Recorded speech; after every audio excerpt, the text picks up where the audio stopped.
It has been nonstop for the last week. On Tuesday night it started. Wednesday night it was snowing again.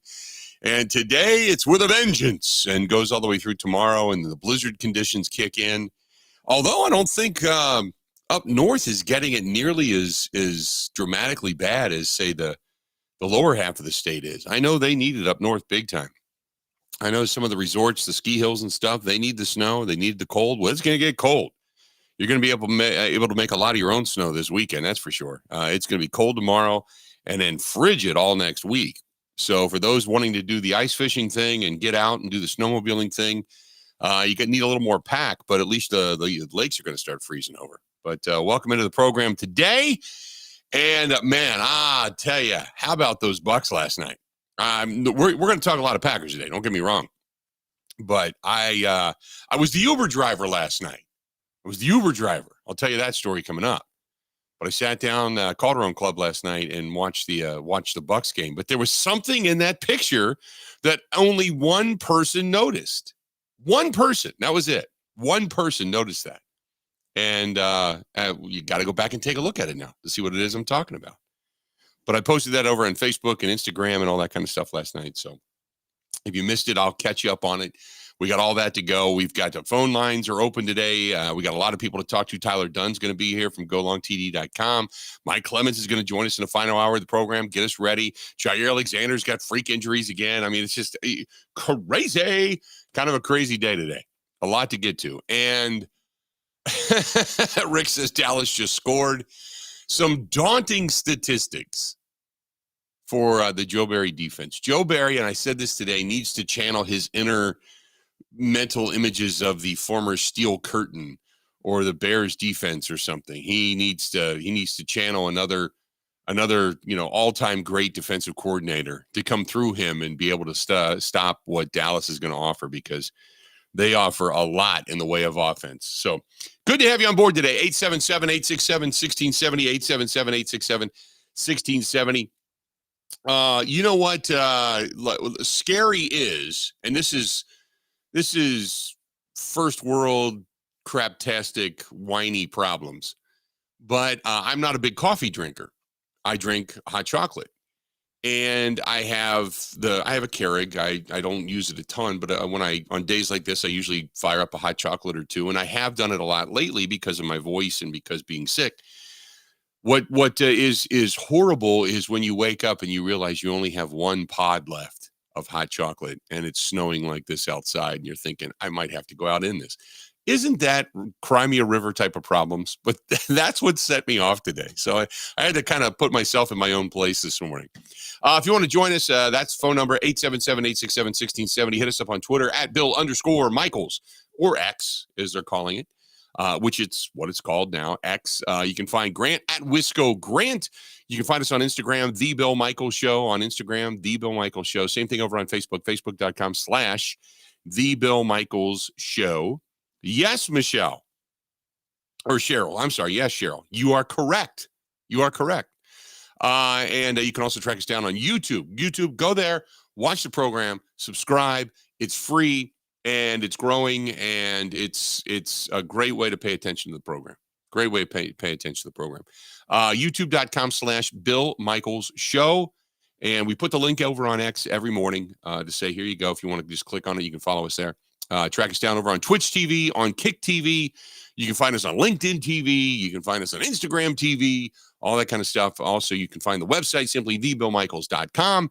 And then you got the Zone app, which is a great way to take us anywhere and everywhere. So if you're sitting on the side of the road because you're waiting for the plow to go by and you can't get out and you can't listen to anything, you're like, I'm here, maybe I'm going to do this. And then you just download the app and boom, next thing you know, we're there. Or you can just take a listen to us after the fact on Spotify, Apple, iTunes, Google Podcasts as well. So that being said, Grant, you didn't break an appendage. I'm liking it, man. You did a good job. No, I almost fell twice. I spun around once. I had some scary moments on the slopes last night, but okay. I never fell down and I didn't break a leg or an arm. So that was my whole goal of the night. Nice. No broken arms, no broken legs, no nothing. Nice. You need, every time I go skiing, I need a moment or two during the day where I get really scared that I'm about to hurt myself, because that keeps me going slow. Right. As soon as I get too confident and too cocky about like going up on little jumps and stuff, that's right. I need to be grounded. 100%. I'm right there with you. You get that little bit of, I got this. And then you think, okay, I'm looking cool. And I'm like, okay, yeah. And the next thing you know, bam, tree, Sonny Bono. And then you're dead. Did you notice the picture that I sent you? Yeah, you're big time at the Calderon Club. How about now. that? That's like getting a sandwich named after you at a Jewish deli, right? That's what I've learned while watching TV shows. Okay. Yes. So and there was a couple people that noticed that last night. So in Calderon Club, and reason I bring it up, last night, Kristen says to me, she says, "You want to go to the Bucks game?" And I'm like, "Oh, this is awesome. Let's do this." And she works for a prominent bank in town. And they had the suite last night, and they were taking clients. And I'm like, okay, this is cool. And so I had to do a little running around yesterday afternoon, and I get done, and I come home, and I'm all cleaned up, and I'm ready to go. And she went down to downtown Waukesha, down to where she gets her hair done. And so she comes home. She's like, okay. And she goes, "I got bad news." I said, "What's that?" And she goes, "We needed the extra ticket for a client." I'm like, "Oh, okay." And she goes, "But you're still going to go, right?" I'm like, "Well, I'm not going to the game." And she said, "Well, can you drive me?" So I'm like, what the hell? So I was the Uber driver. So I took her down, dropped her off at the game. And I was going to go over to Stenny's and see the guys there and just kind of hang and watch the game. But the whole Stenny clan is in Punta Cana. So I'm like, you know what? I'm not going to see them there. So I'll wait till another day to go there. So I went over to see Gino. And I walked in, and the place was packed. And then and this was probably about 20 minutes before game time. By the time the tip happened at 6:30, it had cleared out substantially. But I walked in, Gino gives me a hug. He said, "Hey, how you been? Good to see you back." And we're sitting there talking for a minute. He says, "Go sit in Michael's circle." I said, "What?" And there it is. There it is. So I've got my name on the wall. I was honored. So my name is on the wall down at Calderon Club. And then so we sat there, and I never, usually when you go see Gino, you see him for a couple of minutes, he talks to you, and then he's got to go because he's got to get back in the kitchen or handle something with, one of the two restaurants. But last night was really cool because it had cleared out and slowed down. So he's like, "I'll go make us something, and we'll sit down and eat." I said, "Okay, great." So I had a beer, and I'm sitting there, getting ready to watch the game. And then he came over, we sat down and ate. And then lo and behold, as we watched the game, did you see, because Brian Anderson, who was on the call last night with Stan Van Gundy, Brian, and I saw this, I saw Brian posted this because I follow Brian on Instagram. I saw that he and Stan Van Gundy and the whole TNT crew had eaten there the night before. They had eaten there on Wednesday night and taken some pictures. And they posted it. They played it during the game. It was nationally televised last night, and they showed the pictures of Calderon Club, and Stan Van Gundy and Brian were talking about it. And then Stan Van Gundy said it's the best Italian food on the NBA beat. And they said, even over in New York, are you kidding me? And he's like, "No, this is the best Italian food there is." So big shout out nationally last night to Gino and Calderon Club and everybody down there, and for the job they do. But great time last night. And then afterwards, it fills back up. And I've always said, if you go there, just hang, because then everybody starts coming in. Here comes a couple of players. Here comes the NBA officials. Here comes some of the people from the Bucks front office. Everybody's there after the game. It's like a gathering place. So everybody came in for pizza last night. So we stayed. I ate dinner, and then I hung out. Kristen walked over. Because it's only a couple of blocks away from the Fiserv. She walked over. Friends came over and met us, and we ended up getting out of there like 12:30 last night. It was a spectacular night last night, but fun time. But yes, I got my own circle now, so I'm gonna have to reserve it one day and then have a feast. So anyway, that being said, how about Jaire? Banged up. So what exactly happened to Jaire? Do you know off the top of your head what exactly happened to Jaire, Grant? Sounds like they were doing a walkthrough or a jog through, and he just took a bad step and rolled his ankle. Yeah. Is what Matt LaFleur said, and that's kind of what Mike Clemens echoed last night when I talked to Mike. Because I had read it, and then I started, and again, you can't read everything. You can't believe everything you read on the internet. And then people started speculating on Twitter, and I'm like, okay, I'll get in tomorrow. And because I had some stuff going on this morning, and I read it, and that he rolled an ankle, and it was just another goofy fluke thing. Remember, he ended up injuring his shoulder because of a practice squad player earlier this season, where they ended up colliding in practice. And I'm thinking, this guy can't make it through a practice. This guy can't get through a practice without getting banged up. So now Jaire is banged up. And first of all, they need him to cover CeeDee Lamb. Now he's got a bad wheel. And then you start going through the numbers. And it's like what the Cowboys at home, first of all, they average like 34.3 points per game at home. And granted, they haven't played great competition. But the Packers, for everything the Dallas Cowboys do well, the Packers don't. The Cowboys flood the middle of the field. Packers don't cover the middle of the field. CeeDee Lamb, very good. Packers don't have, now with Jaire being down, they don't have that one-on-one coverage guy, that lockdown corner. They can run the ball, but more so when they get off script, a little bit of run game, and then you allow Dak to get off script is when he really is at his best. Packers not good at containing a quarterback. So all the things the Packers aren't good at is all the stuff that the Dallas Cowboys are really good at. So I today, leading up to this week, I kept thinking, wouldn't it be ironic if the Packers are the ones to beat the Cowboys and Mike McCarthy loses his job because of the Green Bay Packers? And there's already a report out there that Jerry Jones is very interested in Bill Belichick. So, there's pressure there in Dallas. So then you're thinking, well, maybe with the way Jordan Love has played over the last 2 weeks, the NFC Player of the Week, the Offensive Player of the Week, that'd be great. And they can put up maybe 35 points and slow down Dallas and this and that. And then we saw what, Detroit did to him, but Detroit, was still a 30-point game. And I'm thinking even Detroit's defense couldn't really stop them. They just kind of contained them enough to be relevant at the end. And I'm thinking, well, maybe the Packers can do that. And then you look at what the quarterback rating for quarterbacks passing over the middle of the field against the Green Bay Packers. The Green Bay Packers are last, dead last. I mean, like sucking swamp water, dead last, like zero. They're just terrible with passing plays over the middle. And you're thinking, oh boy, but yet you look at Dak's numbers throwing the ball over the middle and his numbers are exorbitant. So it's awful. I mean, but I had hope, and then I didn't have hope, and then I had hope, and then I was kind of feeling good. And then you're starting to talk about the what if. It's almost like I'm sitting down there last night, I'm having dinner, and the bartender and I are talking. And he said, this is like when you buy a lottery ticket and you start to hope like you're going to win.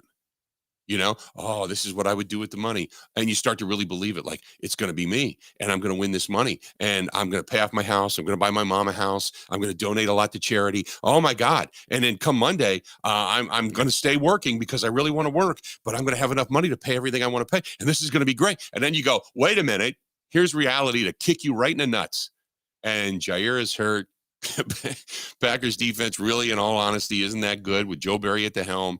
And you've got a young ball club that's going to have their first taste of the postseason in a while. And then you think to yourself, okay, it's all going to come crashing down. So anyway, so on one hand, I am hopeful and I got to keep myself in check mentally. And on the other hand, I'm like, what, just go let it all hang out, have fun and hope for the best. And maybe by the end of the game, we're all excited. We're sitting on the edge of our seats. We're all, kind of scrunched up forward, looking at the screen, hoping that the best turns out. So that's kind of what we're hoping for. A reminder, speaking of places to watch the game and things you want to do and hang out with your friends and a bunch of Packers fans and maybe a Cowboys fan, I have no idea, but we're going to be at the Nice Ash, 323 West Main Street, a watch party coming up on Sunday, 323 West Main Street. We're going to be there. Doors open up at noon. Green and Gold post-game show immediately following the game, but come on down and enjoy yourself. We're going to get some food. We're going to order food. I don't know what you're going to order, but we're going to order some food. We're going to bring it in and we're going to have a good time. I'm thinking some Jimmy's Grotto down there, maybe some big-ass Ponzerata comfort food, and then just sit back, relax, and enjoy the ball game and hope for the best. But we're going to have a terrific time. So come on out and join us. But that's what's going to happen this weekend. So anyway, is there anything else I've missed in the Open today other than the fact that the Bucks absolutely positively, for the time being, staved off, the elimination of the head coaching job of Adrian Griffin last night with that just beatdown of the Celtics? I mean, the Bucks showed up and looked amped up and excited and ready to play. So no, I don't think you missed anything. We talked about the Bucks, and I think you might be onto something here with Packers Cowboys, Bill. It's something I've been thinking about too. It's like, am I Am I drinking the green and gold Kool-Aid a little bit too much? Because I've been hyping them up a lot this week on my show, on this show. It's like, I think they have a chance. I think they can play with them. I think they got a chance, but I think the reality is that they're going to put up more than 30 points. They're going to exploit the middle of the field. CeeDee Lamb is going to run wild. Jaire is now nicked up. I don't know unless you just go balls out and just pressure Dak Prescott. I think what we're hoping for is the unknown intangible. The unknown intangible is, will bad Dak, traditional Dak, postseason Dak show up? And if he does, then you've got a legitimate shot. I really believe that's what it is. I really believe that's what it is. If I had to pick a score of the game right now, I'd probably say 35-24, something like that. You'd probably look at it 35-24, 35-28, somewhere in that area as a realistic, number for this game. But I want to believe the Packers have that legitimate shot to win. I think it's going to be vital. You got to get off to a fast start, and you got to kind of punch the bully in the face. And then the first couple of drives in the second half are going to dictate how the game is going to go. That's kind of master of the obvious, but man, oh man, oh man. And then you got to hope that Jordan Love is on the money. I know we're going long here, Bill, but I wanted to jump in because you said something, how the second half starts. I think that's important because against the Bears, Bill, I kind of thought that the offense would stall out at the beginning in the second half. It's like, all right, here's the series where they go 3 and out. Here's where they finally, and they didn't. They came out at halftime and they were still great.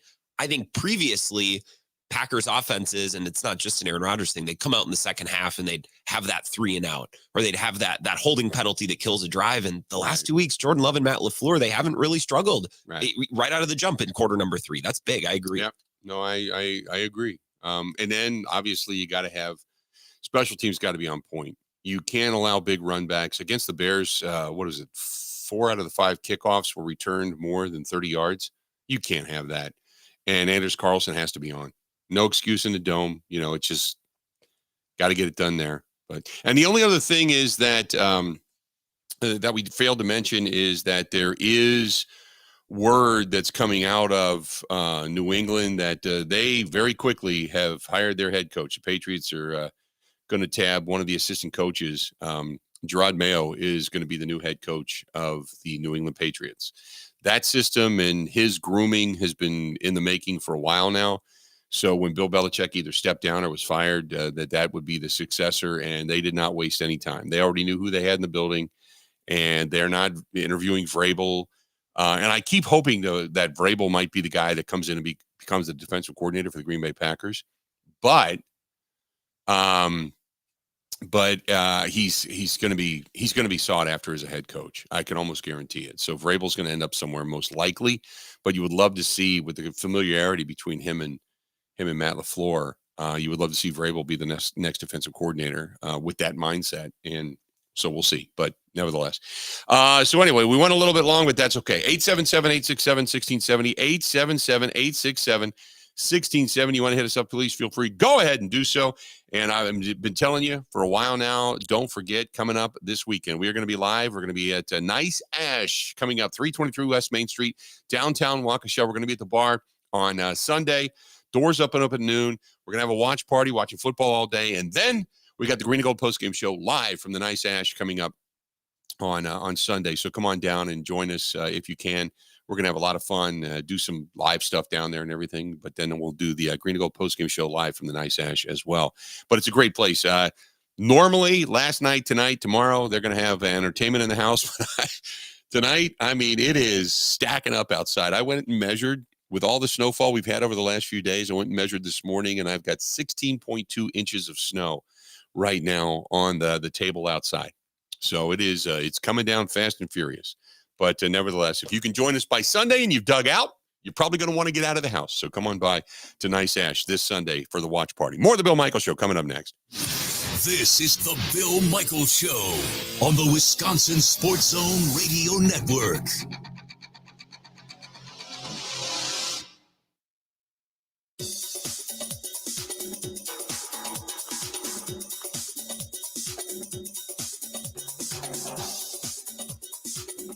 Bill Michaels will resume in 3 minutes.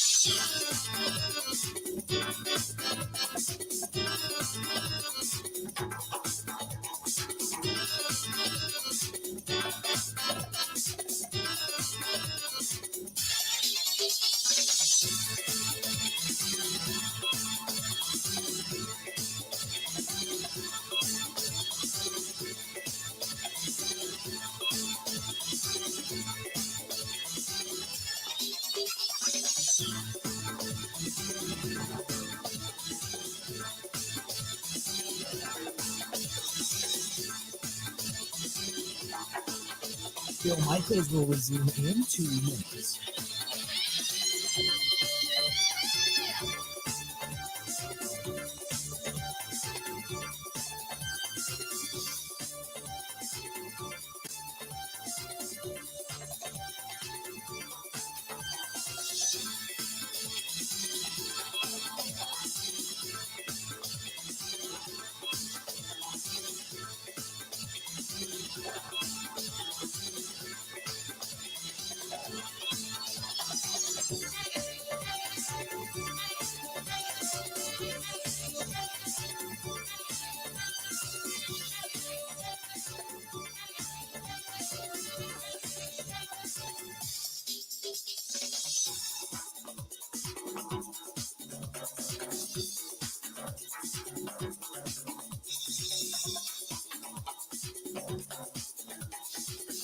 Bill Michaels will resume in 1 minute.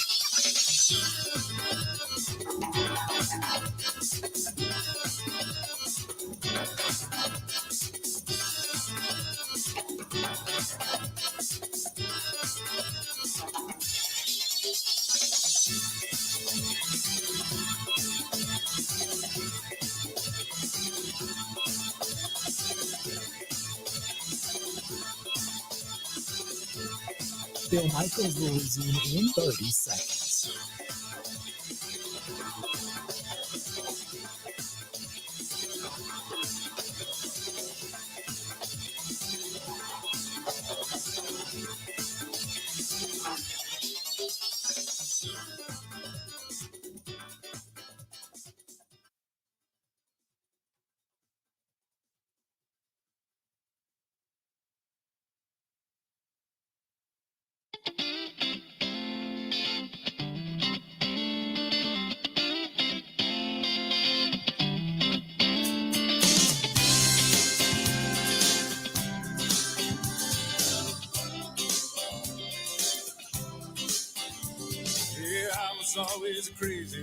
Welcome back. Bill Michaels Show. We continue on. Good to have you on board. And this portion of the program, by the way, I know that you're probably not thinking about St. Patrick's Day, but St. Patrick's Day, we're going to get a group together. We're going to head down to the Irish Cultural Heritage Center the night before. So the night before St. Patrick's Day, because St. Patrick's Day falls on a Sunday this year, we're going to head down to the ICHC, Irish Cultural Heritage Center. Cynthia is in town. And you may be going, who? Cynthia is a killer Irish. They got Cajun roots from down in the New Orleans area, kind of a country rock Irish band, and they freaking rock. And we're going to head down there on that Saturday night before St. Patrick's Day. So if you're looking for some tickets, and there's only, I think, about 600 tickets total available. So if you're looking for tickets, get them now. We're going to be heading over to the Irish Cultural Heritage Center the Saturday night before get you in the St. Patrick's Day mood. We're going to be heading down to the ICHC. Go to ICHC.net to get your tickets. ICHC.net, get your tickets, and it is going to be a blast. We're going to throw a hell of a St. Patrick's Day party at the Irish Cultural Heritage Center coming up the night before St. Patrick's Day, coming up in March. So looking forward to that. Go to ICHC.net for all the concert offerings. ICHC.net. If you're watching from parts unknown all throughout the world on the stream, there you go. That's what we're dealing with. That's how much snow is sitting in the back patio. The Tiki Bar looks mighty sad right now. And here's one thing. I have not gotten out back yet to take the TV down. The TV's still under the tiki bar. So if you're looking and you're thinking, what's on that's all the snow. Look at that, what's in the chair. How much snow's in the chair. That's how much we've gotten here at the house. So there's about 16 inches that's on that table right now. So there you go. So if you're watching from sunny Arizona, if you're watching from Florida, if you're watching from even up north, because I don't even think you have that kind of snow up north, but look at it, the blizzard conditions that right now are outside. So I put a camera on the outside of the house there this morning. So there you go. Well, actually, I didn't put it out there. It's out there already. I just plugged it in. But there you go. That's it. 877-867-1670, 877-867-1670. You want to hit us up, please feel free. Go ahead and do so. 877-867-1670. Mark says, I think Vrabel's going to get the Chargers job. I'll tell you this. The Chargers, they got their choice, man. You got 3 guys that could do that job. Is Harbaugh going to come out of college? That would be a job that he'd be interested in. Then you have Bill Belichick. And if you want to talk about an owner that wants to sell tickets, because you can't get a ticket, you can't, how should I say this? Chargers don't sell out. You can get tickets. Those are easy for the Chargers. They need to sell tickets. When it comes to the secondary market, there isn't one because they don't sell out those games for Chargers fans anyway. If you want to sell some tickets, Bill Belichick would sell tickets. If you believe Bill Belichick's coming there and you think that you're going to have a legitimate shot at getting dramatically better and suddenly Chargers Nation is going to be enthused, it's going to go back to the old Air Coryell days and they're going to be prominent and such, finding themselves in the postseason, that would be the way to sell tickets. So you've got Bill Belichick that's on the open market. You've got Jim Harbaugh that could be on the open market. Vrabel probably would be third in line if they explore those 2 options first. So I don't know if Vrabel's going to take that job. Now, what's going to change things is if anybody over the next week or 2 gets fired. Because let's just say that the Packers do shock the world. My assumption is Mike McCarthy's out in Dallas and Jerry Jones will be all over Bill Belichick. Jerry Jones will hire him right damn now. Because Jerry will believe, and rightfully so, that he's got a team that is very close and capable of winning a championship. And that's the guy you want to take if you want to do it right here, right now. So Belichick could come in, install his philosophies and ways and whatever, and the next thing you know, off and running they are. But there's going to be maybe a couple of teams that are going to be looking for head coaches. If by chance Philadelphia loses on Monday night, there's a lot of rumblings that Nick Sirianni could be out. So that could cost him his job. So there could be a couple more coaching changes before the entire NFL season culminates. Just an FYI. 877-867-1670. You want to give us a shout, feel free to go ahead and do so. We got Tyler Dunn today of golongtd.com. Mike Clemens is going to be joining us coming up a little bit later on today as well. So we've got all of that. Do we have anybody else today, by any chance, Grant? Or is everybody pretty much snowed in and doing their thing right now? You know, Bill, it's funny. I was talking with Ebo about this morning. I attacked the Cowboys beat this week. I sent so many texts and emails like, hey, give us a lowdown on them Cowboys. How about them Cowboys? And I don't know if it's the busiest week ever in Dallas, or maybe I don't have any clout, but nobody wanted to come on and preview Packers Cowboys. Yeah, I think maybe it's a tough week. And I'll tell you this, because I did a couple of things in Dallas. I haven't done anything this year. But I've done things in Dallas before. It's a weird, like, they don't look at the rest of the world as like meaningful. They just don't, they don't, that's a whole different animal. That's always been one of the more tougher nuts to crack when it comes to getting guests. I don't know why. It just always has been. Part of the problem is that Dallas and Mike McCarthy and company are doing their practices and all the stuff that they're doing right now. Midday is always tough. Afternoon, mornings, that's easy, but midday is always tough. So maybe that's part of it. That's okay. We're good. We're good. But we got Tyler Dunn coming on. We got Mike Clemens coming on. So we got a lot happening. And we'll get into all of that. Let's get to the phone calls. 877-867-1670. Oh, you know what? We're at the bottom of the hour. Hang in there. I promise. I didn't realize we had gone late on time. Promise I'll get to you. Stay tuned. Got a whole lot more of the Bill Michaels Show coming up. Hey, if you are cruising around out there and you're thinking, this weekend I want to raise a celebratory glass if the Green Bay Packers do indeed beat Dallas, or maybe just to a successful season and getting more than 8 wins, getting above 500, getting to the postseason. That's our friends at Point Brewing. And by the way, get well soon to Joe Martino. Joe Martino is the owner of Point Brewery. And I saw Joe last night, and Joe's got the creeping crud like everybody else. Joe ended up going to the Bucks game last night. He was down at Calderon Club afterwards. And Joe was over at the Bucks game last night and came in, and he was going to hang with us. And he looked pale. And he just said, you know what? I don't feel good. I'm going home. And I said, get out of here. Give him a hug. Said, talk to you soon. But get well to our buddy Joe Martino. But if you're going to raise a glass, make it a lager, make it a snow pilot, whatever it happens to be, or cider boys from our friends at Point Brewing. Brewing excellence since 1857. This is the Bill Michaels Show on the Wisconsin Sports Zone Radio Network.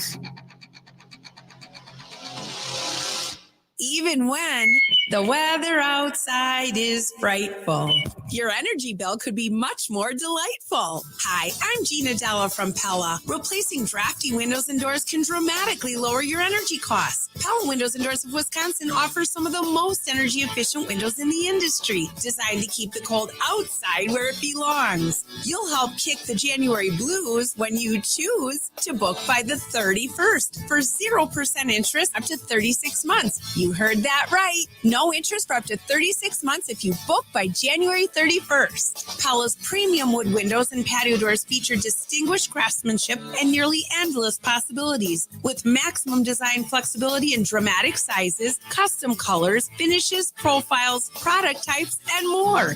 Hurry! To get the 0% interest up to 36 months, you have to book by January 31st. Visit PellaWI.com. Certain restrictions apply.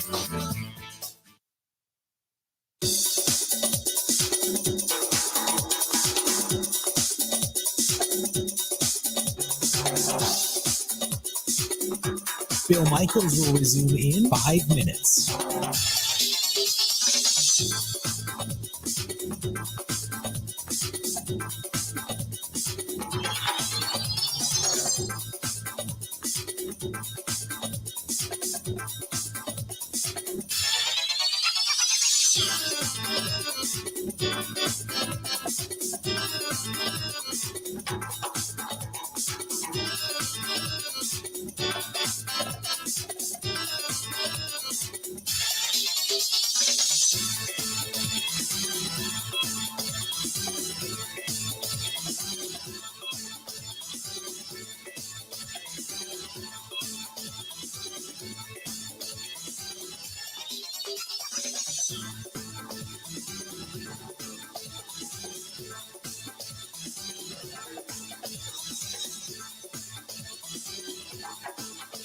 Bill Michaels will resume in 4 minutes.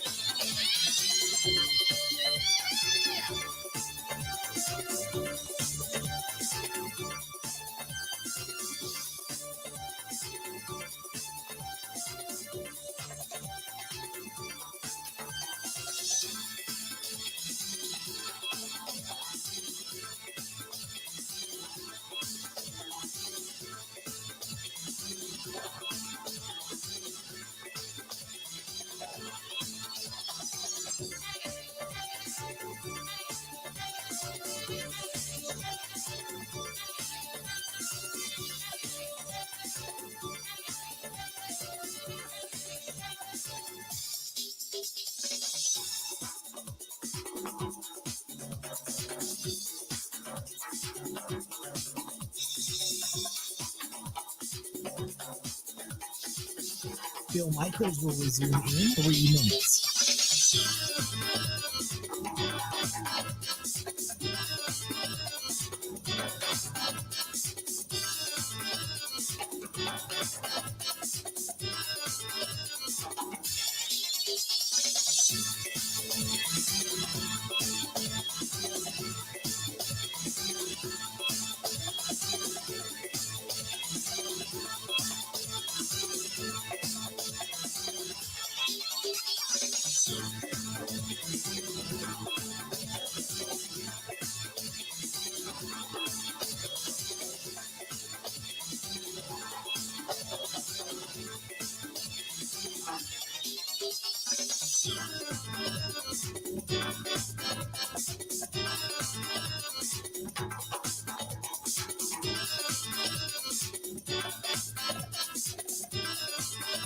Bill Michaels will resume in 2 minutes.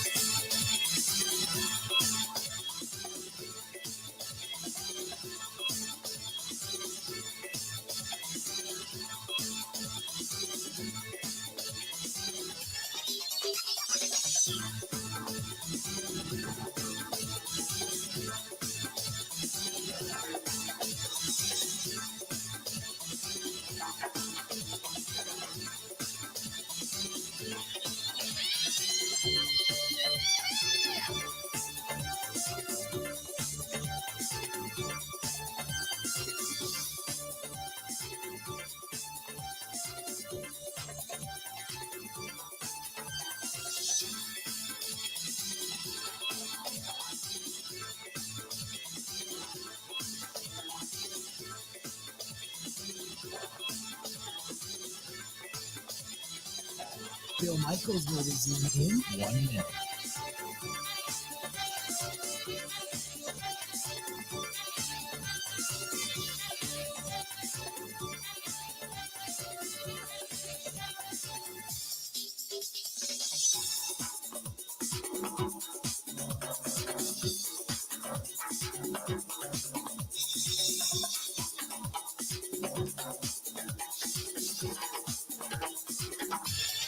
Bill Michaels will resume in 30 seconds.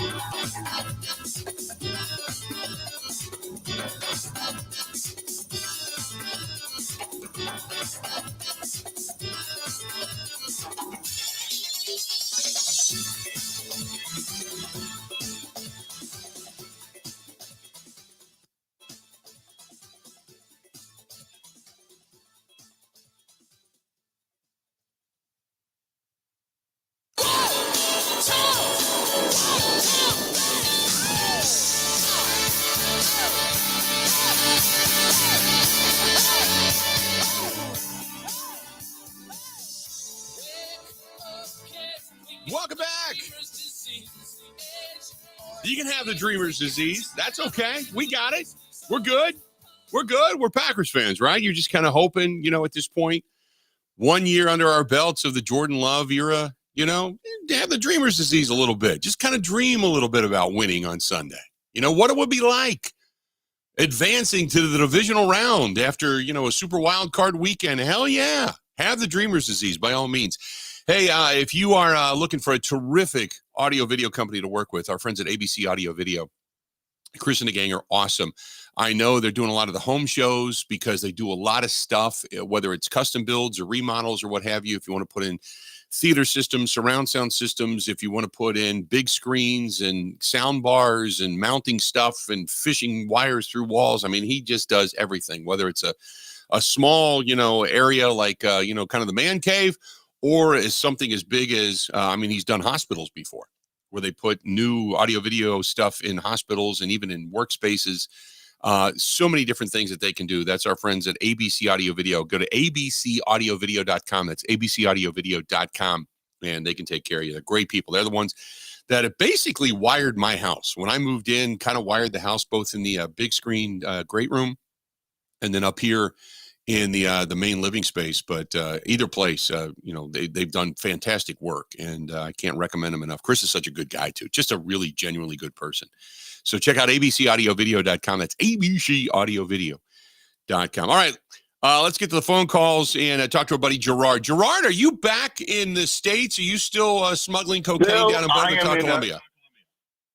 That's right. I just came back on my first leg from 12 days down in Bogota, Medellin, and things aren't good down there, but that's for another day. So I'm on my first leg. I'm in Miami in a Cuban restaurant in the airport. Then I got to hit Charlotte in a few hours. I got a 4-hour layover there. Then I got to hit Salisbury, Maryland. And then I got to get in my car and drive about 20 minutes to my house in Delaware. So that means I'll get home about 1 a.m. How about that? Damn. You'll still be at home in time to watch the Packers and the Cowboys on Sunday. So that's good news. Yeah, that's great news. But, Phil, the thing, I've been listening to you as much as I can. I could. But the thing I'm worried about is this. Of all teams to play, I didn't want to play Dallas because I hate them so much and I would hate to lose to them. Okay? Mm-hmm. But I'm so worried about the ticky-tack call that Dallas is going to get. And they're going to get it because they want Dallas in there. And, the mystery holding call or the ticky-tack pass interference call or something like that in a couple of big spots. And I'm really worried about that. And also, I think the Packers do have a shot. Okay. It depends how obviously the defense plays, if they play aggressive. For instance, if they're going to use Walker, okay, now, Prescott likes to run between the tackle and the guard, okay? Yep. So he gets a big gap between them. The thing with Walker is he can't be playing 20 yards downfield. He has to be closer to the line of scrimmage where he could come up and force Prescott to make a decision. And that's going to be a key to the whole game as far as I'm concerned. I think Walker's a big key to this game. Would you spy Walker on Dak Prescott, or do you think he's going to be more covering Jake Ferguson and crossing patterns? Oh, if he's covering Ferguson, I don't think that's a good matchup. Yeah. I don't think so. I think Walker, he usually plays zone downfield. I've seen him cover a couple of guys. It's sort of a disaster. But I don't know if I'd use him as a spy. I'd almost use him as a fifth or more pass rusher. I'd really put the pressure on them. Mm-hmm. How you're going to beat this team is you're going to have to force Prescott into mistakes. And if you put pressure on him, he'll fumble the ball and he'll throw a pick or two. So this is what you cannot, and I want to reiterate this, play passive. You cannot. So this is the way, in my opinion, that they have. Walker's a big key to this game. A big key. Yeah. So I would agree. I think Walker's a key, and I think controlling Micah Parsons is a key. Well, yeah. He's going to go against what people think is the weakest link, and that might be Runyon, or that's what he's going to do, or it might be our center. He's pretty weak, but and I'm compared to the other guy. Yeah, that's what I'm saying. Right. So that's the way I'm going to look at it. And Jones got to have a big game. He can't get hurt. He's going to have to pop a long one, and I don't know if Watson going to play, Bill. Is that I think it's still listed as questionable. The way it was posed last week was that they weren't sure. And then they said, well, by Friday, we're not going to put a bunch of plays in for a guy that we're not even sure is going to play. So then they just decided to sit him. So he's back this week, somewhat practicing, but I don't know if he's going to be, I would love to see him play. But then again, who also are you taking out at this point? Because if he comes back, you got to bump somebody. A bunch of plays. You know what I mean? That's just a lame excuse, a bunch of plays. What is he? You know what I mean? Just do what he did before. Right. You know what I'm saying? A bunch of plays. We got to just, come on now. He's a game changer, the dude. I mean, how many touchdown catches does he have? So he's a game changer in that. Right. If he's 90%, he has to be in there. You would assume, if anything, just to get downfield to pull some coverage away, just to maybe open up a seam somewhere. Yeah. That's exactly correct. Yep. I agree. Yep. Because that's it's speed and speed. Come on now. I can't stand these excuses. They drive me up a wall. I can't stand these. They really do. I mean, they drive me crazy with we got to see how many plays and all that. I mean, come on. What, he doesn't know the plays now? Yeah. Oh, it's against Dallas. It's a little different. I mean, come on. Right. That's really dumb. You get tired of those ridiculous excuses. So we'll see what happens, Bill. And I'll be listening Sunday to you. And either we could call up and cheer, or we're going to call up and complain. Yep. Well, there's not a whole lot in between. I appreciate the phone calls always, Gerard. Thanks, pal. Thank you, Bill. Glad to have you back in the States. There you go. 877-867-1670, 877-867-1670. Steven brings up a good point. He said on the hot streak, the Packers have been pretty much penalty-free, been non-existent. Watching Sunday, things could change.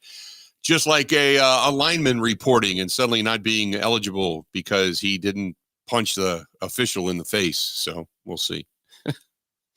We'll see. Let's do this. We'll step out. We'll take a quick break. We'll come back. I know it's not the season of thinking about possibly boating, but the boat show is not far away. So if you're going to be looking to go to the boat show in Milwaukee, coming up.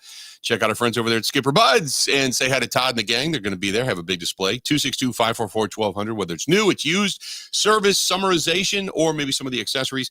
Check out our friends at Skipper Buds in Pewaukee. Boat sale, service, and storage, winterization, summarization, or just whatever your needs are. That's our friends at Skipper Buds. Skipper Buds, 262-544-1200. More of the Bill Michaels Show next. Covering Wisconsin sports like a blanket. This is the Bill Michaels Show on the Wisconsin Sports Zone Radio Network. What's better than free? How about play free all year?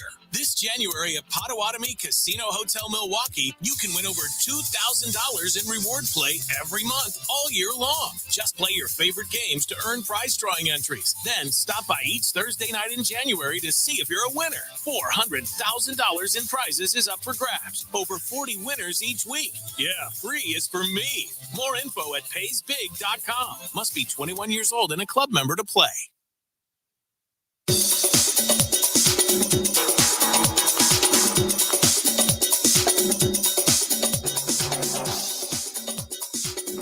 Bill Michaels will resume in 3 minutes.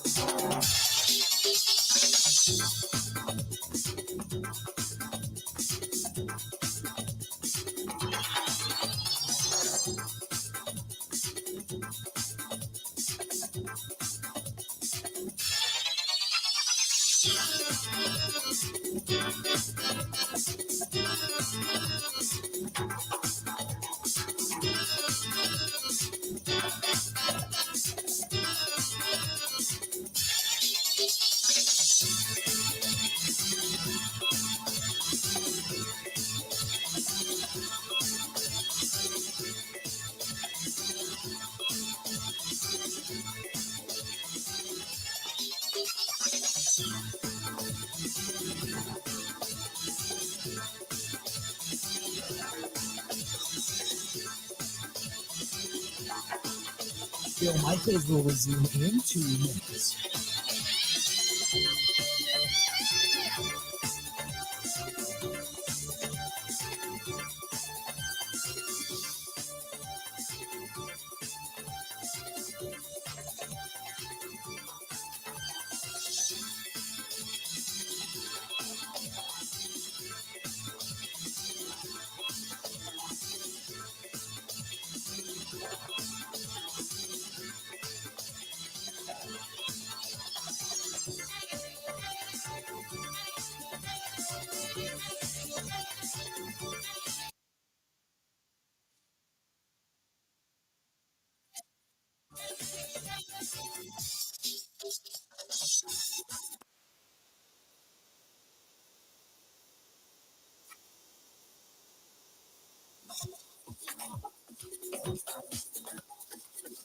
Bill Michaels will resume in 1 minute.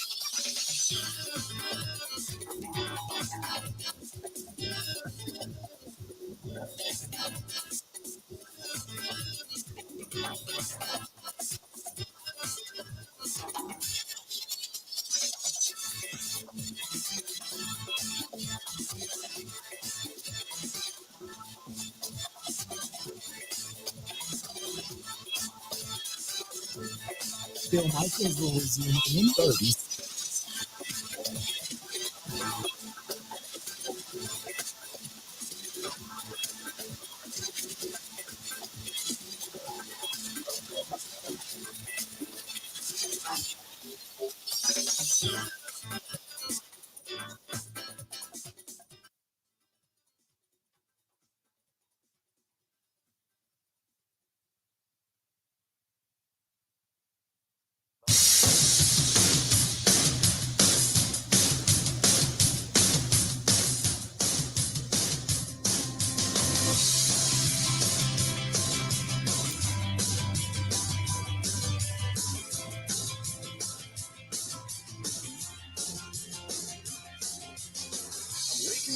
Welcome back. Good to have you.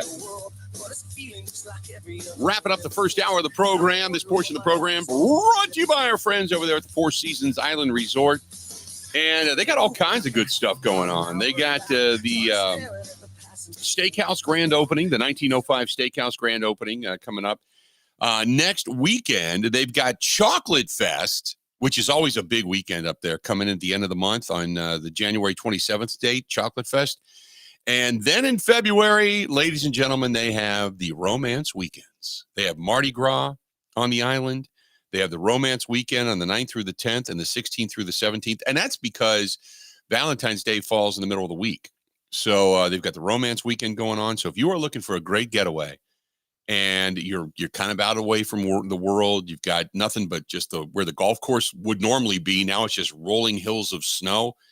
That's a great place to go. Sit inside at the pool, go upstairs to the diamond room, have some dinner, over to the lounge and have a wine flight, wine and cheese, whatever, and get your romantic getaway on. There you go. Or Chocolate Fest, which is always fun. Great time up there. But that's the Four Seasons Island Resort, the Four Seasons Island Resort. Call our girl Barb, 715-938-5110, 715-938-5110, and use the promo code Michaels15, 715-938-5110. Use the promo code when you call her and say, I heard it on the Bill Michaels Show. Michaels 15. You get 15% off of your stay. And really good stuff at the Four Seasons Island Resort. And this weekend, they are going to be making all kinds of snow.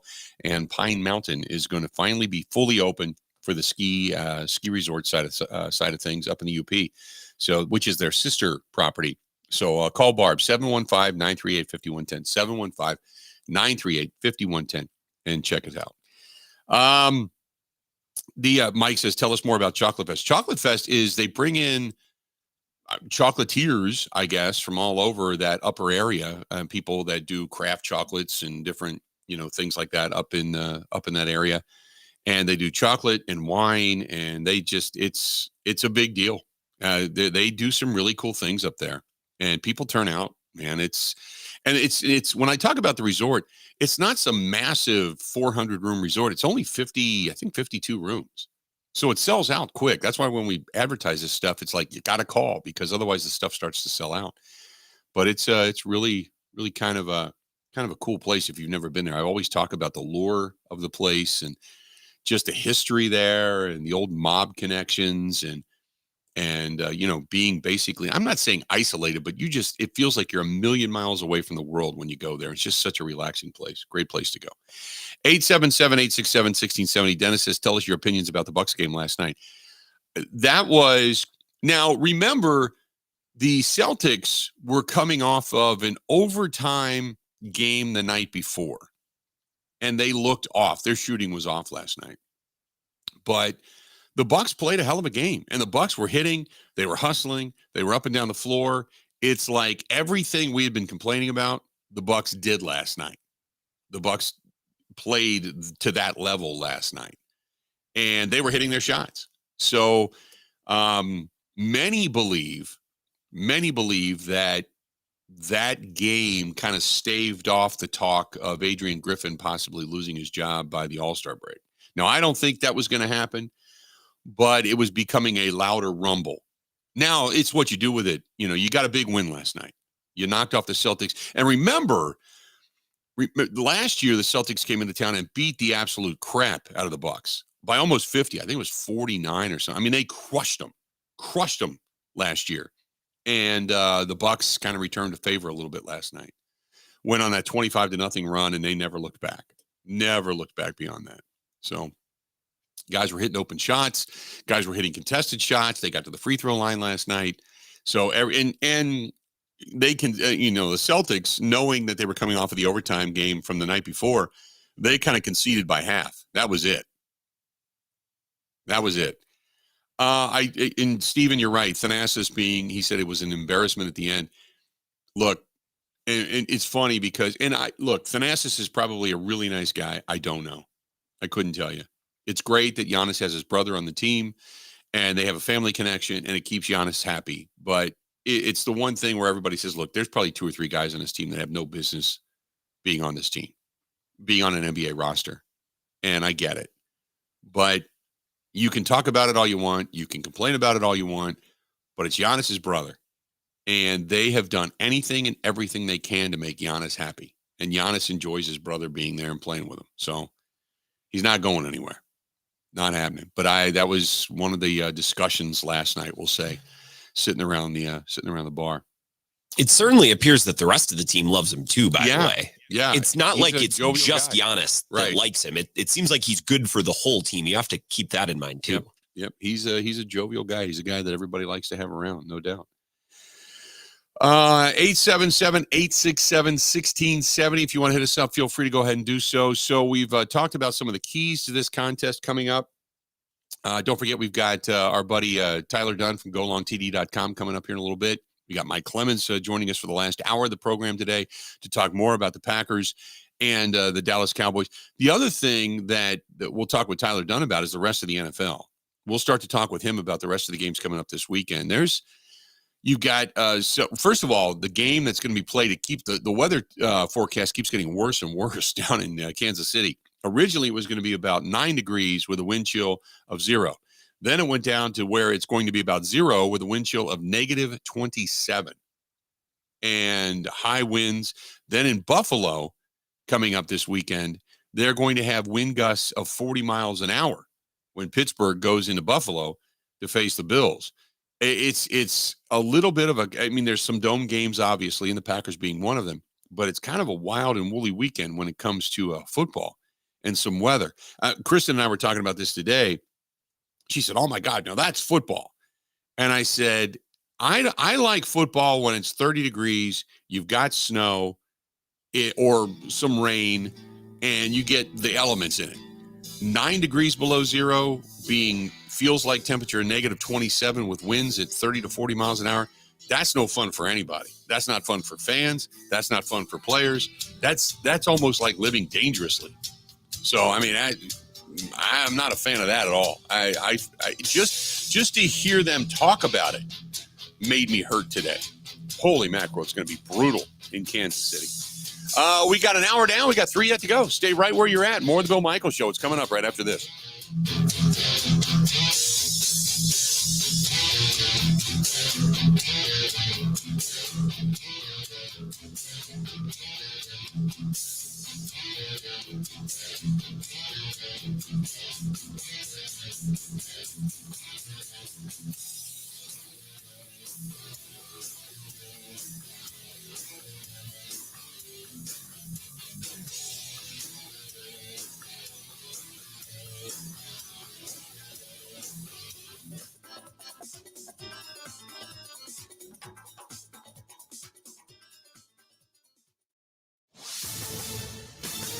This is a Wisconsin Sports Zone update. Well, Packers cornerback Jaire Alexander is dealing with a sprained ankle. That was the word from Coach Matt LaFleur yesterday. The former All-Pro went down in practice on Wednesday and did not practice yesterday. It was kind of a freak deal yesterday. You guys saw we had mostly a jog through and just unfortunately stepped on somebody's foot and rolled his ankle. So I know he's doing everything he can to be available, and I'd say it's day to day, and we thought it was best, obviously, today to have him not practice. LaFleur was also asked if he'd ever seen a guy get hurt in a walkthrough. Well, it's happened. It doesn't happen very regularly, and it's just it was a freaky deal, and it's not like he was locked in, focused, doing everything we asked him to do, and fortunately stepped on somebody's foot, and it happened. In addition to Alexander, A.J. Dillon and Elton Jenkins did not practice yesterday in advance to Sunday's matchup against the Cowboys in the wild card round of the playoffs. Wide receivers Christian Watson and Romeo Doubs did practice, though LaFleur said he'd get a better feel today if they could play Sunday against the Cowboys. Kickoff is set for 3:30. Mutual Insurance, keeping Wisconsin strong. Rural Mutual Insurance, the #1 farm insurer in Wisconsin, is here for you even when the weather isn't. With crop hail damage, protect your operation from hail, fire, lightning, and more. Visit ruralmutual.com/farm. Rural Mutual Insurance, keeping Wisconsin strong. The Bucs broke out of their slump and beat the Boston Celtics so bad that the Celtics rested all their starters at halftime as the team would go on to win 135-102. Up next for the Bucs, they'll host the Golden State Warriors tomorrow. And finally, after beating Ohio State on the road, the Wisconsin Badgers return home tomorrow and will host Northwestern for an 11 o'clock tip. For the Wisconsin Sports Zone Network, I'm Ebo.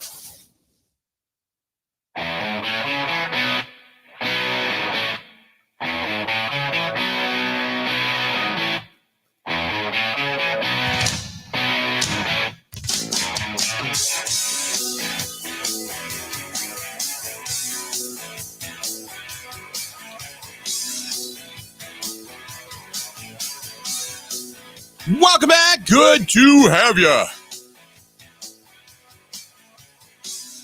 Bill Michaels Show on the air.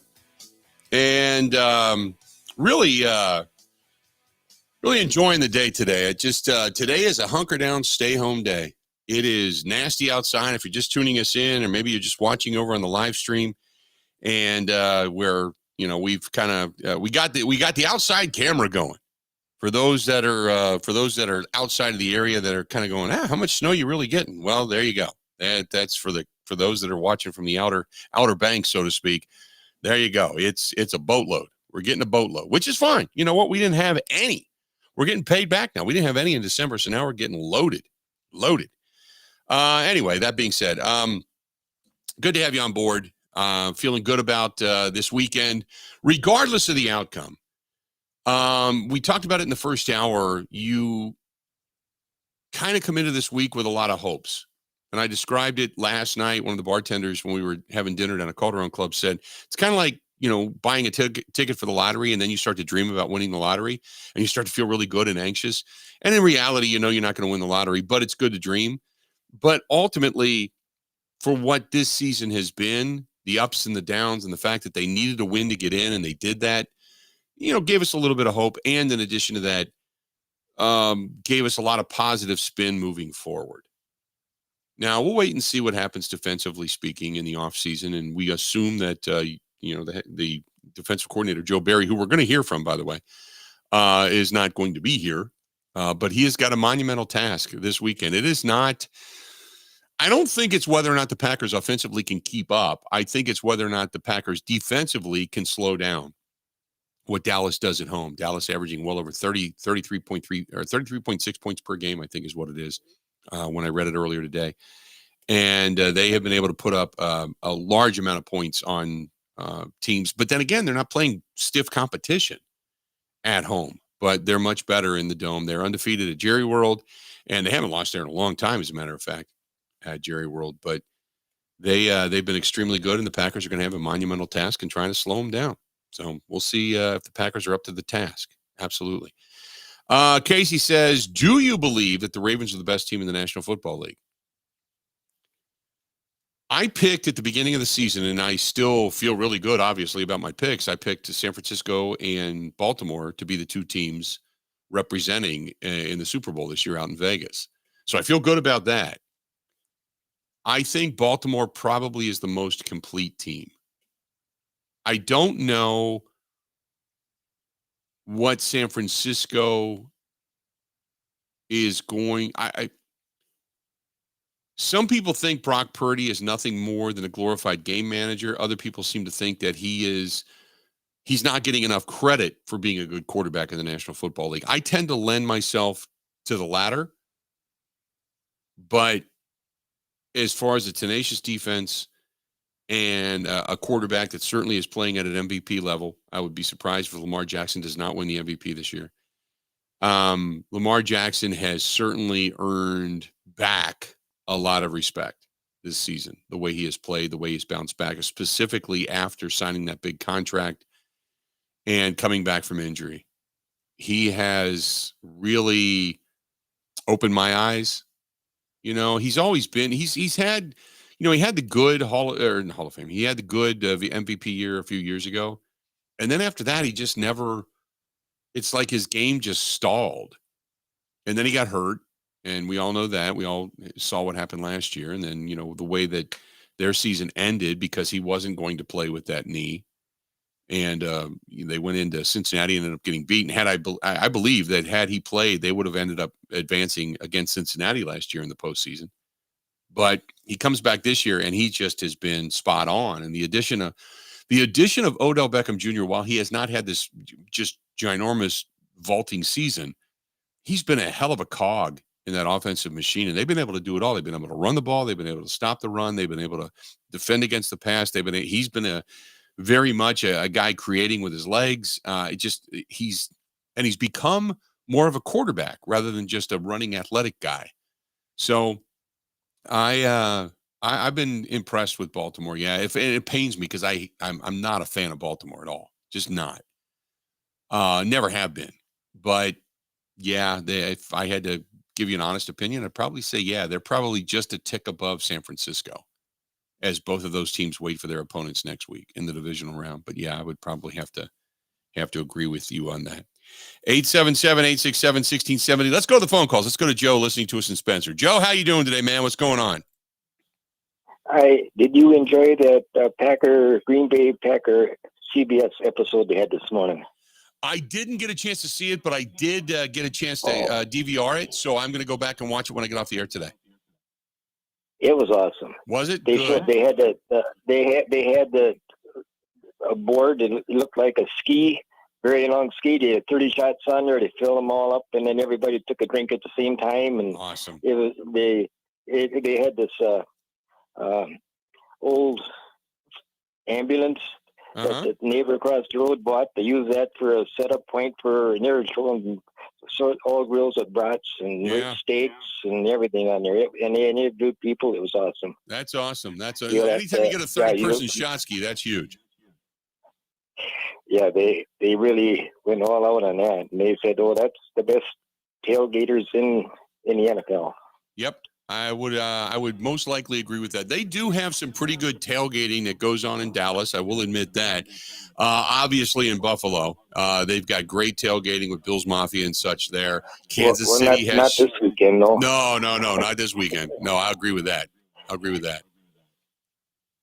right. Yeah. You the man. Google it when you get done. Okay, bye. Thanks, pal. Talk to you. He drops off. You get on board 877-867-1670. Yeah, they did a piece on tailgating and the Packers tailgate and such on CBS this morning. So I did DVR it because he told me about it yesterday. So I sent my DVR, but I did not get a chance to see it this morning when I got up. So I'll take a look at it after the game or after the show today, without a doubt. Yuta says, what would your thoughts be if this man, and he sent me a picture of Joe Barry, led the Packers to a Super Bowl? This year, Yuta, this show would be sponsored by Depends. I would crap my pants. I would be shocked if the Packers won the Super Bowl this year. I would be shocked. That is a beyond dare to dream moment, by the way. That is a beyond dare to dream moment. By the way, the season's first general manager hiring. The Commanders are hiring the 49ers assistant general manager, Adam Peters, as their new general manager. There you go. The Commanders are hiring the 49ers assistant general manager, Adam Peters, as their new general manager. So that's one of the first new GM hires of the season. Gerard Mayo is going to be the new head coach in New England. He's taken over for Bill Belichick. The team parted ways with Belichick yesterday. They didn't waste any time. They turned around and hired Mayo, as he had been kind of groomed to be the successor anyway. So that announcement came out earlier this morning. So that is also a done deal. And we don't know if there's going to be or how many teams will be looking for head coaches in addition to the ones that currently are after this weekend or next. So we'll wait and see, but there still could be some more coaching vacancies before it's all said and done. This was from Pat. Pat says, hey, Bill, with all the snow flying right now down there in the southern portion of the state, we could sure use some up here. You know what? I heard that it is like mid portion of the state north and northwest is very bereft of snow. I don't know if that's true or not, but I had heard that there's just not a lot because I was talking to, as a matter of fact, I was talking to Barb from Four Seasons the other day, and she said, yeah, it's been nothing. You know, it hasn't been cold enough to consistently make snow. So now it will be, but yeah, a lot of the resorts up north and a lot of the mountains that usually have skiing going on, they've been hurting. They've been losing money because normally through the month of December, you get all of these cold temperatures, and during the holiday break, you get all the kids and the families that are snow skiing and tubing and such, and nothing. Nobody was making snow because you couldn't because it was too warm. So I feel for you. Let's go to Jackson. Listening to us in Memphis. Jackson, how you doing, man? What's going on? Doing great, man. Just wanted to talk about this game in Kansas City. I mean, we're looking at like sub-zero temperatures, crazy wind. I mean, how are any points going to get scored in this game? That's a great question because it's, first of all, you've got a team from the South. Tua has never won a game he's 0-4 in temperatures 40 degrees or below. So I don't know what he's going to be capable of doing. He's from Hawaii. He played in Alabama. Now he plays in Miami. So they're already kind of Xing out Tua's capabilities in this game. But then again, you've got the stone-fingered wide receivers of the Kansas City Chiefs who can't seem to catch a ball to save their life. So what would you put the over and under at? Maybe 45, I guess, at best?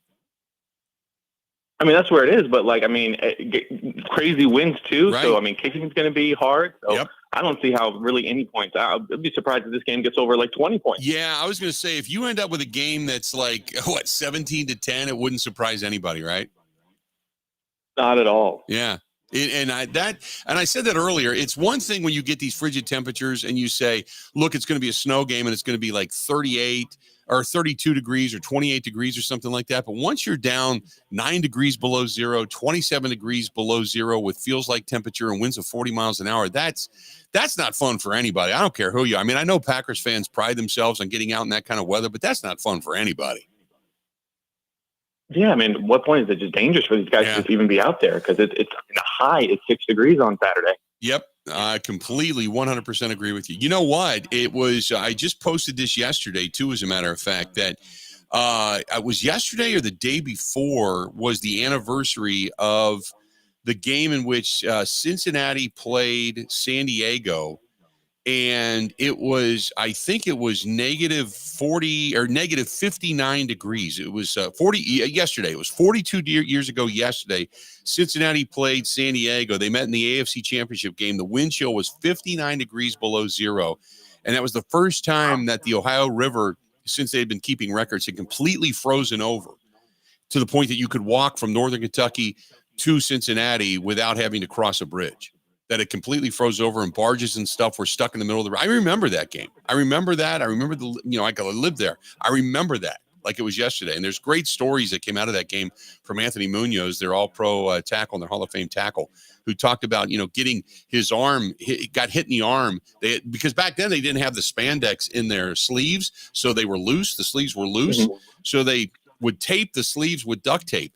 And if you accidentally put the duct tape on your skin, they went to peel it off and the skin cracked open, and it didn't start bleeding until they got into the shower because the skin had frozen over. Everything had frozen over. And that's when, remember, Forrest Gregg had put Vaseline all over his face just to keep the wind off of his face. So his face stayed hydrated. So he didn't have his face split open. I mean, I can't imagine. And plus it was on that crappy turf at Riverfront Stadium. I can't imagine doing that today. I couldn't imagine it, but they did. Yeah, I mean, I can't imagine being that bad, but it still feels like the type of game that everyone will remember in 30 years. Oh, when, absolutely. The Miami Dolphins couldn't put up any points in Kansas City. Nope. Appreciate the phone call, Jackson. Thanks for listening to us down there in Memphis. He's right, man. I'll say this. The coldest game was the year that it was not Favre's last game that I'd ever been to. It was not Favre's last game against the Giants, which was brutally cold. The game, it was a few weeks prior to that. We were going to cover the game down in Chicago. And it was below zero, but the winds were like 30, 40 miles an hour. I'll never forget. I've never been that cold in my life. It hurt. You got out of the car and it hurt. You got out of the car, you parked in the Waldron deck over there. That's where they put the media. And I remember walking from the Waldron deck over to Soldier Field and climbing there's a little ramp there that goes up around the back end, the south end of Soldier Field, and walking up the ramp. And I remember by the time I got to check in for the media entrance, your chest hurt from breathing. And then the wind, which was coming off of Lake Michigan, was pounding you. It was brutal. And then we were downstairs and we were getting ready we were walking on the field, and Driver came out, and Driver was one of those guys, didn't wear sleeves. And Driver came out, and I was talking to Donald. I said, hey, wearing sleeves today? No, baby. No, baby. That's what we would always talk to you. And okay. And then after the game, I remember seeing him and I said, do you wish you wore sleeves? And he just looked at me like, oh my God. It was brutal. Remember, that was the one, I don't remember who the punter was, where he punted it and it like went straight up and straight down. There was no yardage on the punt. The punt almost went backwards because the wind was blowing so hard out of the northeast. That was the most brutal, cold game I'd ever been around. And I couldn't imagine being a player. Couldn't imagine it, being a player in that contest. 877-867-1670, 877-867-1670. If you want to give us a shout, feel free to go ahead and do so. 877-867-1670. Let's do this. We'll step away. We'll take a quick break, come back. More of the Bill Michaels Show coming up next. Covering Wisconsin sports like a blanket. This is the Bill Michaels Show on the Wisconsin Sports Zone Radio Network. Even when the weather outside is frightful, your energy bill could be much more delightful. Hi, I'm Gina Della from Pella. Replacing drafty windows and doors can dramatically lower your energy costs. Pella Windows and Doors of Wisconsin offers some of the most energy efficient windows in the industry, designed to keep the cold outside where it belongs. You'll help kick the January blues when you choose to book by the 31st for 0% interest up to 36 months. You heard that right. No interest for up to 36 months if you book by January 31st. Pella's premium wood windows and patio doors feature distinguished craftsmanship and nearly endless possibilities, with maximum design flexibility in dramatic sizes, custom colors, finishes, profiles, product types, and more. Hurry. To get the 0% interest up to 36 months, you have to book by January 31st. Visit PellaWI.com. Certain restrictions apply.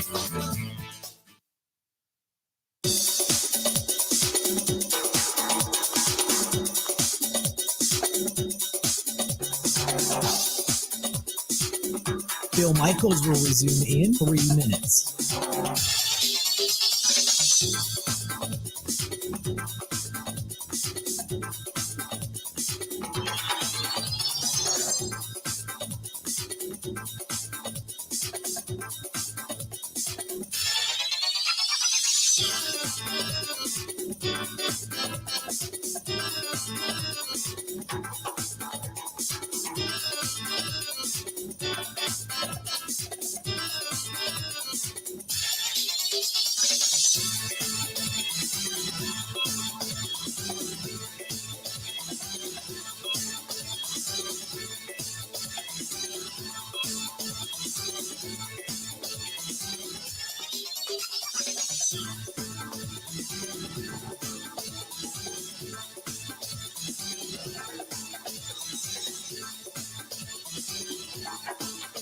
Bill Michaels will resume in 2 minutes.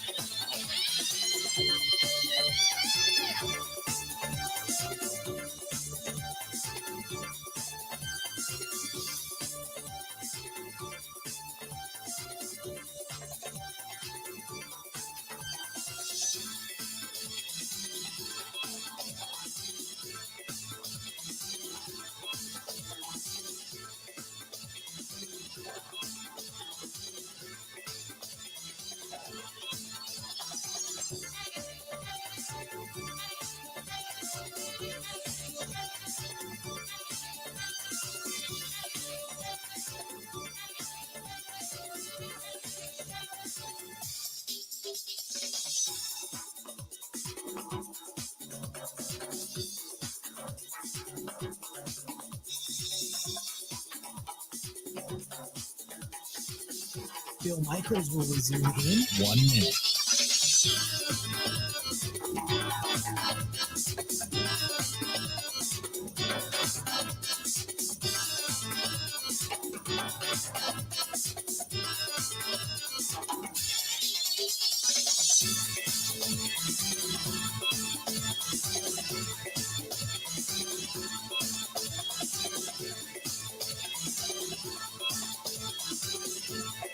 Bill Michaels will resume in 30 seconds.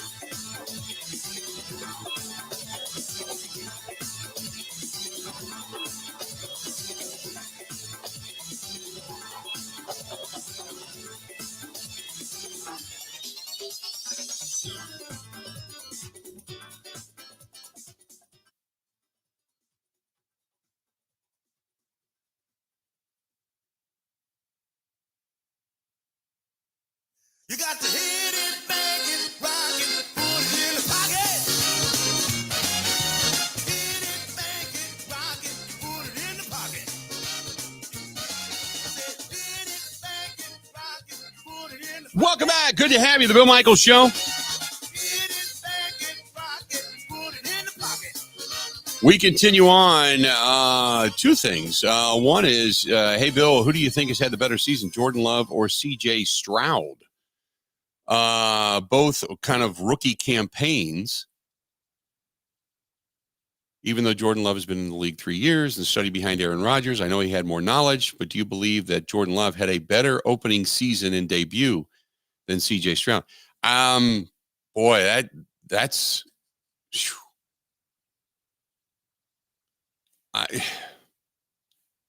That's a great question. Because you can't take either away. C.J. Stroud put Houston back in the postseason.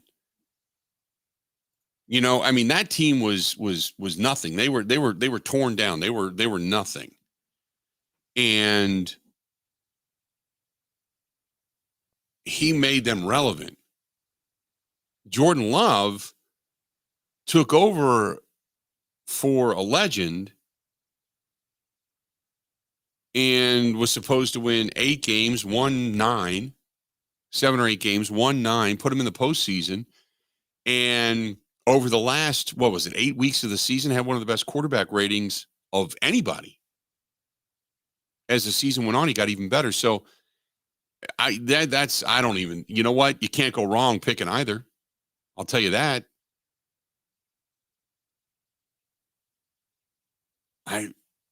Maybe you could say C.J. Stroud because he's a total rookie. He literally came into the league, 9-10 months ago. Whereas Jordan Love had already been here and seen what it is to, to go through an NFL season, knows what it's like for 3 years prior. But still, I mean, that's almost an unfair question, to be perfectly honest with you. Okay, Navy Nugget, I got to answer your question. I got to be over on the live stream. He said, hey, you did the show earlier this year that was an F the Heat show.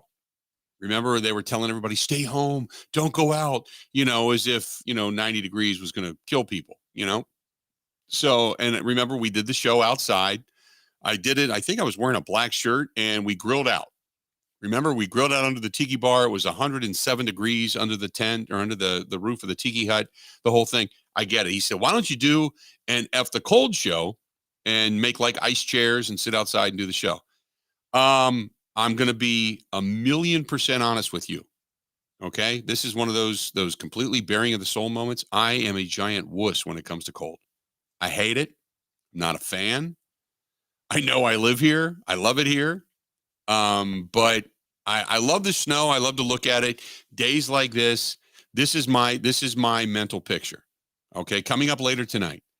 The only time I'm going to go outside, I'm going to shovel a little pathway over to the tiki bar. And I'm going to lift the lid on the grill and I'm going to fire the grill up. Okay. And I'm going to get the grill to about 450 degrees and I'm going to throw a couple of steaks on there or some Al Capone roast. And then I'm going to walk back inside as it cooks. And then I'm going to go down to the great room. I'm going to take an armful of about 8 to 10 logs. I'm going to throw them in the fireplace, light a fire, turn on the big screen TV. And then when I believe it's time to go back out and flip the steak or the roast, I'll go do that. And then after I flip it, I'm going to go down to the bar, down to the wagon wheel, and I'm going to pour myself probably a big old beer or 2 or 5. And then I'm going to get that and I'm going to head back upstairs, go to the great room. We got a table in the great room, a big dining table in the great room as well. So I'm going to put the beer on the table and then I'm going to take my plate. I'm going to go back outside. I'm going to get the roast, whatever it is we have. I'm going to give Kristen hers. I'm going to get mine. I'm going to close the lid. I'm going to go inside and you will not see me again until Sunday. Just so you know. That's it. That's it. That'll be my day. We're going to do a little broccoli tonight. We might even do a little Brussels sprouts tonight. But a steak, maybe a roast, something like that. But yeah, that'll be it. Beer, and I'll be good. So I'll wake up tomorrow morning. I'll feel good. I know I'm hunkering down. We know we got NFL football on tomorrow. Go downstairs into the gym again, hit the treadmill, maybe take a class in the Peloton, then do a little lifting because I've got hours. I got hours to kill tomorrow. Nothing going on. Work out, get a good workout, shower, sit down, ready to watch some football, and then I will see you at Nice Ash on Sunday. That is my plan. I'm a wuss when it comes to the cold. People ask me all the time to go ice fishing, and I love fishing, but I'm not going to do it. Look at that. If you're watching on the live stream, look at that. That's you can almost tunnel out to the tiki bar at this point. It's getting there, and it's coming down even harder now than it was earlier. So, anyway, that's it. That's what my plan is. I am a total wuss, and you can call me that when it comes to the cold. I have no problem with that. I will own it, and that'll be it. 877-867-1670. Grant, I know you're a snow skier. You enjoyed that yesterday, but when it gets down to frigid temperatures, are you that guy that goes outside and ice fishes and all that kind of stuff? Or are you the guy that hunkers down? Stock down on ice fishing for me, right? I used to go all the time, and the last couple of times I've gone, I get out there and I pop up my shack and I get everything set up and I fish for like 5 minutes. And then I start thinking, what the hell am I doing? Right. I could be relaxing on my couch. I could be doing anything other than what I'm doing right now. But I love going outside in the snow. I love being outside in the winter. There just has to be a rhyme or a reason. I don't even buy clothes for it. I really don't. I don't have snow pants. I don't have, I'm jeans and fashionable shoes and one heavy overcoat or two heavy overcoats. And that's it. I don't even, I got clam outdoor gloves that I love that are giant thermal mittens. And I love those things. I was just introduced to the Milwaukee Tool jacket. The power with jacket. Like the power, with the batteries and I've the heard heater in that's it. amazing. So I might have to go buy me one of those. But beyond that, I'm a hunker down guy. I'm the guy that goes to the gym in shorts that if the car ever slides off the road, you'll find me dead. I'll be frozen in a ditch somewhere. You'll find me dead because I'm the guy that doesn't even dress for it. I'm a complete idiot when it comes to that stuff. I go to the gym in shorts. I run inside, go work out, whatever. If that's when I go to the gym. Otherwise, I just go downstairs. So, yeah, I'm not a cold weather guy. I love warm weather, heat, humidity, all that kind of stuff. I'm all in. I love the outdoors and I love the summer. I live for it. Let's go to Scott listening to us in Fort Worth. Scott, how you doing today, man? What's going on? Hey, Bill, thanks for taking my call, man. You bet.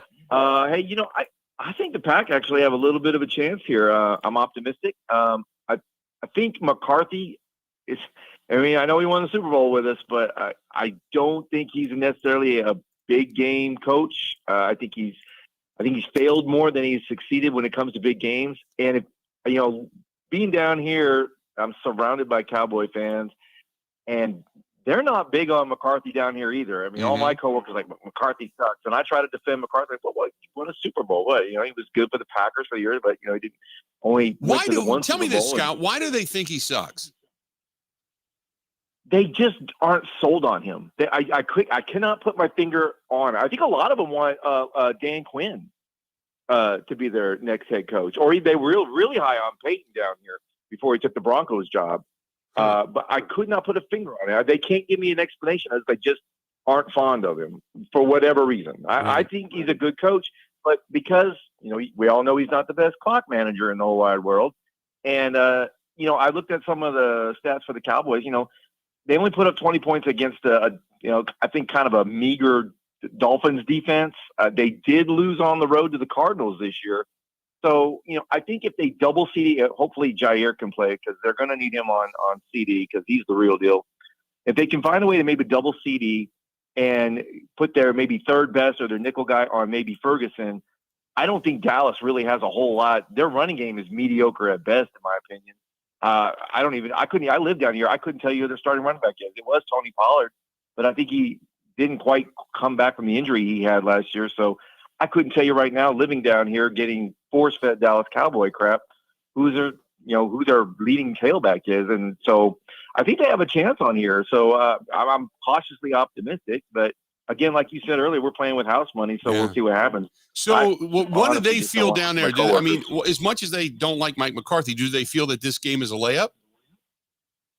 Yes, yes, they do, and I can see where they're coming from on that. But I think if the roles were reversed, I think the same thing too. Oh, we got a first-year quarterback. He hasn't had any big game experience. They play in a soft division, which I sold to the Cowboys, but it's Cowboy fans. I hear the noise every year. We're going to Super Bowl. We're going to Super Bowl, and they find a way to let these people down here. And this could be it. This could maybe an overlook game. I'm thinking. So maybe they take the Packers a little too lightly. And let's face it, the Packers keep on playing the way they have been playing the last couple of days. The defense is, what do they give up? 12 points the last 2 weeks? Yeah. I get it. It's the Bears and the Vikings, but I would just love to see the egg on their faces down here again, because living down here, it's just Cowboys this, Cowboys that. The Texas Rangers aren't even the favorite team around here. There's more Astro fans around here than there are Rangers. Well, the Rangers have not given them a lot to cheer about over the years, but certainly in recent history they have, no doubt. And they got that didn't they tear down the newly built Arlington to build another Arlington? No, it's right next door. They use it for concerts and stuff. We went to when the Brewers came down here in August. We went to one of the games, and I don't get into the Arlington area too much. It's just a little bit too congested for me. But Six Flags is right there and everything too. But it's right next door, and they haven't laid a finger on it. Wow. Okay. And they've really built up the area where they got a lot of restaurants, and they have a giant plaza in there where people can watch on this massive TV screen. It's legit. It's really nice what they've done to the area down there around AT&T and the new ballpark for the Rangers. But it's supposed to be cold down here too. Maybe the Packers will be right home. High 27 Sunday. But I know they play in a dome. But. Yeah, I know. All right, buddy. Appreciate it. All and stay warm at 27 degrees. All right. You do the same. Guys, get out, man. Try to get hopefully that snow quit on you. Yeah. Well, we'll see. I'm hunkering down for a while. Appreciate the phone call. Let's do this. We're going to step out. We're going to take a quick break. Good to hear from him down there. Hey, I know that if you're out and about tonight, man, you're braving it. You probably got some great 4-wheel drive, but they do have some terrific food if you want to head out tomorrow, or you're going to be out, watching the game on Sunday. That's our friends at Boondocks Barbecue Burgers and Brews on County Road K in Oconomowoc. Go to boondocksbbqs.com. That's boondocksbbqs.com. But if you're looking for a great caterer, they do that as well. That's Boondocks Barbecues, Burgers, and Brews on Stone Bank, Wisconsin, but in Oconomowoc on County Road K. More of the Bill Michaels Show. Ty Dunn of GoLongTD.com. He's next. Ready? This is the Bill Michaels Show on the Wisconsin Sports Zone Radio Network.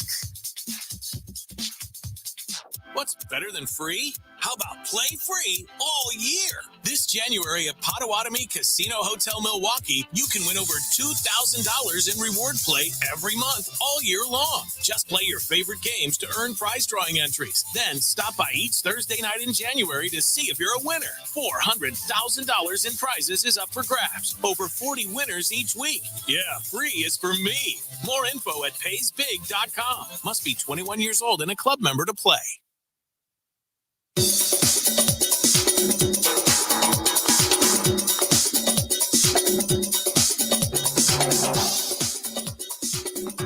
Bill Michaels will resume in 5 minutes.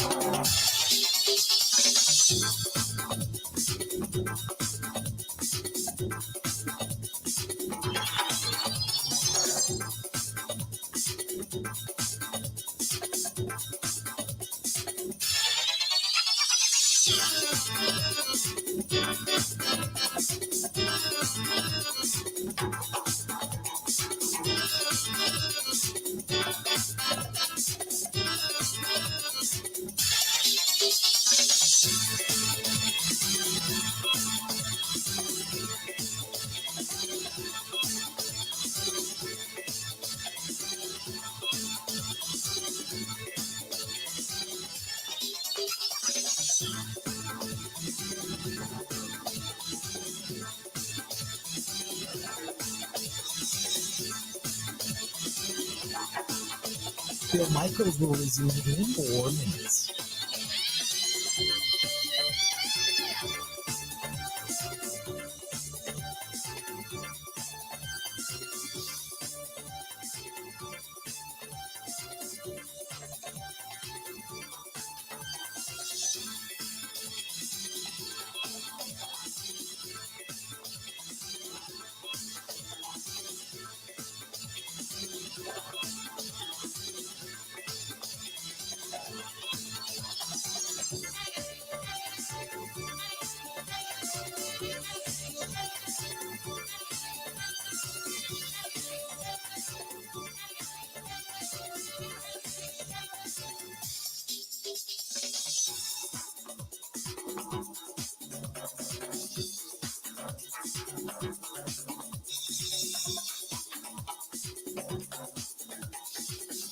Bill Michaels will resume in 3 minutes.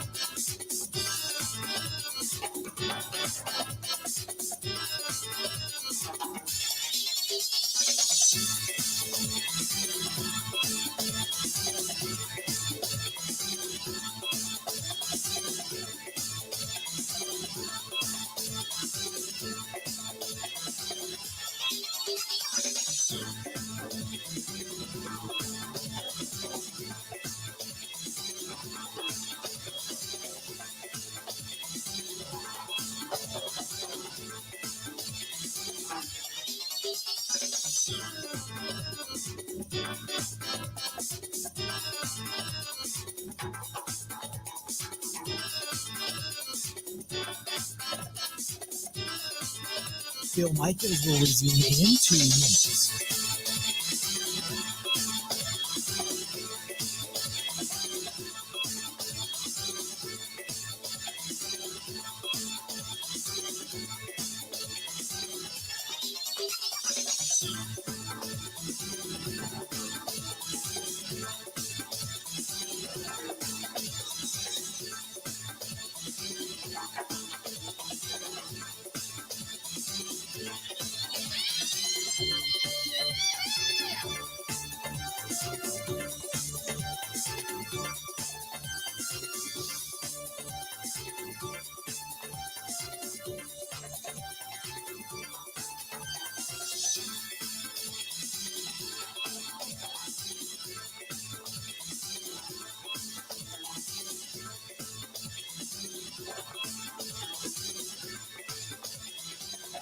Bill Michaels will resume in 1 minute.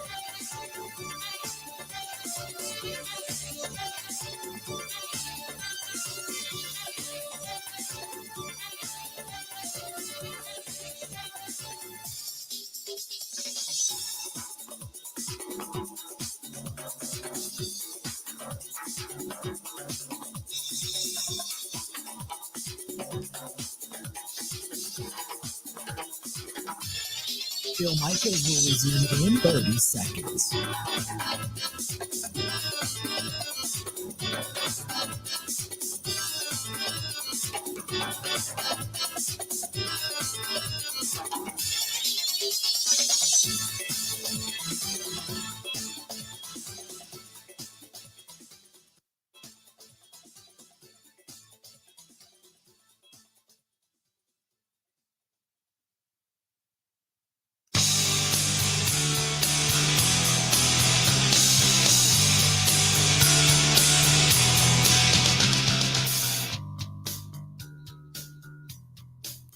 Welcome back to the program.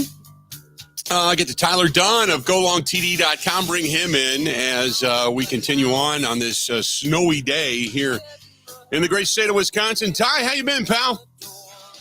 What is up, Bill? It's life is good. I actually was just out in Wisconsin this past week, so it was good to get back to the homeland, man. It's been too long. So let's start with this Packers team, and they're kind of playing with house money. Nobody believes they're going to get a win going down into Dallas. I think they have a shot. I don't think they have an overwhelming shot. If I said the other day, if I had to put money on it, I had $500 to put down. I'd put $450 on the Cowboys and $50 on the Packers.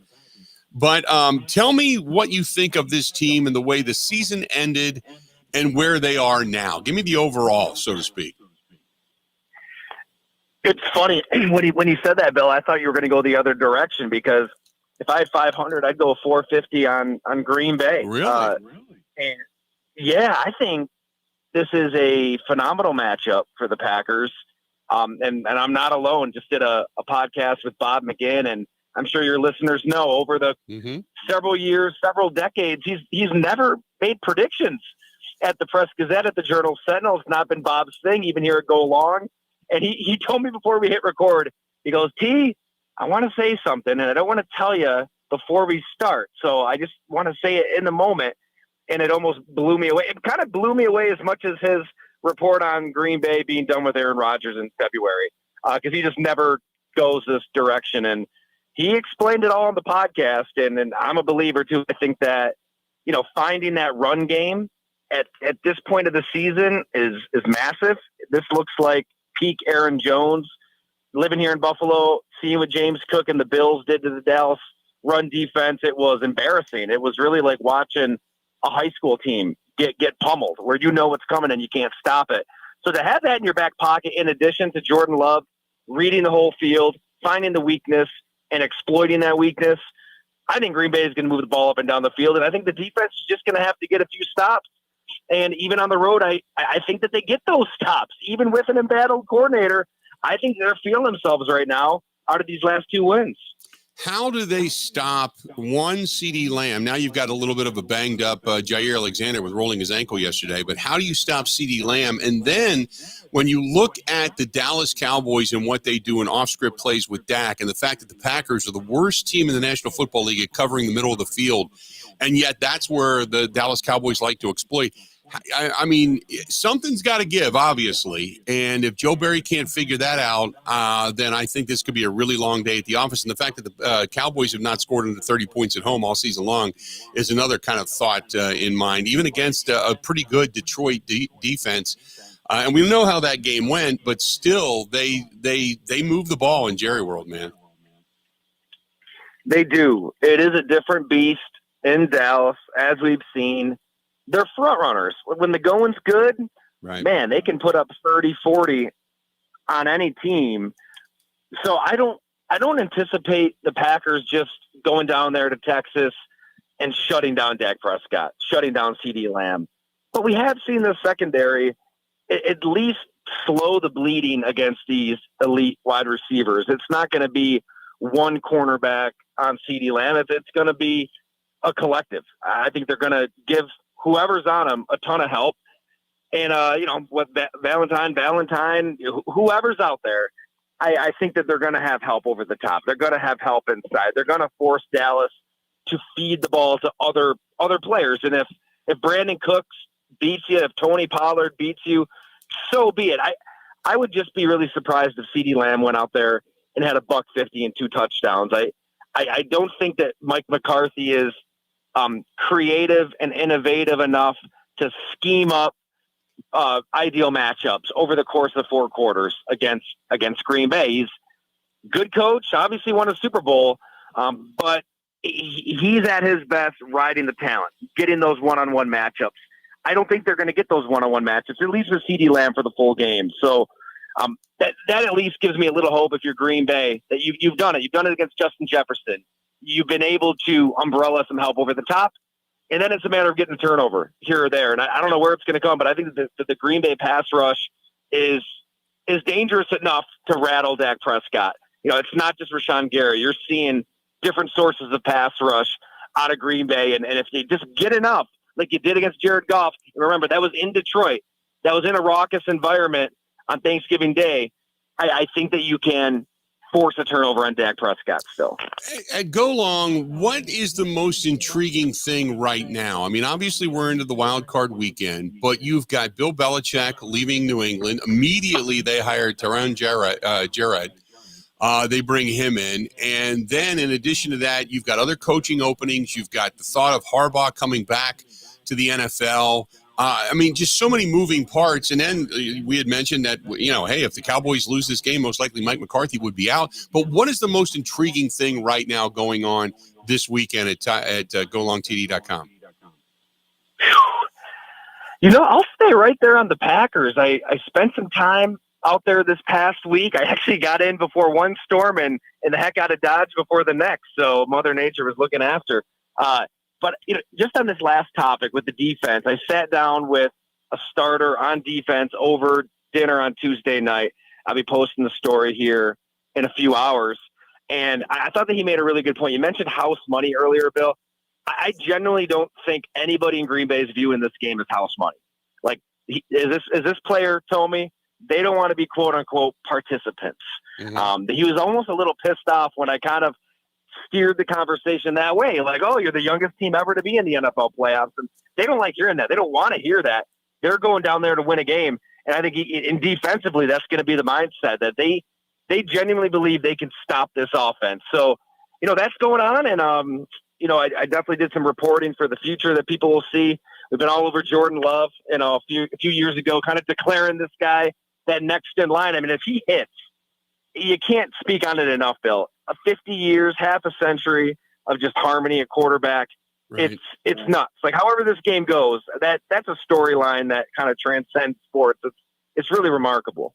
I'm intrigued this weekend by two games. Obviously, the game in Kansas City because of the cold temperatures and the fact that Kansas City's kind of limping into the postseason, and now they're going to face a juggernaut in Miami. But Tua is 0-4 in games under 40 degrees. Then you've got that high wind game that's taking place up in Buffalo. And one of the things that the Steelers are very good at is getting turnovers. And if they should get a turnover or two, maybe they could flip the script there as well. A lot of good games this weekend, but those two games, as much as the Packers, intrigue me a lot. I know it. The Bills have been winning games. They've won 5 in a row. Their odds of making the playoffs were pretty dang low not too long ago. But when you really do look at those games under a microscope, I mean, Kadarius Toney is lined up offsides on a back-breaking play that would have earned a nickname right there with 13 seconds and all the rest. You barely eke by Easton Stick and Bailey Zappi. Mm-hmm. The Dolphins are down, 6 legit starters. They're 2 top pass rushers, Bradley Chubb, Jalen Phillips. Look, give the Bills credit. They won the game. You can't take those wins away. But I was really shocked to see that 10-point spread because I think the Steelers are a tricky matchup for anybody. I mean, they just muck games up. And if you have 40-mile-per-hour winds is what they're calling for here and single-digit temps and snow, that could be an equalizer. That could at least make this interesting. Just a disgusting, grimy Mike Tomlin game. How often do you see the Steelers in these games and it's just decided by a blocked punt? Right. Or, George Pickens, beats a corner off the line and it's a 70-yard touchdown. Like, Mason Rudolph, his fault is hanging in the pocket too long. He's a sitting duck, but he hasn't thrown a pick in 3 games, and he has made some big plays.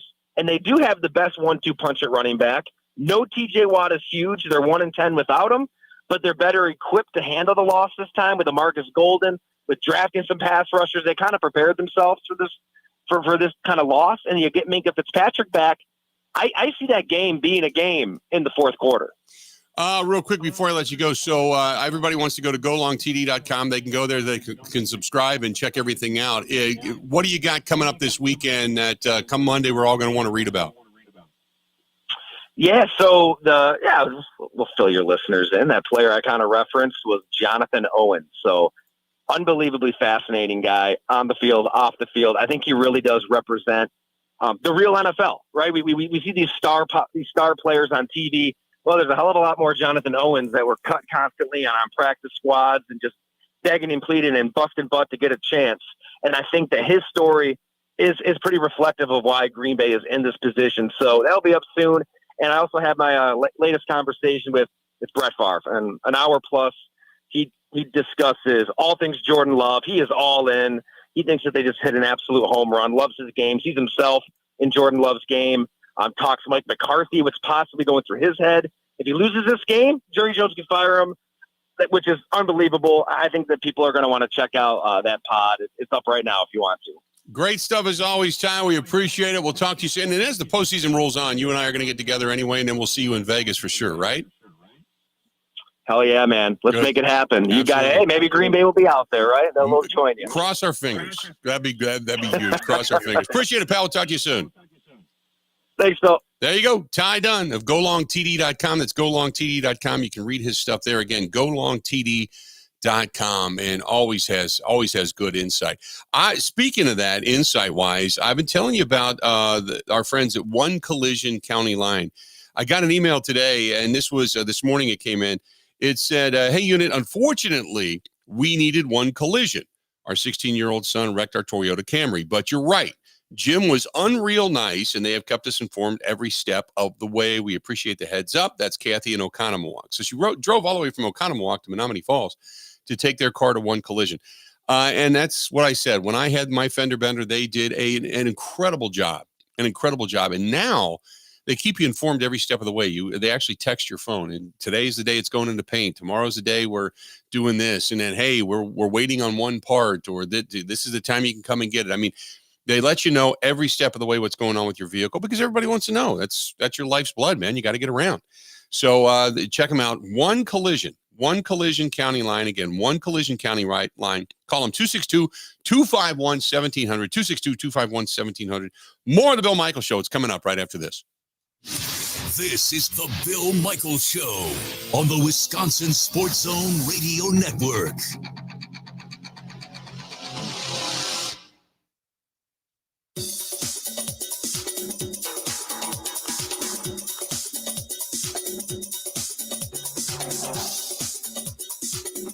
Bill Michaels will resume in 3 minutes.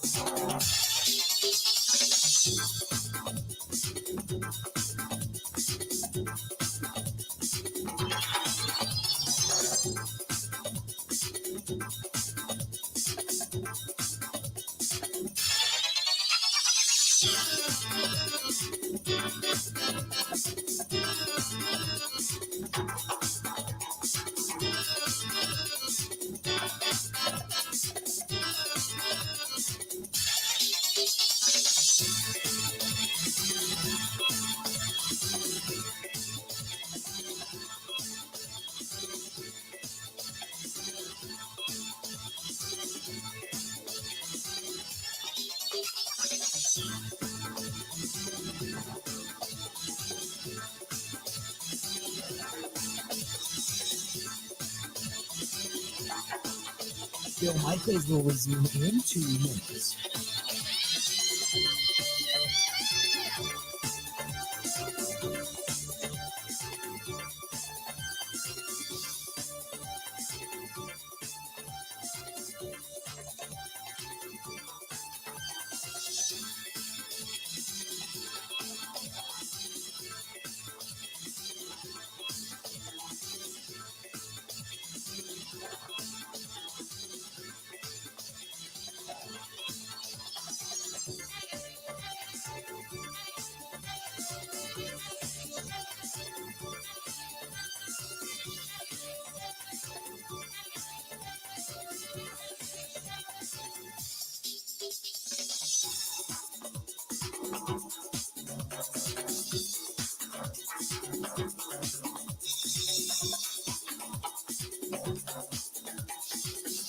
Bill Michaels will resume in 1 minute.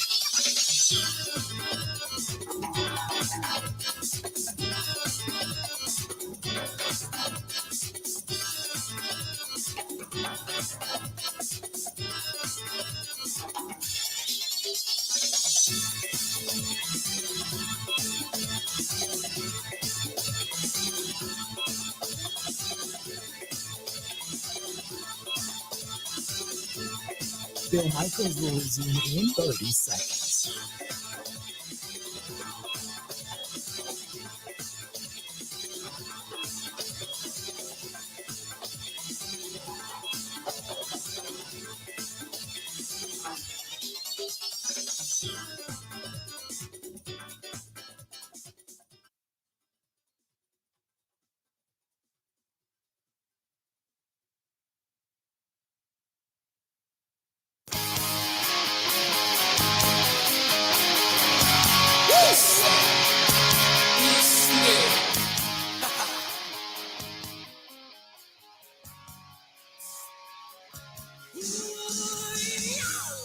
Welcome back.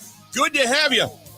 Glad you're on board with us today. Thanks so much for taking a listen to us. The Bill Michaels Show on the air. I got a nice note from Mark in Milwaukee. He said, stuck on the highway, waiting for the tow truck to arrive. Thanks for keeping me company. Absolutely. Sorry you're stuck on the highway. Depends on what highway you're stuck on. Hopefully it's not anywhere that's within the 94 area or up through that construction area going 43 north. Holy crap, if you're in the Milwaukee area. That would be a terrible place to get stuck, but thanks for taking a listen to us regardless. Good stuff. Coming up the next hour, we are going to hear from Joe Barry, the man with all the pressure on him coming into this weekend. We're going to hear what he had to say from yesterday, so we're going to hear that coming up here in just a few. We always appreciate when we get a chance to listen to the inner and deepest thoughts of the defensive coordinator of your Green Bay Packers. So we got that coming up. Last hour of the program today, Mike Clemens is going to be here live up at the Lambeau, and we'll get his thoughts and what he's kind of garnered. And you got some questions now regarding the injury report. You think about this. You've got Jaire, who rolled his ankle in a freak, walkthrough. And you've got whether or not Christian Watson is going to be back, and some of the guys, obviously that have been questionable to this point. Just about everybody's practicing, and that's been the good news. But now it's what you do with all those pieces. You put them all together, and you hope that you're able to stir the pot just enough to be able to come up with some kind of a masterful soup, so that way you can knock off the Dallas Cowboys coming this weekend. Do not forget, we are going to be at 323 West Main Street, downtown Waukesha. We're going to be at the Nice Ash watch party coming up this weekend. Watch party coming up this weekend, and really looking forward to this. It's going to be a lot of fun. It's just a relaxing atmosphere. It's going to be a lot of fun. Come on down and join us. We're going to watch the Cowboys and the Packers. We're going to watch the games prior to that as well. Doors open up at noon, and we are going to be there, and we're going to be enjoying ourselves, and then having the Green and Gold postgame show air immediately following on many of these same stations. If you don't get it on these stations, then you know where to go. Go to YouTube, download the app, whatever it happens to be, and find us, because we bring you the biggest, the baddest, the best, and we're the ones with guys on the ground. Mike Clemens on the ground in Dallas coming up this weekend. Not a whole lot of other places can say that. We're there. You know that. We're there. Stay tuned.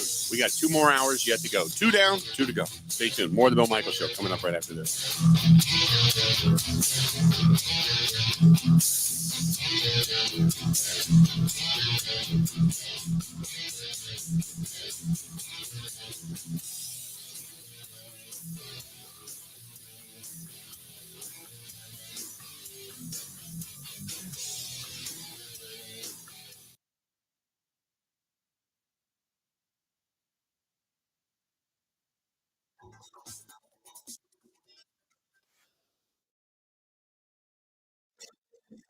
He's the Wisconsin Sports Zone update.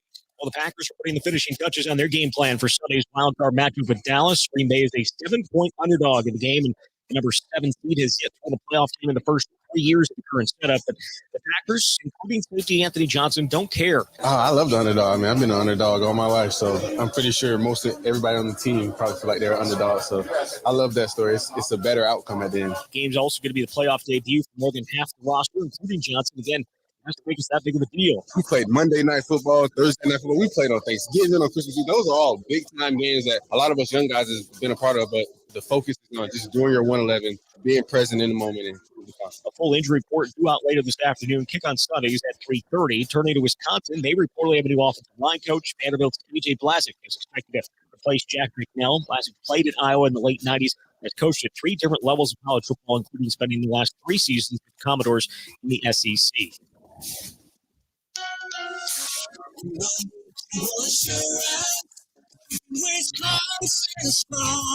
When a company only does business in Wisconsin, that's Wisconsin Strong. Rural Mutual provides all lines of insurance, including commercial, farm, home, and auto. And your premiums stay right here to keep Wisconsin strong. Local agents, local underwriters, local claims adjusters.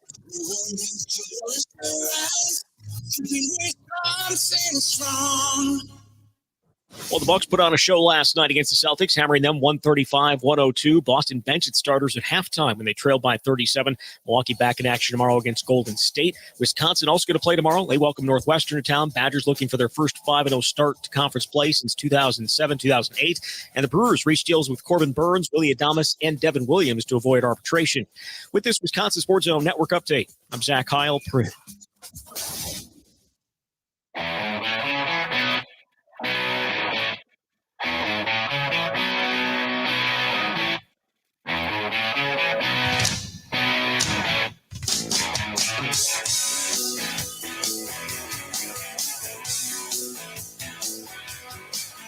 Welcome back in. Good to have you. Hour number 3 of the Bill Michaels Show today.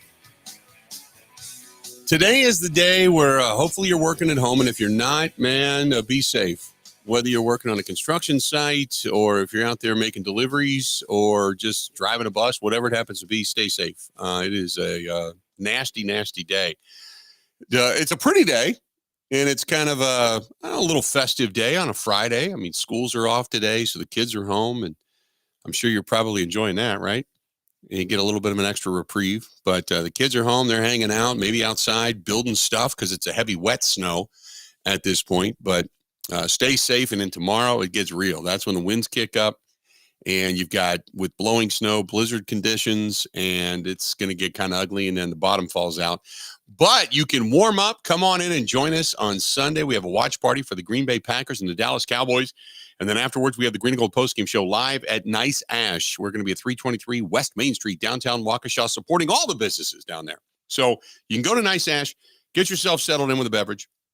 You can order food. Have some food, brought in if you choose to do so.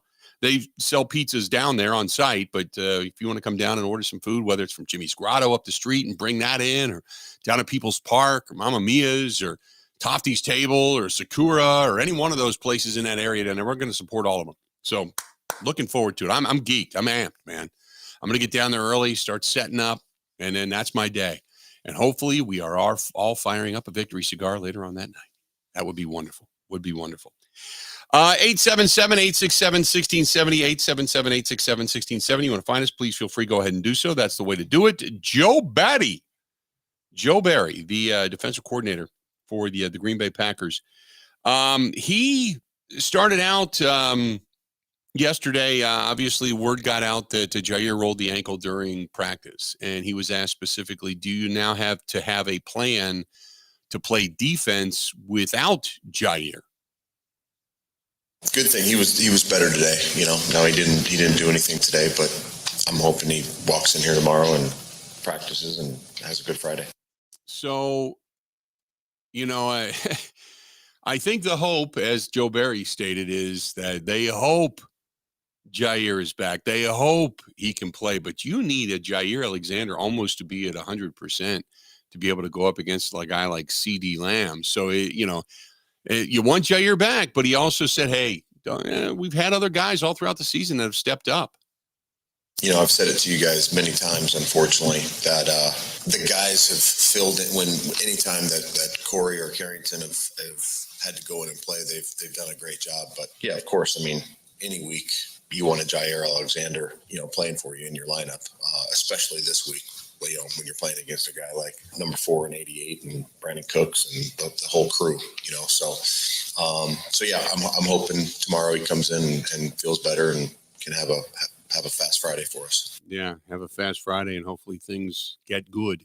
Then you've got the question now with, it's not necessarily that you need 2 game plans, but do you have 2 styles of play or alternatives ready?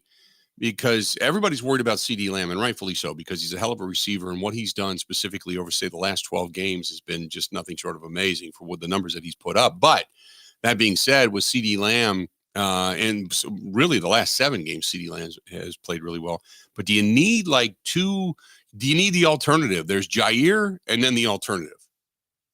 Absolutely. That's the thing. Anytime, it's never easy when you lose a caliber player that Jaire is. But yeah, when something happens, I guess what I'm trying to say is that from a game plan standpoint, you would much rather go into Monday and Tuesday as a coaching staff game plan and knowing that he's not going to be in instead of something happening in practice. So that's why I keep saying, and I'm hoping that, he'll walk in tomorrow and be fine and we can stick with our game plan. I have not seen anything today yet. Have you, Grant? And we'll hear from Mike coming up in the next hour, but have you seen anything on Jaire practicing today? I have not seen anything. No, I haven't either. And I've been kind of looking for it. I was looking during the break. So I hopefully he is, but we'll find out from Mike coming up in an hour. Then he was asked specifically, look, how difficult is it when you start to look at what a team like Dallas brings you when you've got that premier wide receiver to find a guy specifically to match up with that wide receiver or a defense to match that wide receiver's capabilities? The challenge is when you match a guy, it's not the guy, because the player is just looking for a jersey number and he's going to that side. It's the rest of the secondary that has to play off that. But, we've done it before and we feel comfortable with it. And in today's football, it used to be much easier years ago when, I told you guys before, when a great receiver was just the X receiver. or just the Z receiver, and you know exactly where he was going to be. That's not the case in today's football with these great wideouts, and CD absolutely is one of those. He plays everywhere. He plays Z, he plays X, he plays slot, he motions, so that lies the challenge. But we talked about, adapting and evolving. You've had to do that with defenses because offenses they moved those great wideouts around. So when you go down the road of matching somebody, you know the issues. So when was it, and we all talk about like the Shanahan offense and even Mike McCarthy to a certain extent moved guys around. When was it really that offenses began because it used to be you were, like he said, you were a wideout. You were an X guy or a Y guy or a slot guy. That was it. That's what you were slated for. Now they move them all over the place. When was it when offenses really started moving around wide receivers instead of just playing that wide out position? I probably want to say in the last probably at least 5 years, but maybe you go back 10. I mean, there was just always, the great wideouts. They played an X receiver into the boundary or the Z receiver to the field.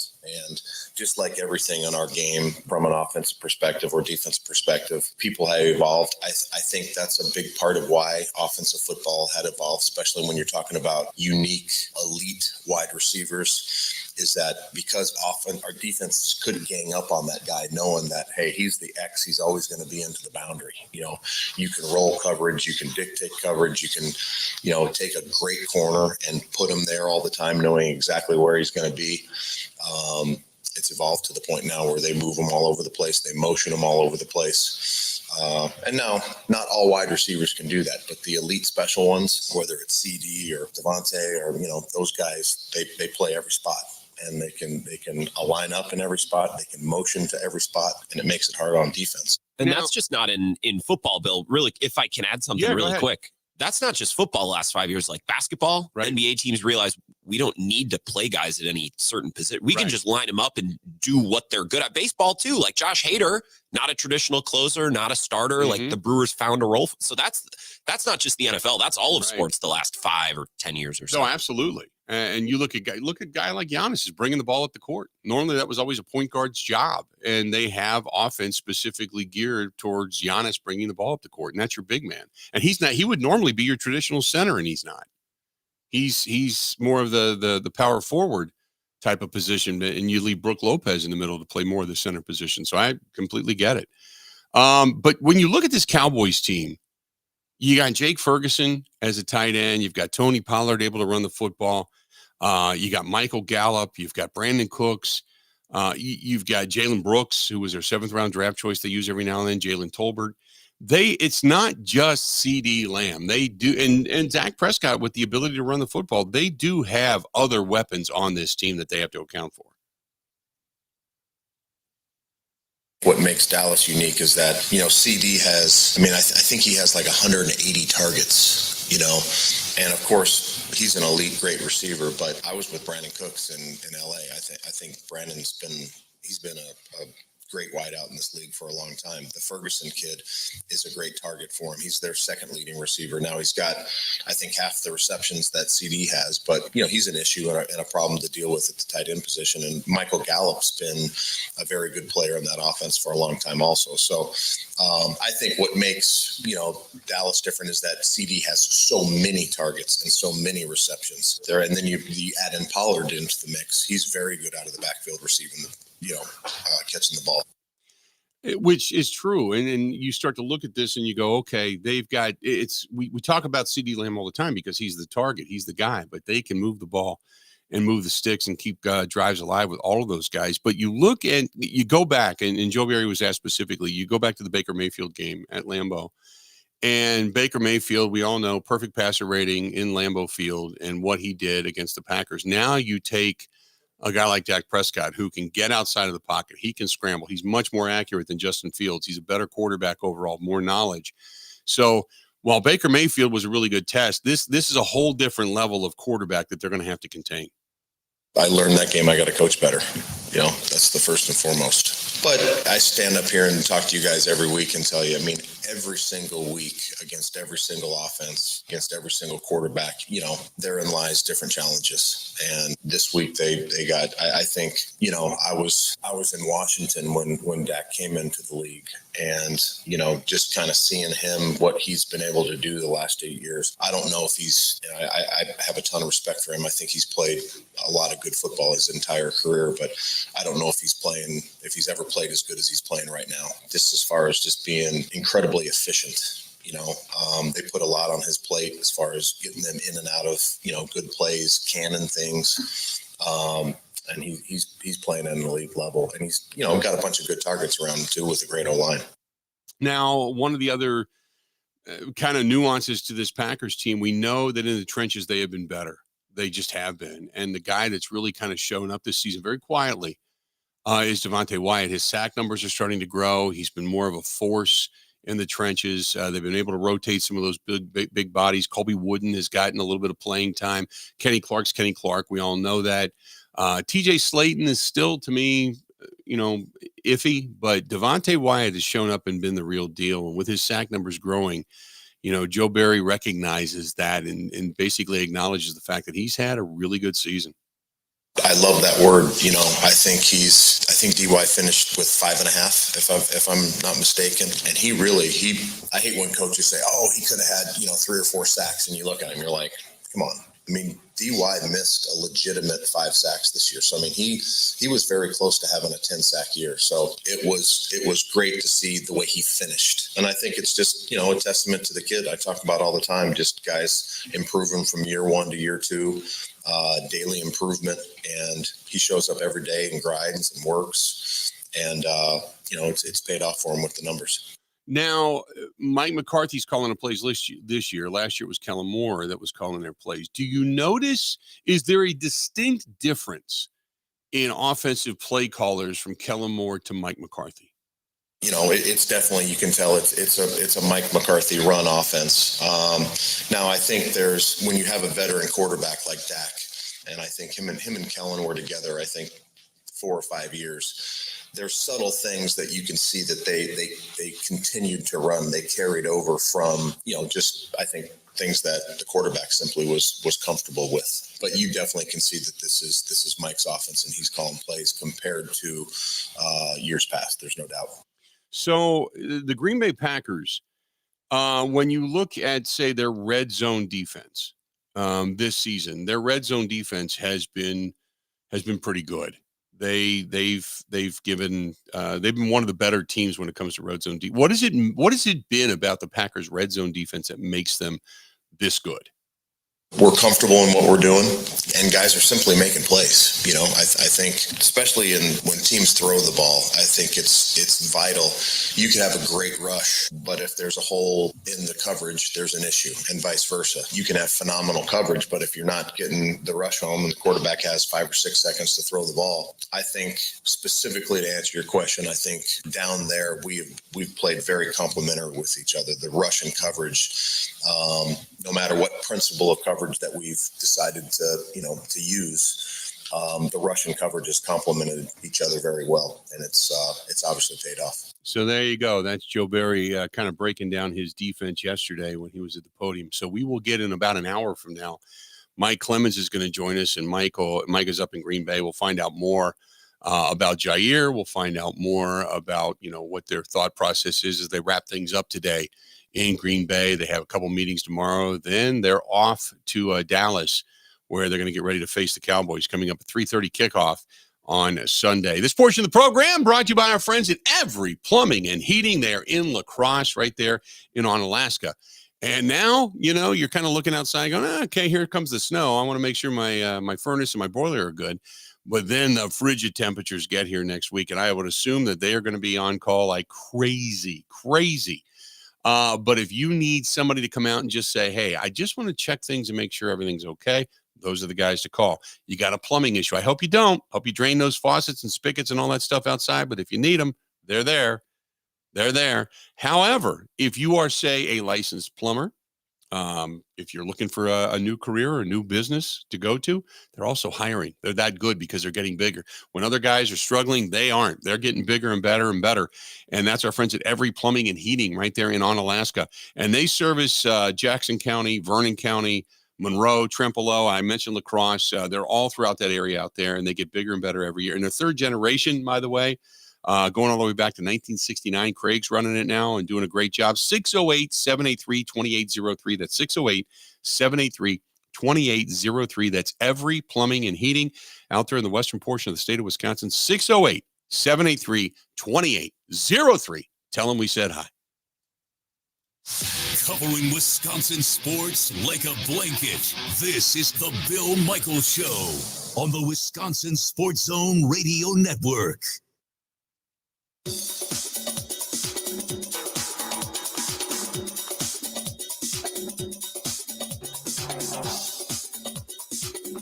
Bill Michaels will resume in 3 minutes.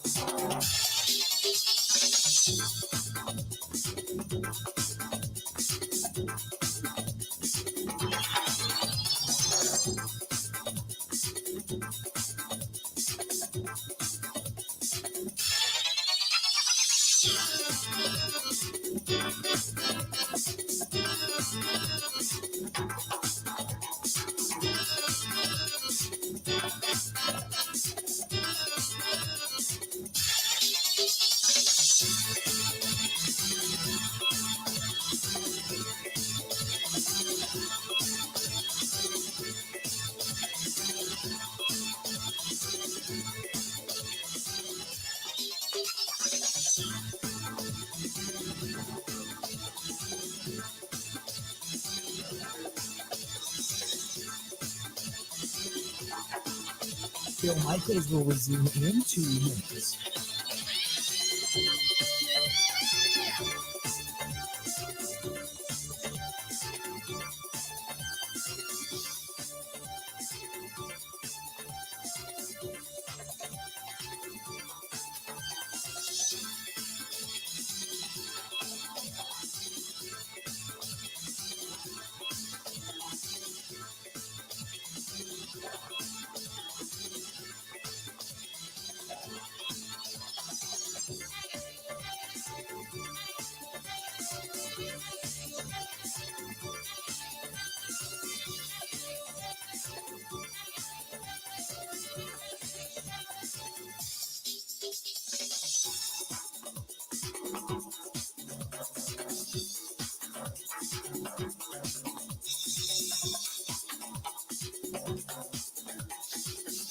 Bill Michaels will resume in 1 minute.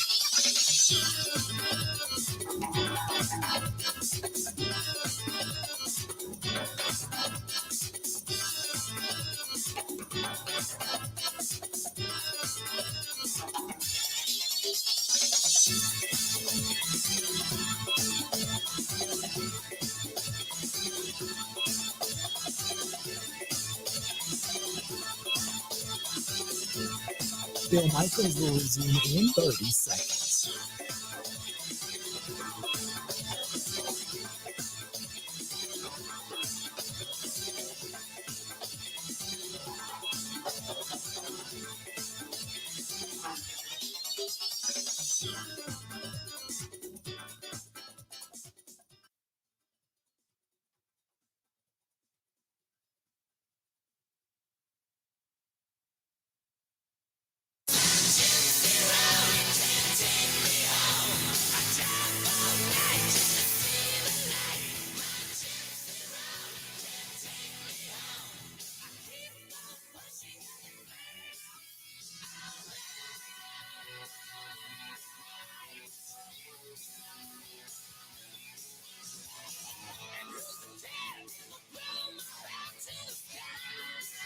Good to have you back.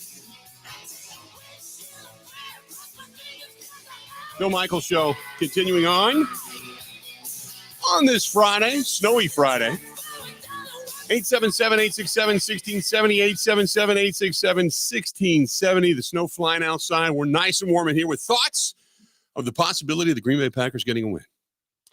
Naysayer Jake, listening to us in Dallas. He said all the talk down here is about how Dallas is going to advance and who they're going to play next. I find it almost sickening, the fact that they don't even take the Green Bay Packers serious.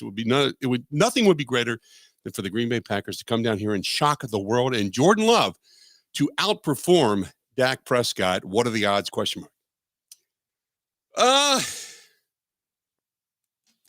a good question. just for the fact that, well, first of all, we don't know. We've never seen Jordan Love play in the postseason, right? And Dak has. We've seen bad Dak show up where he turns the ball. Now, let me back up a second. Dak's numbers in the postseason aren't great, but he's also faced some really staunch defenses. I mean, San Francisco beat the hell out of him last year, and they came after him. They had a healthy Bosa.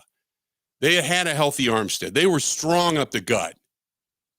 I don't think that this Packers team is the same unless all of a sudden Rashawn Gary and Preston Smith put capes on and start just, like the old Malachi Crunch going back to the happy days. And for those of you that are younger than the age of 40, you probably don't know what the hell I'm talking about.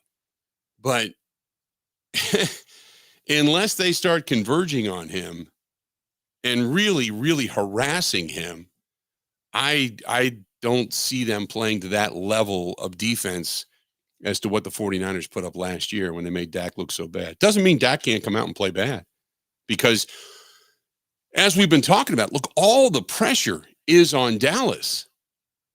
I know, like Ty Dunn said earlier, that nobody up in Green Bay wants to talk about that, where they're kind of playing with house money, but the Packers just go let it hang out. Just go ball out, man. That's it. And Dallas, I mean, that's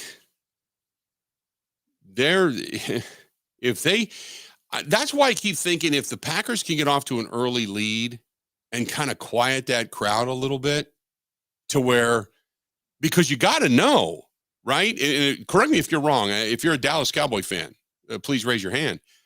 If the Packers would get off to an early lead, tell me you wouldn't be sitting there putting palm to forehead going, oh, crap, here we go again. Right? So that to me is, if you're going to have a key to the game, get off to a fast start.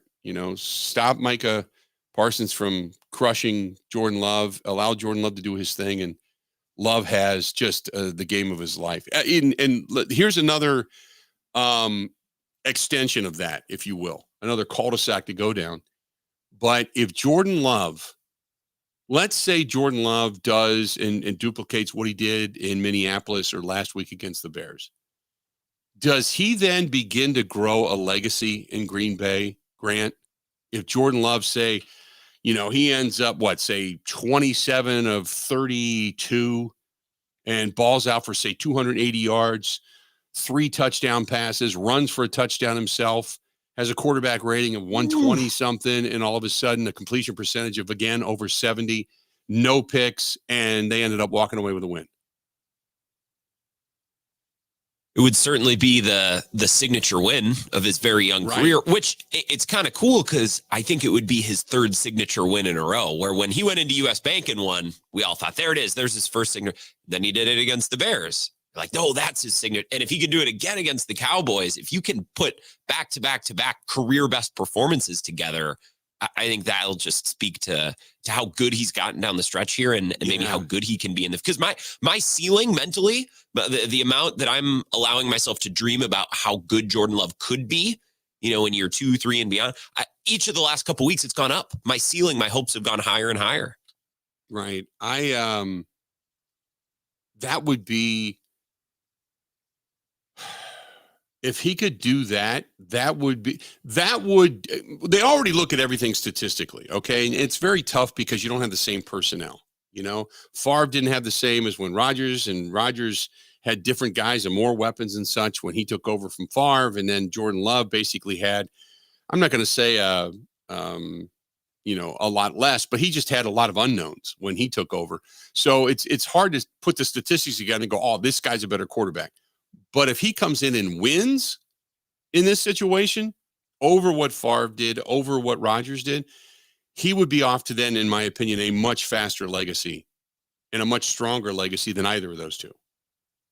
And that would just, that would put the stamp of approval and the glowing gold star on Brian Gutekunst as a general manager and evaluating talent. Get rid of the first couple of years of his tenure, and after that, you would go, wow, look at what's gone on.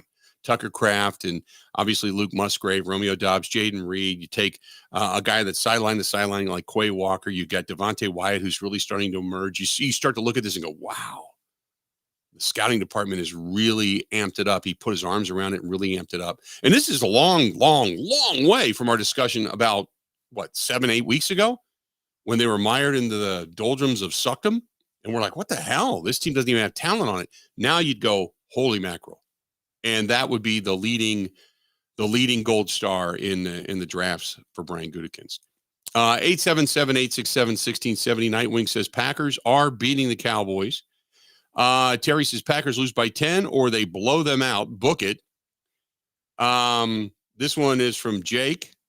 And this is from Jake, who says, I think the Dallas Cowboys are going to be a formidable opponent, but something tells me the Packers are going to win. Call me crazy, but I'm going to put $20 down on the Packers. I don't think you're crazy. I don't think you're crazy. Not at all. I said, look, if I had $400, I'd put $50 on the Packers to win. Good with that. Let's see here. What else do we have? We got a lot of people over in the live stream today. A lot of weird. One thing, when you get into the middle of the conversation in the live stream, you catch it in the middle and you're like, that has nothing to do with what we're talking about. They're just going off on their own little conversation. They're all holding their own show over there. So that's awesome. It reminds me going back to the old days of the AOL chat rooms. They're just chatting among themselves. Hey, wait, you got the snow over there? I'm going to grill out later today. I'm 8 beers into the day. So, Mike says, by the way, if you're going to book something, Kirk Cousins is going to be in Magic Mike 5. Oh, God, I hope not. I hope not.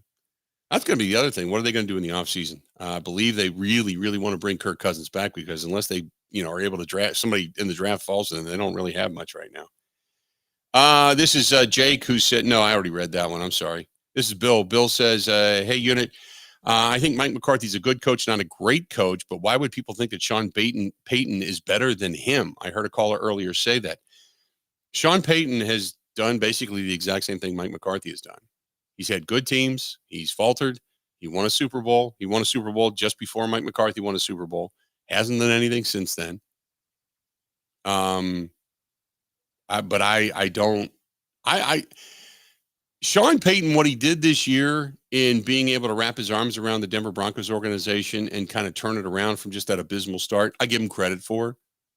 But I don't think Sean Payton is that great of a coach. Not to the level that some people want to make him out to be, That's just the thing. I think he's good, but I don't think he's, beyond the next level. I'm just not a fan of his bombastic kind of nature, I guess. So 877-867-1670. Hit us up. Phone lines are wide open. Got a lot to get to. Don't forget, coming up in about 45 minutes from now, Mike Clemens is going to be here. We're going to talk with Mike about his thoughts on this contest and what's going on up there in Green Bay. Stick around. This portion of the program brought to you by J&L Tire and Service Center. I was out there yesterday, saw Lyle. Boy, they are packed with people coming in and getting new tires to be able to handle all the snow. And I would assume that's the same way today. But they say, as always, thank you for voting the best tire dealer out there. And in addition to that, he said that, and I was talking to him about it a little bit, because I said, how did Christmas go? Because they had bought so many toys and clothes and pajamas and such for kids. And they gave gift cards to 8,000 different groups of people and families and such. And Or no, excuse me, it was $8,000 worth of gift cards, I think they bought for numerous families. So they were talking about all of that. But he said, look, it went great. They did it very quietly. They don't ever ask for any mentions or anything like that, but they just do it because they know it's the right thing to do. And you talk about a group of people that take care of the community. That's our friends at J&L Tire and Service Center in Watertown and in Johnson Creek. Great people. And if you're looking for tires, if you're looking for service work, whether you're an over-the-road driver in a big 18-wheeler or you're cruising around right now in a minivan, whatever, they can get it done. They can get it done for you, and they're great people along the way. That's jnltire.com, jnltire.com. Covering Wisconsin sports like a blanket. This is the Bill Michaels Show on the Wisconsin Sports Zone Radio Network. Even when the weather outside is frightful, your energy bill could be much more delightful. Hi, I'm Gina Della from Pella. Replacing drafty windows and doors can dramatically lower your energy costs. Pella Windows and Doors of Wisconsin offers some of the most energy efficient windows in the industry, designed to keep the cold outside where it belongs. You'll help kick the January blues when you choose to book by the 31st for 0% interest up to 36 months. You heard that right. No interest for up to 36 months if you book by January 31st. Pella's premium wood windows and patio doors feature distinguished craftsmanship and nearly endless possibilities, with maximum design flexibility in dramatic sizes, custom colors, finishes, profiles, product types, and more. Hurry! To get the 0% interest up to 36 months, you have to book by January 31st. Visit PellaWI.com. Certain restrictions apply.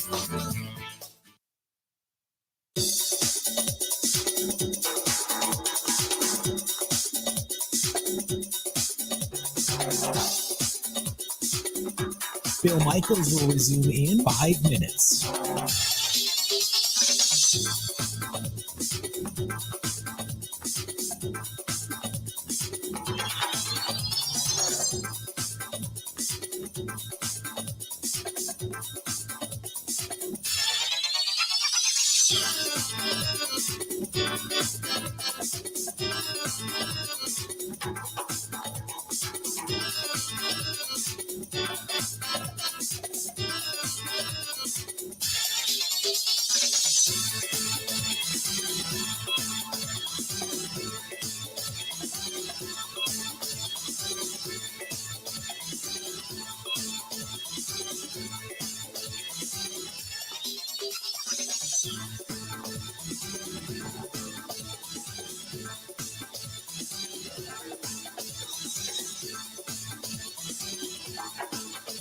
Bill Michaels will resume in 4 minutes.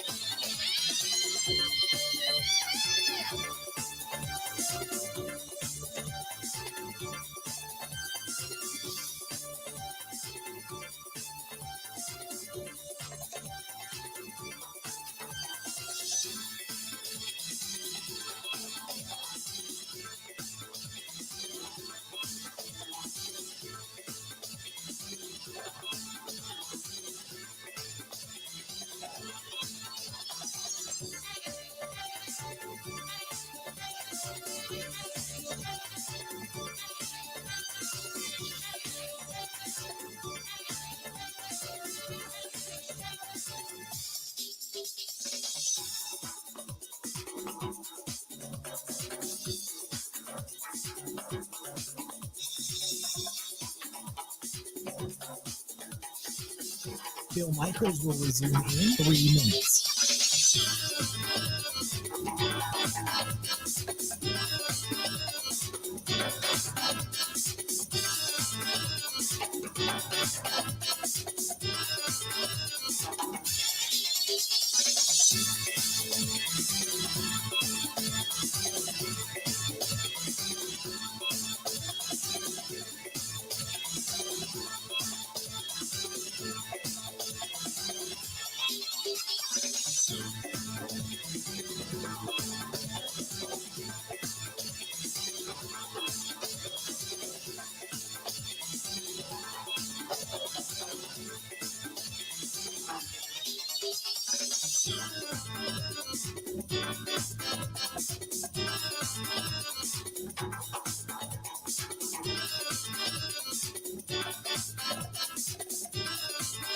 Bill Michaels will resume in 2 minutes.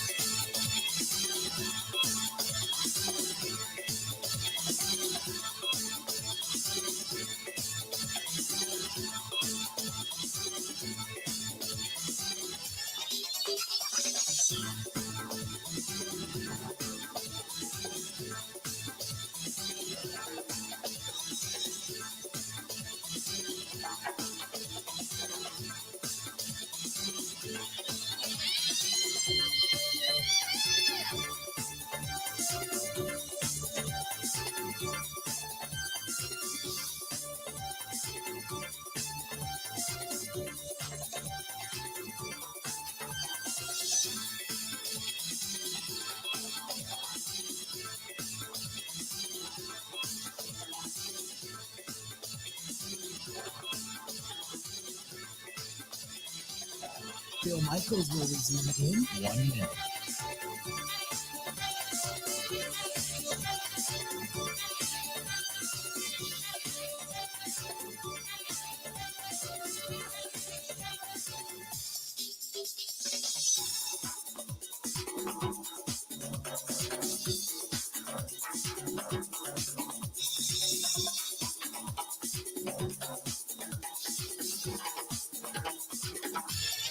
Bill Michaels will resume in 30 seconds.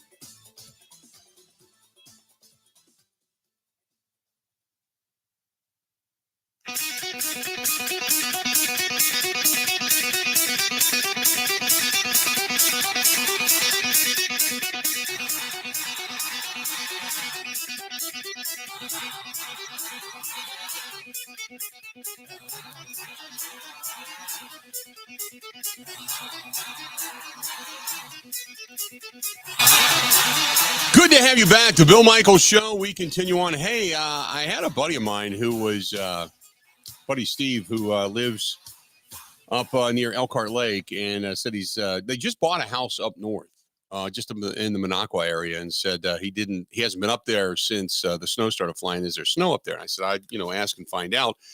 But he just went out to our friends at Road Track and Trail, picked up a new sled. So he said, man, they have got a lot of them in stock. And you weren't kidding. I've talked about Road Track and Trail. They've been a supplier of ours for many different things, whether it's golf carts and such to get around Road America or around at Sturgis. But they've worked with us in years past. And he said, you weren't kidding. They got a lot of Arctic Cats in stock right now, 2-seaters, 3-seaters. He ended up buying a 3-seater, but he said, great selection, great inventory. And they're great people. And so, man, I don't know what the snow's like. From what I understand, it's not deep up north. I think there's a few inches they got the other day, but I don't know how much they've gotten, say, from Tomahawk up. So I don't know. But if you live in those areas, let us know. Let us know. So, but look, you got neighbors. Call your neighbors. Say, hey, what's it like? But tow it up there and get it ready. At some point, it's going to snow, for gosh sakes, in the Northwoods, right? Michael says, too bad this game isn't at Lambeau. There's a buttload of snow. I'm sure that the players are glad it's not in Green Bay. Would have been great for DREAT for us fans to have the Ice Bowl rematch. Oh, you mean great? Great for us fans. Nah, you don't want the Ice Bowl rematch. No, you don't want that. 877-867-1670. Let's get back to the phone calls. Let's get into it. Pete's listening to us in Chippewa Falls. Pete, how you doing, man? What's going on? Great. Long time no hear, no call. So I've been 2 years since I called, but we only got an inch or two, maybe two at the most here on the ground. Really? Okay. So, yeah, I heard up north in those areas, and further north, it's not getting a ton of snow right now. No, it's just starting here. So, gotcha. But basically, I want to talk about Jordan Love, and you know what? Everybody's talking about Jordan Love, but I don't think they give a lot of credit to like the offensive line and how the unit is performing as a team, like they didn't in the beginning of the year. As far as a lot of just communication between the center and him, the old line. They seem like they're playing as a unit. Yeah, I mean, now you think about like 49ers. Is Love better than Purdy, or are you talking about the same kind of a concept there? I just wanted to hear your thoughts on that. Because, right, I completely get where you're coming from. I think, God, it's so tough to judge Brock Purdy because Purdy's got so much a depth of weaponry around him. You know what I mean? Right. I think like the Packers, yeah. He's got talent around him, but it's just unknown talent. I mean, you're talking tight ends, you're talking Aaron Jones, the receivers that I think can come down the line if he performs. Yes, he's delivering the ball. You talked about it early in the season, how he's got to make the layups. It seems like right now he's making the layups. Yeah. He's making the plays. 100%. Okay, I'll let you go. enjoy the snow and that we're not getting. So okay. All right, man. Appreciate it. He drops off. You get on board 877-867-1670, 877-867-1670. Hit us 877-867-1670. If you want to give us a shout, please feel free to go ahead and do so. So what did you wanted to circle back, Grant, and talk about Devontae Wyatt for a minute? Well, Joe Barry, when we were listening to some of the things he said yesterday, he was talking about Devontae Wyatt and how he could have, 4 or 5 more sacks because he's missing all these opportunities. Devontae Wyatt is interesting, Bill. I looked up his PFF, like his more granular stats, like pass rush grade, pressures per pass rush is the one I'm looking at right now. There are only 3 players better than Devontae Wyatt at pressuring per snap. So when they're out there, how often are they getting a pressure? He's behind only Quinnen Williams, Chris Jones, and Aaron Donald in the NFL. Wow. Which is like elite talent. Yeah, Joe Barry's not totally wrong when he says all he has to do is finish because Devontae Wyatt is winning. If you watch him when he's on the field, he beats his guy quickly. Like he's in the backfield a lot. That just hasn't converted. Like he's missed a couple sacks he should have. So Joe Barry's right on the money. And if Devontae Wyatt actually starts to get quarterbacks on the ground or making plays, like he's near the top of football in getting off of the block and getting into the backfield. He's really good at it. He has really come on, statistically speaking, over the last 4 or 5 weeks. I mean, where you've really kind of noticed him. And he, like you said, he's getting the pressures. He's getting the quick. He's got such quick feet. He reminds me of a bigger version of BJ Raji. His feet are so quick. If you watch, just concentrate on watching him. He's got good hand movement, but his feet are so quick. He can jump side to side really quick. And he's gotten. It takes you a while to get a move, and now he's got a move. And it's going to take defenders now a little while to catch up with the move, if indeed they ever do, or maybe he just continues to get better. But he's now got a move. But those are some elite numbers. Well, because Jones is so good. Jones is considered, him and Quinnen Williams are considered some of the best. Jones is so good. And now that if he's in that elite company, holy mackerel.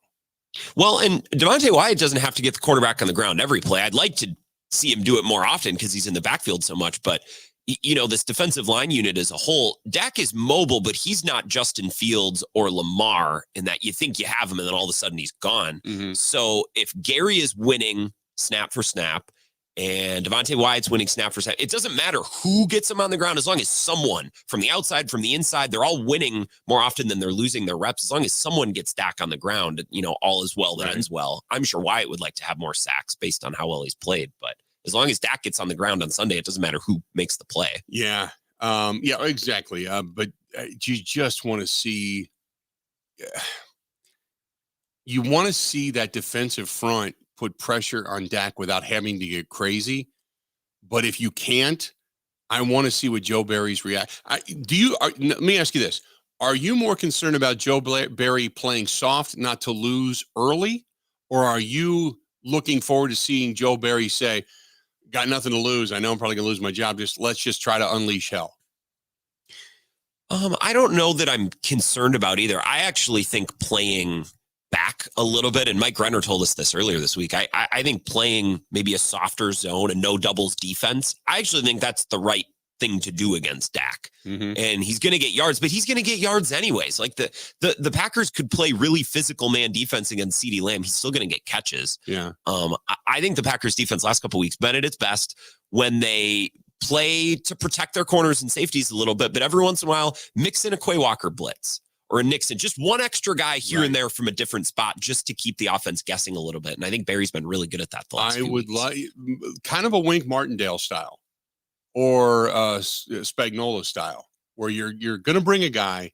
You're always going to have your 4-man front, but you're going to bring a guy. He's either going to be a middle linebacker up the gut, a safety coming off the edge, even a corner every now and then. But you're going to bring a guy, or you're stunning, and just stuff that we have not traditionally seen out of a Joe Barry defense that we're starting to see, and then take it to another level.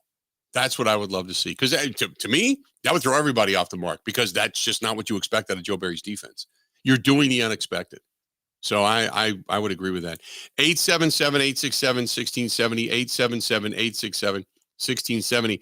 Hey, our friends over there, Kane and Kane Jewelers. Now, I know today's not probably the day you want to go out and start looking at jewelry, but we all know that, February's right around the corner, Valentine's Day. So if you're looking for the pendants, if you're looking for the earrings, maybe you're looking for the engagement ring, anniversary ring, whatever it happens to be, check out our friends at Kane, Koehn, Kane and Kane Jewelers. They want to rock your world. They're in West Bend, Wisconsin. Andy Kane and his staff are great people. He does the Buy Like a Guy podcast, which is always entertaining. But check him out at Kane, Koehn, KaneJewelry.com. And I'll be honest with you, I think going to their website might do them even a disservice because their showroom is so cool. And it's not huge, but they've got such an incredible assortment of stuff there that it probably does you better to go there. But check them out, Kane and Kane Jewelers in West Bend, and it is worth the drive. Stay tuned. Coming up in about a half an hour from now, Mike Clemens going to join us. He is live up in Green Bay at Lambeau Field. We'll talk with Mike to wrap things up coming up in the next hour. Stay right where you're at. More of the Bill Michaels Show coming up next. This is the Bill Michaels Show on the Wisconsin Sports Zone Radio Network.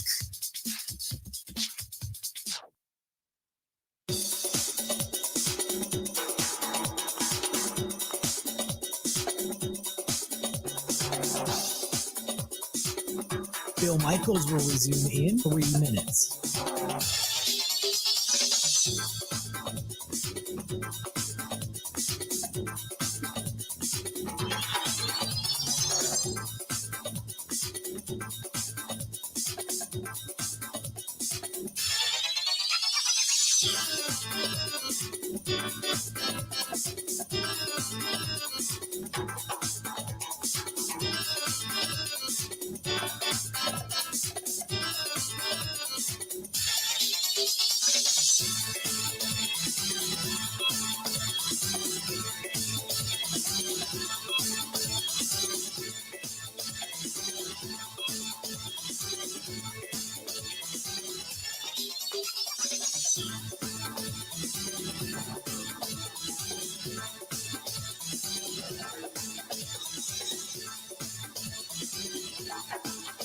Bill Michaels will resume in 2 minutes.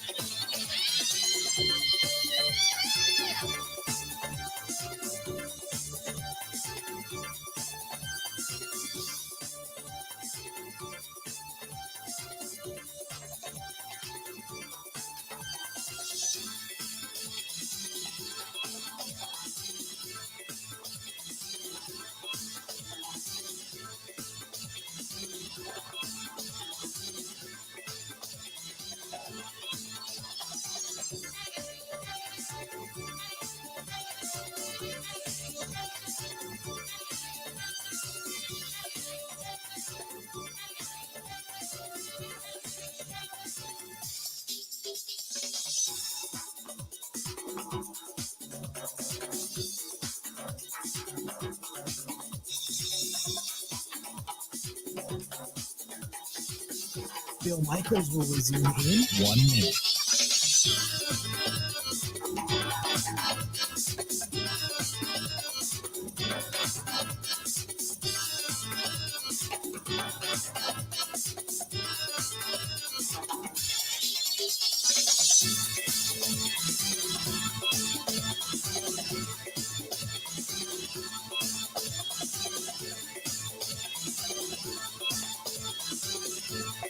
Bill Michaels will resume in 30 seconds.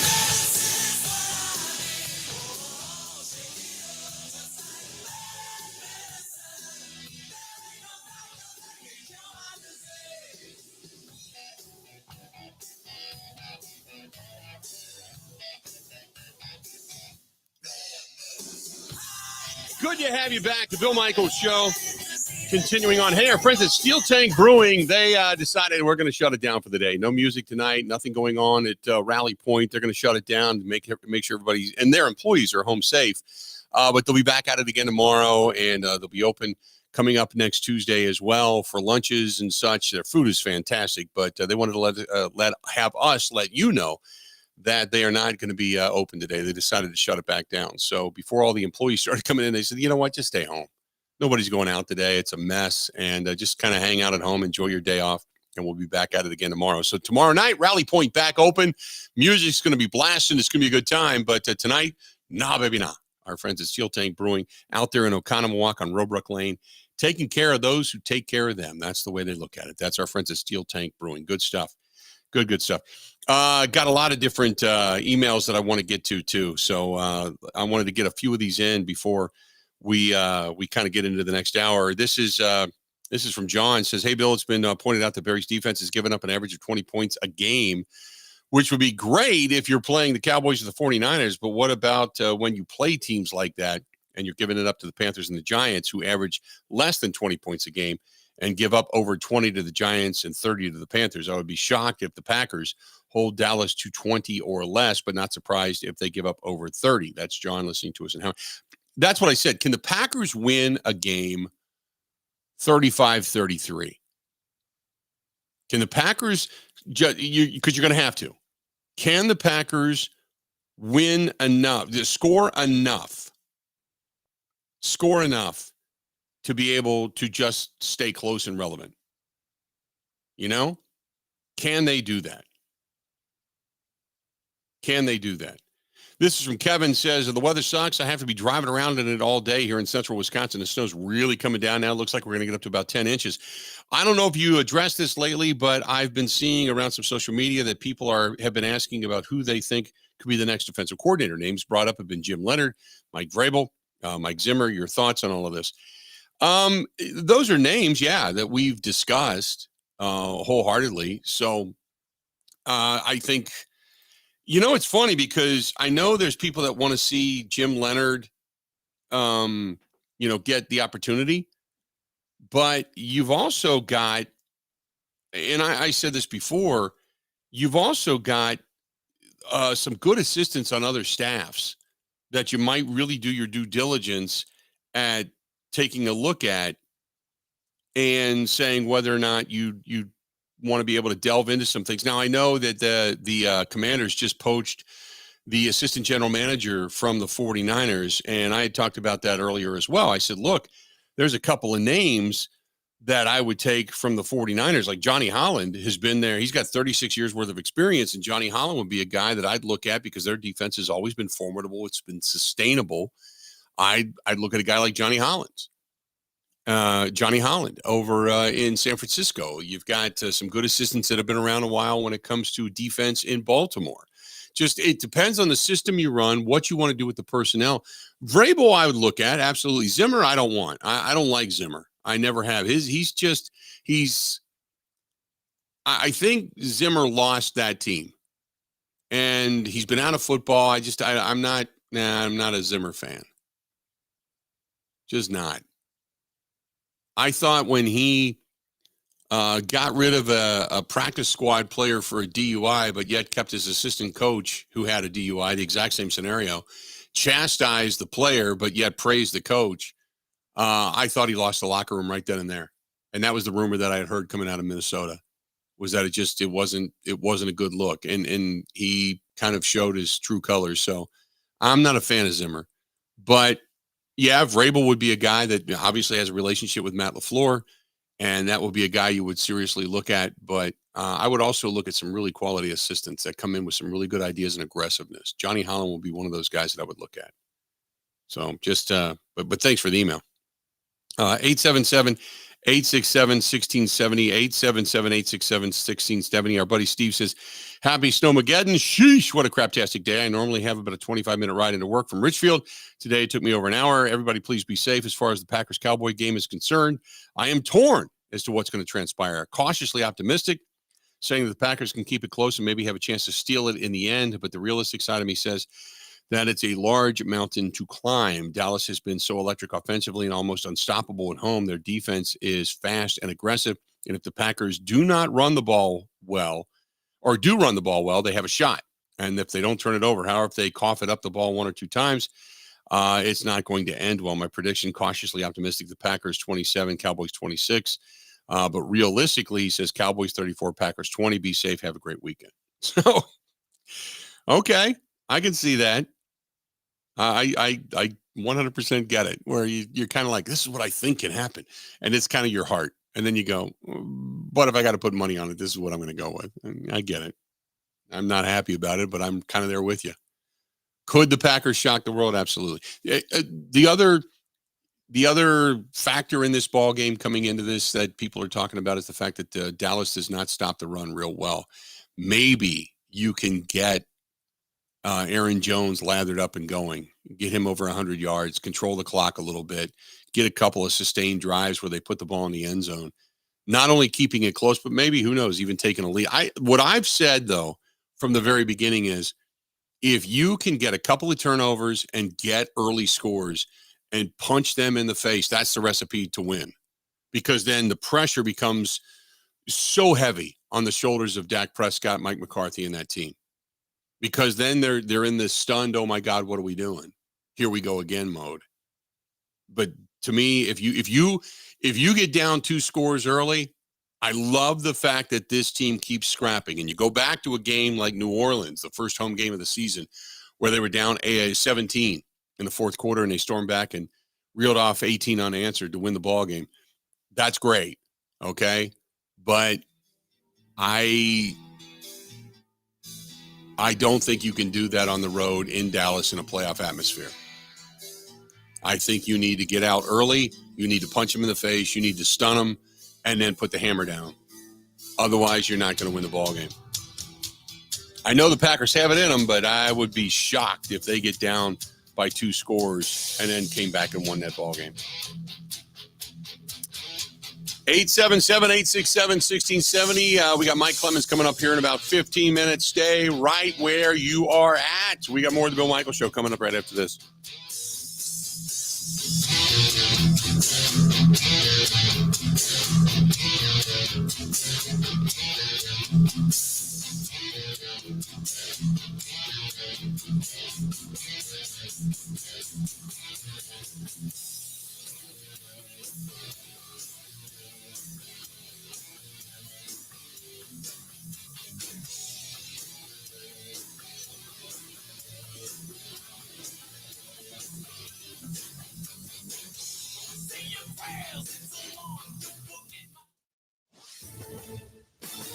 This is a Wisconsin Sports Zone update. Well, the Packers are putting the finishing touches on their game plan for Sunday's wildcard matchup with Dallas. Green Bay is a 7-point underdog in the game, and the number 7 seed has yet to win a playoff game in the first 3 years of the current setup. But the Packers, including safety Anthony Johnson, don't care. I love the underdog. I mean, I've been an underdog all my life, so I'm pretty sure most of everybody on the team probably feel like they're an underdog. So I love that story. It's a better outcome at the end. Game's also going to be the playoff debut for more than half the roster, including Johnson. Again, he doesn't think it's that big of a deal. We played Monday night football, Thursday night football. We played on Thanksgiving, on Christmas Eve. Those are all big-time games that a lot of us young guys have been a part of, but the focus is on just doing your 111, being present in the moment, and we'll be fine. A full injury report due out later this afternoon. Kick on Sundays at 3:30. Turning to Wisconsin, they reportedly have a new offensive line coach. Vanderbilt's A.J. Blazek is expected to replace Jack Bicknell. Blazek played at Iowa in the late 90s, has coached at 3 different levels of college football, including spending the last 3 seasons with the Commodores in the SEC. Rural Mutual Insurance, keeping Wisconsin strong. Rural Mutual Insurance, the #1 farm insurer in Wisconsin, is here for you even when the weather isn't. With crop hail damage, protect your operation from hail, fire, lightning, and more. Visit ruralmutual.com/farm. Rural Mutual Insurance, keeping Wisconsin strong. Well, the Bucks put on a show last night against the Celtics, hammering them 135-102. Boston benched its starters at halftime when they trailed by 37. Milwaukee back in action tomorrow against Golden State. Wisconsin also going to play tomorrow. They welcome Northwestern to town. Badgers looking for their first 5-0 start to conference play since 2007-2008. And the Brewers reached deals with Corbin Burns, Willie Adames, and Devin Williams to avoid arbitration. With this Wisconsin Sports Zone Network update, I'm Zach Heil.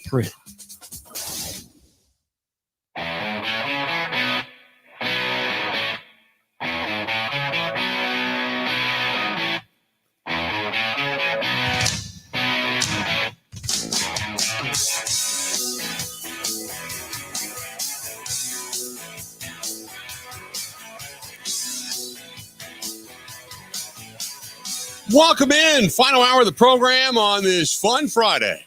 Fun Friday. It's fun sitting here working remote, watching at home. The snow fly. Snowmageddon is upon us. The winds have really kicked up, and we are expecting blizzard-like conditions tomorrow.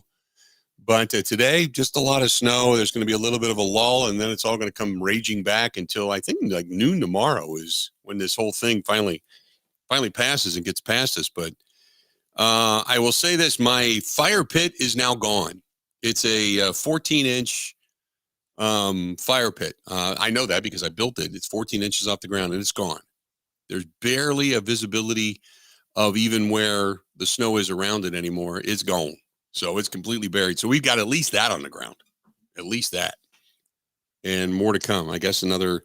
Did they up it? Somebody said they upped it. I was reading over on the live stream. People were saying that the Weather Channel had upped it. From 8 to 10 to 10 to 14. So, but the total accumulation over the last week has been well above 14, 16 inches for sure. Oh, well, that's okay. Hunker down. We're all going to survive.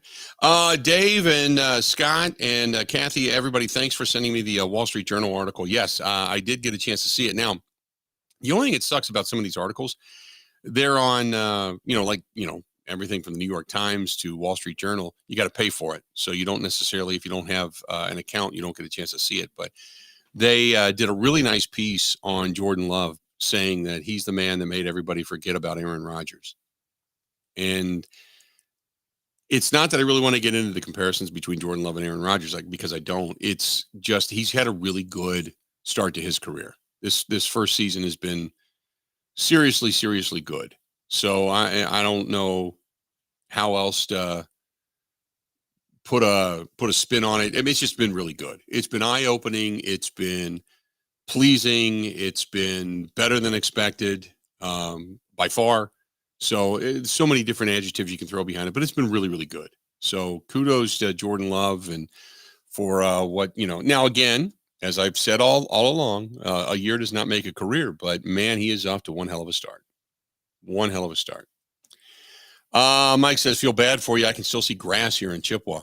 Yeah, I guess, 3, 4, 5 inches in Chippewa? That's been about it. But down here, big, deep. That's okay.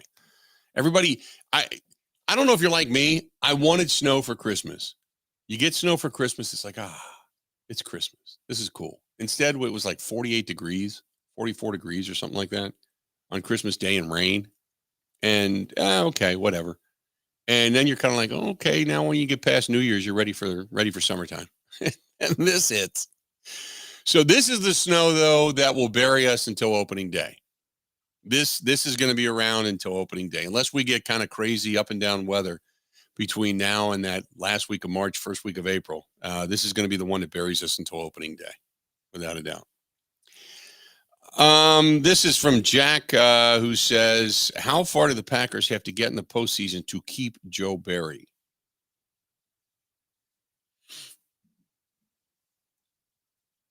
Oh, I don't know. I can't. Now, it would be the eyeball test that you would look at, and how far do they go because of, say, the defense is playing extremely well and the offense turns the ball over and all of a sudden they're out of it. But I can't imagine at this point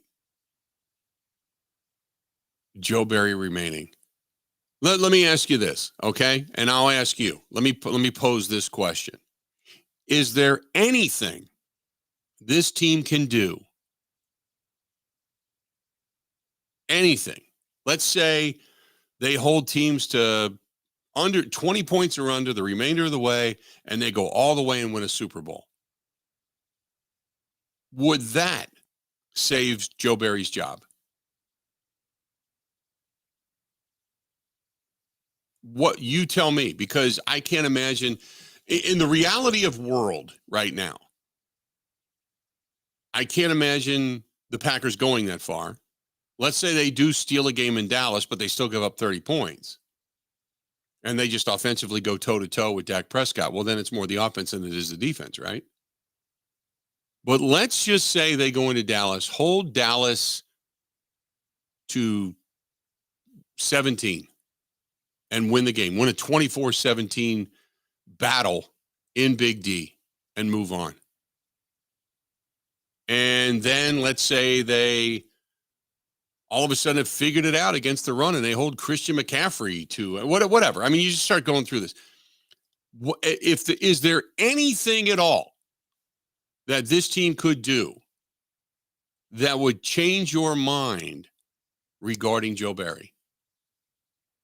Grant, is there anything at all that this team does that you could say, boy, Joe Barry, man, got to give him credit. He's earned his keep. He's going to stick around another year?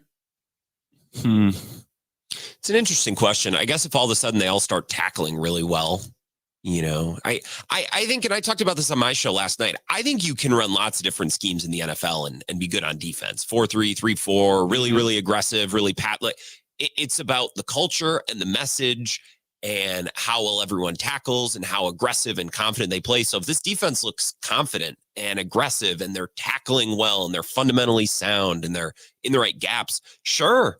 Like, I don't know. Why not? I don't think it's as simple as if they win 2 playoff games, Joe Barry gets to stay. I don't think we can boil Joe Barry's future down to results. It depends on how it looks. Right.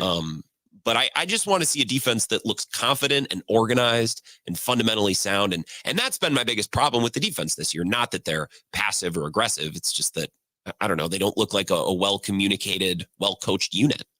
See, that's my point, is that even if they went on to win, why did it take you 14, 15 weeks to figure out the, quote, communication issues? Unless, behind closed doors, there was a bad apple that was screwing things up and one guy was really making a mess of things. But why did it take you 13, 14, 15 weeks to get this thing to where now they're looking good when you couldn't stop Tommy DeVito? You couldn't slow down Baker Mayfield. Why did it take so long? Another thing I look for, are the young guys, are they getting better? Are they becoming better pros? And are they becoming more fundamentally sound? Like all these draft picks the Packers have, Van Ness, Carl Brooks, Devontae Wyatt, Quay Walker, year 2 guys. Does it look like that they're getting better? They're spending time in Green Bay with these Green Bay coaches. Are they getting better and are they improving? Are they developing? That's another thing that I want to see. I want to feel like all these first and second round defensive players on this team, they're actually getting better and these coaches are growing and developing them. As you go through the names, wouldn't you? Just from what I've seen, I would say, yeah, they're getting better. Devontae Wyatt certainly getting better. Lucas Van Ness, for people that watched him early in the season to where he is now, he's very quietly put together a solid season. Quay Walker he's still making tackles downfield, but sometimes it depends on how they use him versus where he actually is. But he has gotten better.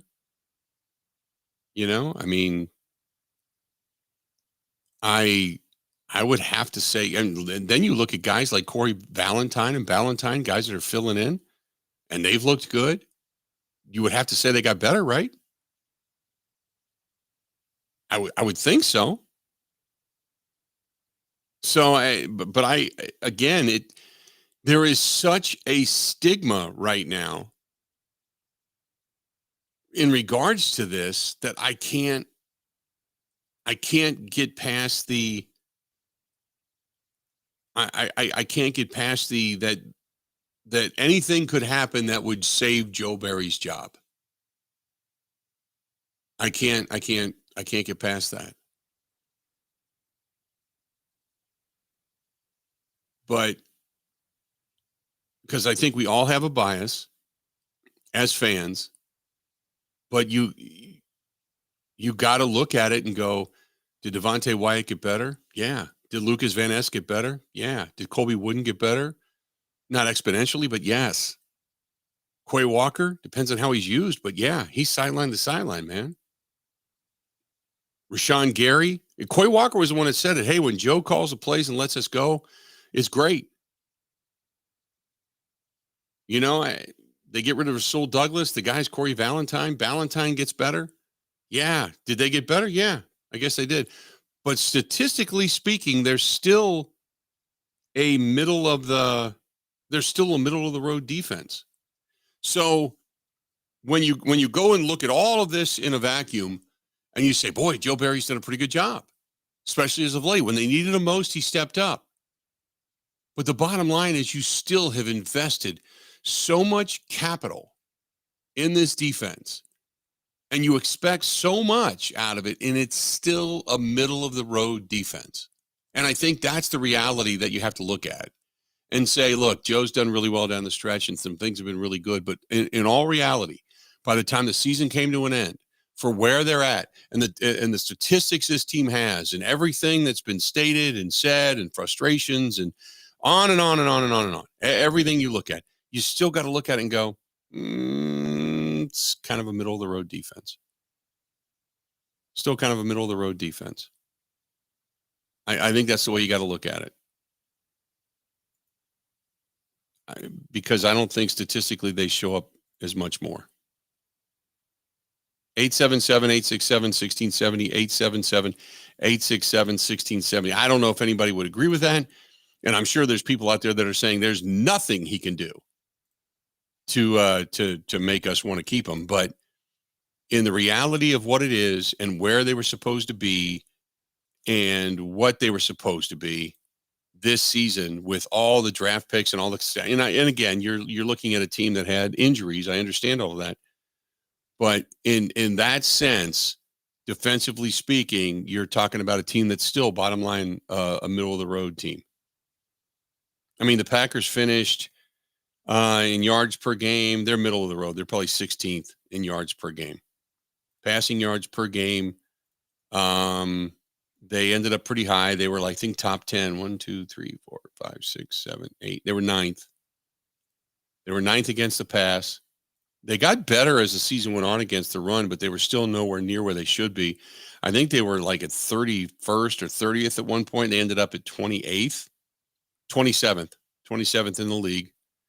So as much as you want to look at the team and go, my God, they really did progress, but no, they're still a middle of the pack defense. And they're still outside of the top 10. They're 11th when it came to scoring total. They gave up 20.6 points per game, which is not terrible, but that's not where you need to be. You got to be you had to be in the top 10, top 5 for the talent you've had. And you really kind of came on at the end of the season. You finally figured it out, but it was too little too late by then. So no, I would venture to guess that this is probably more that you figured it out too little too late, and it's still time for a change. Let's go to Brad in Marshfield. Brad, welcome to the program, man. What's going on? Hey, how are you? Are you feeling any better, Bill? I'm feeling good today. Yeah, I'm a lot better today than I was yesterday. That's for sure. Well, that's good. I got a couple of things. First of all, how about them Packers, huh? How about them Packers? Just finding your way into the postseason is a good thing. Yep. And second, my one of my other, I got two things I'll hang up and I'll let you talk about them. First of all, you're talking about D coordinators. This guy could be a game show host with his name, Wink Martindale. Mm-hmm. And do you think Goody would maybe put Jaire or somebody in with some draft picks and trade up to get Harrison from Ohio State? Because I tell you what, if the Packers had Harrison in that lineup with all those wideouts they got, ain't nobody gonna stop that passing game. No, I agree with that. Appreciate the phone call. I would love to see Marvin Harrison Jr. in Green Bay, just to put like the additional feather in your cap with then you would have all the wideouts and all the talent in the world around your quarterback. 100% I would love to see that. Do I think that's going to happen? No.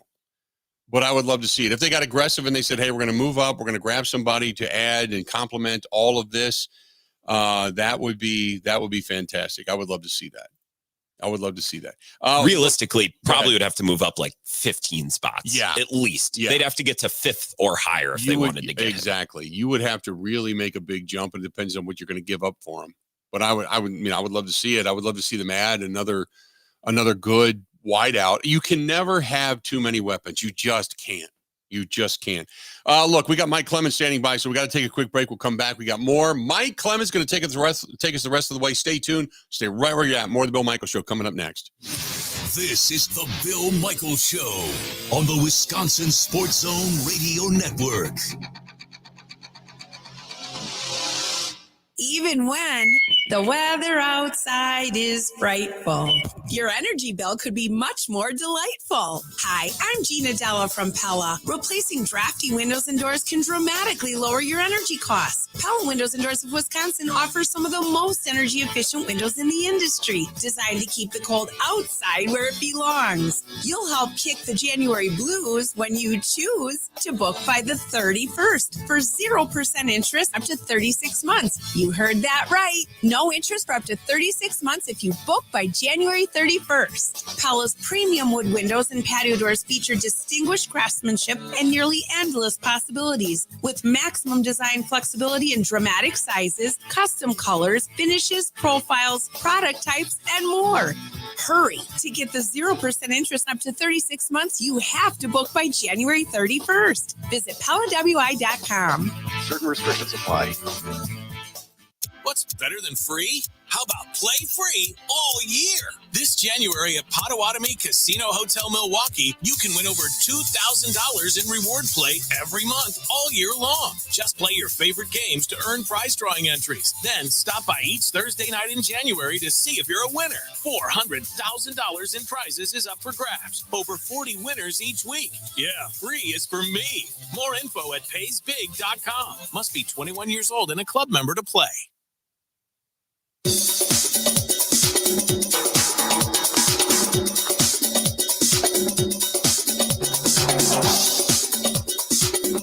Bill Michaels will resume in 3 minutes.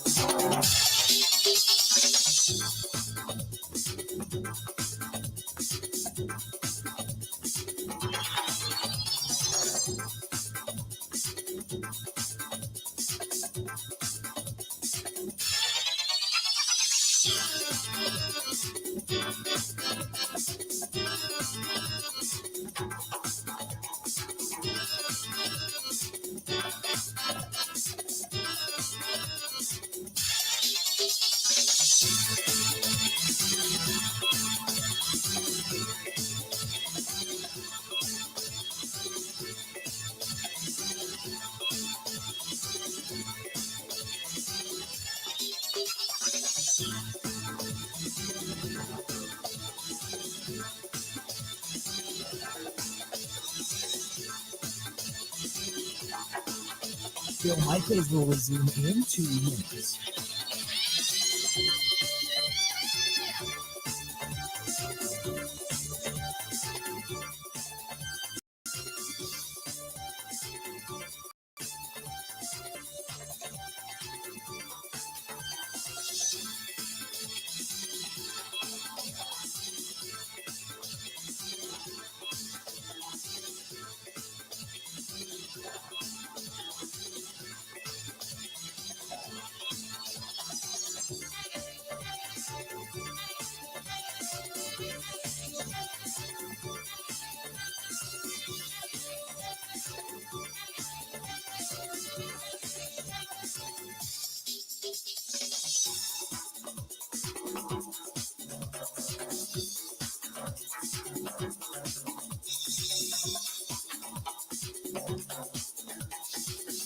Bill Michaels will resume in 1 minute.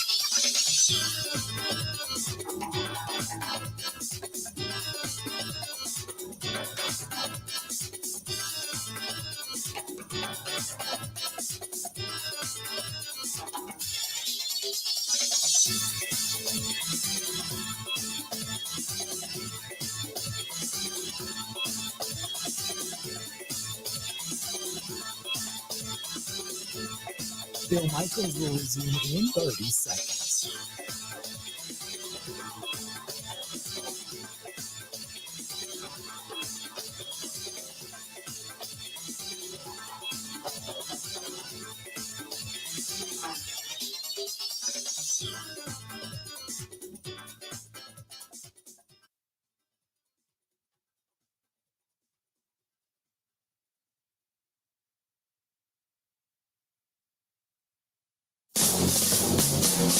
My first year in the league, it was 1993, and we lost the AFC Championship game in Buffalo.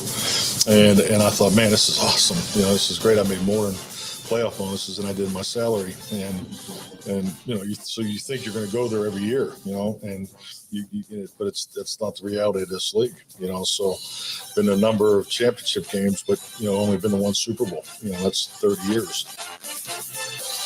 Welcome back in. Our guy Mike Clemens on the ground in Green Bay. Mike McCarthy waxing nostalgic about how difficult it is to get to the postseason, and then even more so get to a Super Bowl. And Mike, first and foremost, Green Bay, you get obviously the injury report, and Jaire Alexander rolls that ankle. That's 2 injuries in practice. You know what I mean? Boy, it's like you talk about a guy that's kind of snake bit. Yeah, he got injured earlier in the year with Ben Sims, who was playing on the practice squad or on the scout team, the tight end, and he got a little, too aggressive or something, but it ended up jacking up Jaire. I think it was a shoulder injury? Shoulder issue, yeah.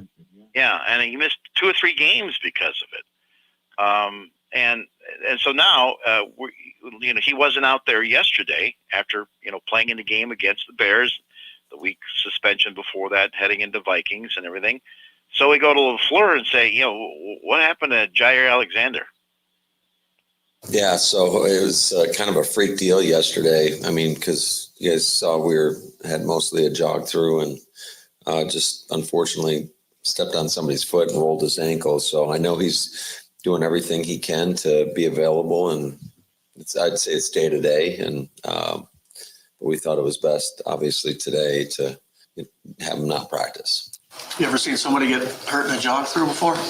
Well, it's happened. It doesn't happen very regularly, and it's just it was a freaky deal. And it's not like he was locked in, focused, doing everything we asked him to do, and fortunately just stepped on somebody's foot, and it happened. Mike, which hopefully, I know he's listed as day-to-day, but hopefully it's not a severe ankle sprain and he's just able to shake it off. And you know how they are with therapy up there, so maybe he'll be good to go. But the other guy that everybody's wondering is, will Christian Watson be there? Because you would like to at least see the speed on the field to stretch it a little bit. Yeah, because he'd be such a weapon. He would be so fast inside the dome at AT&T. Well, he was the last time that he played the Cowboys, had some big plays against them. So we had a good, long conversation with him. And then I'm here to say Christian Watson is not one of those guys, can't make the club if you're in the tub kinds of things. Mm-hmm. The fact is, though, he talks about week after week with this hamstring injury he suffered in that game at Lambeau, where he was kind of sliding down while being a ball carrier, that it hasn't felt close to 100%. And like last week, he said, okay, let's do this. How about I practice on Wednesday and Thursday, and then we see how it is on Friday. I'll rest it on Friday. Well, LaFleur's like, okay. He's talking to the trainers. He's talking to the player. But LaFleur said, I got a game to play here against the Bears, and I'm good at wide receiver depth. And, I'm not going to add in 15 plays on Friday because Christian Watson says that he can go. So that's pretty much why he didn't play last week. This week, I said, look, this is do or die. It's the playoffs. So why don't you just go out there and play? And, if you re-injure it, heck, you got the off season to recover, right? Would you think about making your decision that way? I don't really think I'm thinking about it that way. For me, it's more so, I got to get to the point, or I don't think I'm going to be 100% either way, to be honest.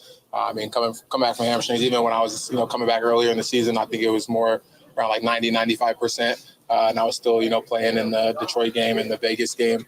And that's just how it is. You kind of got to, work through a couple kinks after getting back with the soft tissue stuff. But I got to be able to play at the level that I know is, going to benefit the team and not, put us in a worse spot. I'm not thinking about it as I got to be 100% to go, but I got to be able to make a positive impact to go. And that's not real reassuring, I guess, might be the best way to put it, right, Mike? Yeah, the thing about it with Christian Watson and the kind of athlete that he is, it's the fact is you're out there running, but you get that little twitch. There's still that little weakness that feels in there like, oh, man, could the whole thing go again on me? And that's what makes you nervous about it. You don't want to put yourself into a spot where you're going to end up having to have surgery for it. Right. Then you've got another wide receiver. Again, you're talking about an injury, and Romeo Doubs coming back. He goes to the hospital and gets checked out because of a chest injury, and he's spitting up blood and all that kind of stuff. And then so you've got yet another weapon that you're kind of raising an eyebrow at to make sure he's good to go. I talked to him after practice Wednesday. He kind of put up his hand like respectfully, can't talk today. Yesterday, when a bunch of reporters came and say, okay, today can we talk to you? I says, okay. So we gathered around. And he basically was asked, so what happened? I mean, why did they have to take you to the hospital? Why were you coughing up blood? And here's what he said.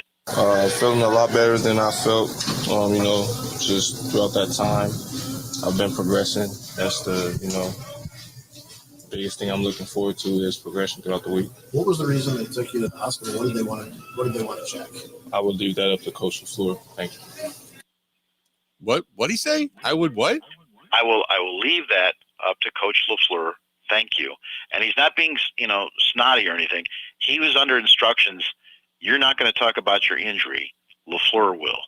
Maybe because it's kind of sensitive because they had to send him to the hospital. Right. So, I'm sure he wants to go. Hell, he was out on the exercise bike during the game trying to work his way back on the field. So whatever caused him to cough up that blood, and it's listed as a chest injury, maybe LaFleur he'll probably get asked about it now today because Doubs apparently, I think he did practice today. A.J. Dillon with the neck stinger, still not out there today, and Jaire Alexander with the rolled ankle from Wednesday's run through practice did not participate in today's practice today. Huh. Interesting stuff. A guy that knows about the hamstring issue and how difficult it is to come back, but boy, he looks to be back, and that's Aaron Jones. Mike, go back to week 1 when he went running up the tunnel in Soldier Field, grabbing the rear end of that leg, and said, he was out for 3-4 weeks before he ended up even thinking about coming back. Hamstring injuries are tough. Yeah, and then when we were up in Minnesota, he took a hard hit, even though he was running like crazy for over 120 yards. But then he gets banged in that sprained MCL, gets the pain, and so he's got to go in the tent and have that looked out. So he's talked about having to deal with those injuries this season. It's definitely tough. A lot of time spent just trying to get your body back right. Different treatments, different amount of things. Long hours spent into it. Weeks on weeks on weeks, and you get to a point like you start to question yourself, like, damn, do I want to continue to do this? But that's when things get tough. That's when it really shows who you are as a person, and just continue to work through that, fight through that.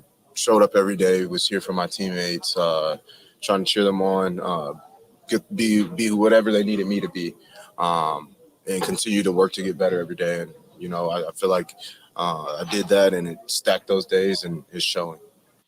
Mike, and this is the one thing that we have not talked about is I want to see Aaron Jones come back.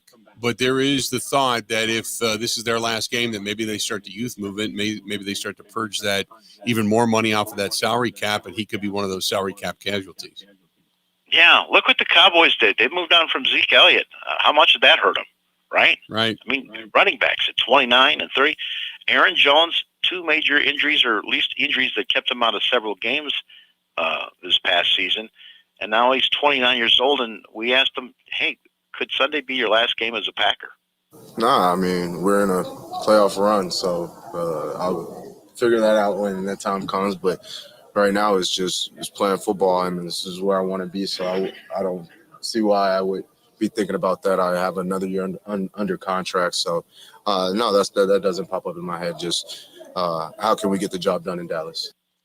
Which is good. I mean, but with us asking it, you gotta at least kind of figure that it's probably sitting in the back of his mind as he starts to go through warmups and look out over the field and realize if this indeed is their last game, that this could be it, or at least after the ball game that this could be it. In the meantime, hey, they got a lot of work to do. So was the Monday night gathering at Jordan Love's house again? Do you know? Yeah, but we may have got a little overzealous here in the media because we're talking to young Bo Melton, the rookie, all right? Yeah. And hey, what's it been like playing with Jordan Love? Oh man, Jay Love, he's the best. He has us over to his house on Monday nights, and we watch football, and there's this great feed. But he brings in the receivers, and he brings in the running backs. Sometimes they come to. We're there at Jay Love's house on Monday nights. and we're doing football. So we're thinking, oh, wow, Jordan Love. I mean, they got the meetings on Tuesday with the receivers. There's Love putting up dinner. And so I said, I was talking to Jordan about, wow, so do you watch the previous day's game tape, or are you already jumping into the next week's opponent and everything like that? And Jordan Love says, we said, well, what do you do? What do you eat when you have these players over at your house? Oh man, we have a good little spread. We get some chicken, lamb chops, mac and cheese, cornbread, rice, veggies. So it's a good little spread. Yeah. Like halfway through, I know Bo said I do it every Monday, but we definitely don't do it every Monday. I've done it a couple times, but like halfway through the season, just. Do you want to look at the previous game, or are you focused on the next game? Oh, we usually watch the game on Monday night, the NFL game that's on. So, whatever game is on, we'll talk about that. Whenever, not every Monday. About how many times have you done this? We've done it twice. Oh, just kidding. Yeah, we've done it twice. We've done it twice. Yeah. There you go. That's good stuff. It went from being every Monday to doing it twice. Let's do this. We're going to step out, take a quick break. We got Mike Clemens joining us on the hotline. Mike's brought to you by the Bay Motel in Green Bay. Quiet, cozy, comfortable, just a mile from Lambeau Field. Perfect for that family stay.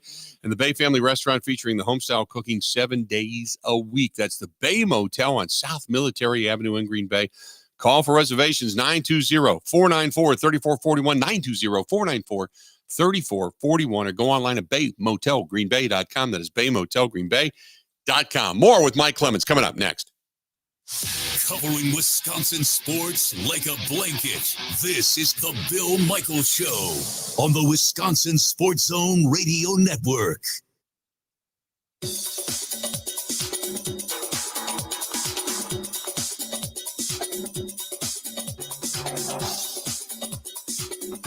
Bill Michaels will resume in 5 minutes.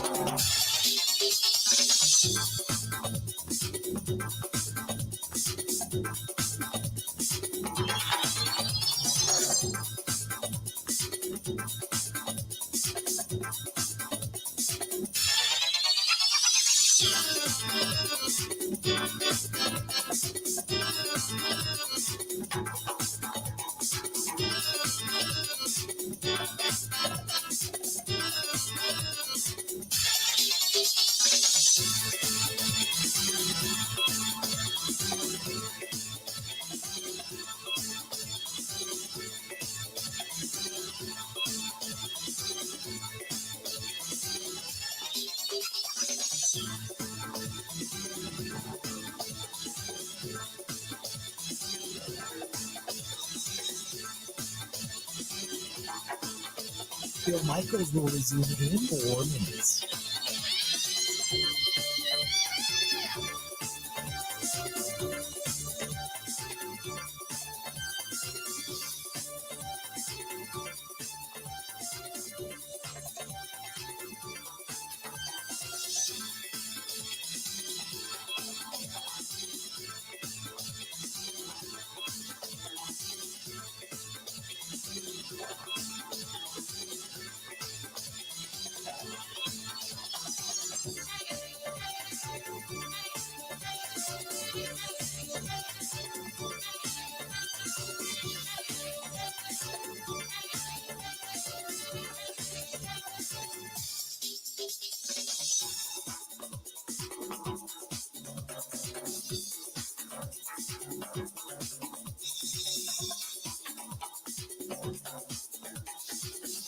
Bill Michaels will resume in 3 minutes.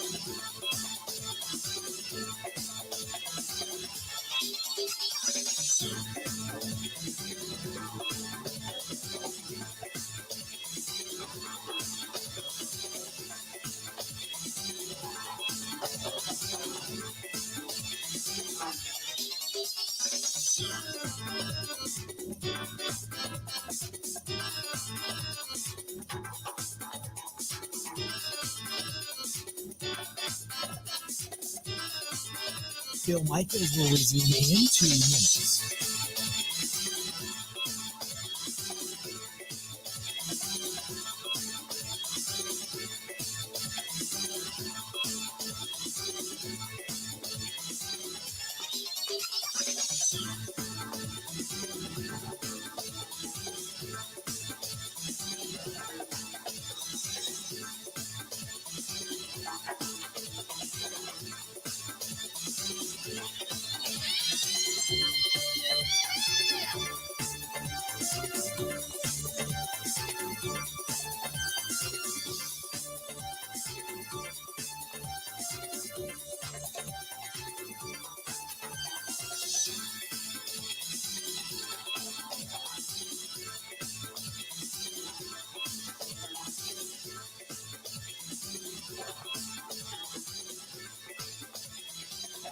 Bill Michaels will resume in 1 minute.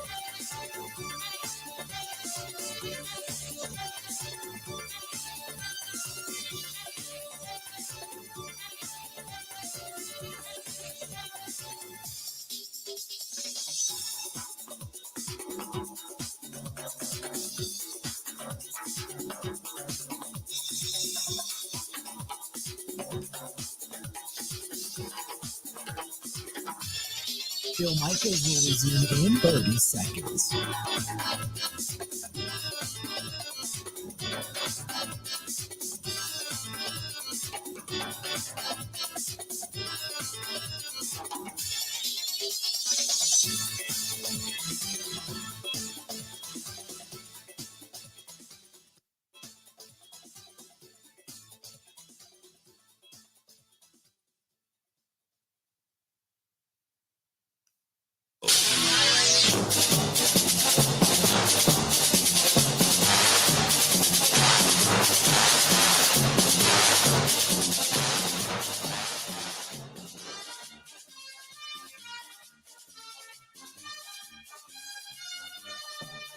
Welcome back.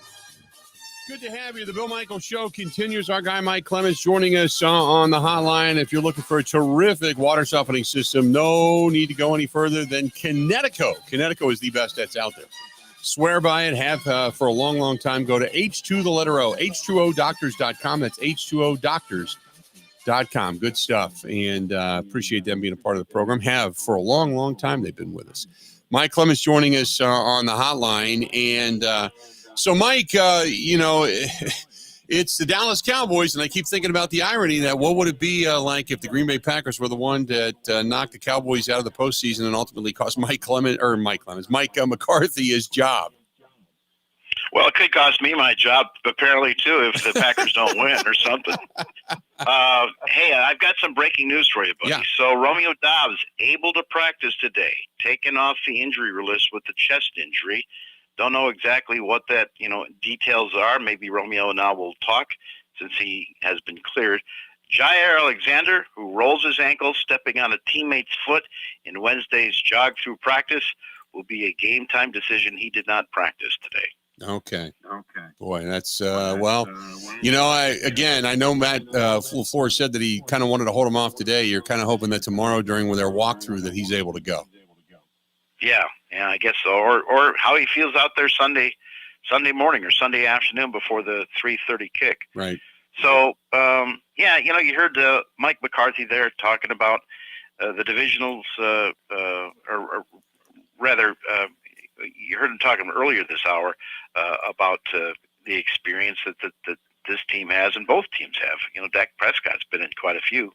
And Mike McCarthy says, when he was on the other side of the ball, still working in Green Bay, he talked about that divisional playoff game when the Packers went down to Dallas. Dallas had a good team that year, and you're playing there in AT&T, and then Rodgers brings it back. He makes that tremendous pass to tight end Jared Cook down the left sideline, that circus catch that he made on his knees. Right. And then Mason sets up from 56 yards to kick the winning field goal, and Green Bay wins 34-31. And McCarthy said, he and Dak talk about that game because that was Dak Prescott's first playoff game. I mean, it was a great game. Dak and I've spoke about the particulars of the game time and time again, and I think even more so when you go through different situations, and there were situations in that game it came up, and now that, you know, we're in the same offense, you know, he can see the, you know, the similarities and why we do what we do, and, you know, and really the history behind it. So, but we've talked about that game a number of times. Interesting that that's, you know, from Mike's perspective to say, oh yeah, we knew what we could do. We know we were good. But you know, then again, Mike, as much as we talk about the play that was called, it was really an incredible throw, an incredible scramble on a guy that had a bad calf muscle at the time, and Aaron Rodgers, and what a catch by Jared Cook. Yeah, and think about this. The last time that the Cowboys played the Packers was up in Green Bay, November of 22. And one of the huge plays was a takeaway from Jerron Reed when, you know, Dak Prescott had the ball in his hand and he was going to be able to drive down the field and win the game for the Cowboys. And instead, Jerron was the defensive lineman, was able to send the game into overtime. And the Packers, you know, Aaron Rodgers hits Alan Lazard for a scorcher down the middle of the field. That set up a winning field goal. So I talked to LaFleur about this, you know, from a standpoint of, so do you have on your play card, do you and Jordan Love talk about scenarios like, okay, there's 2 minutes left of the game and suddenly defense gets us a turnover in the Dallas 30. What's that first play we want to run, right? To strike and take advantage of it.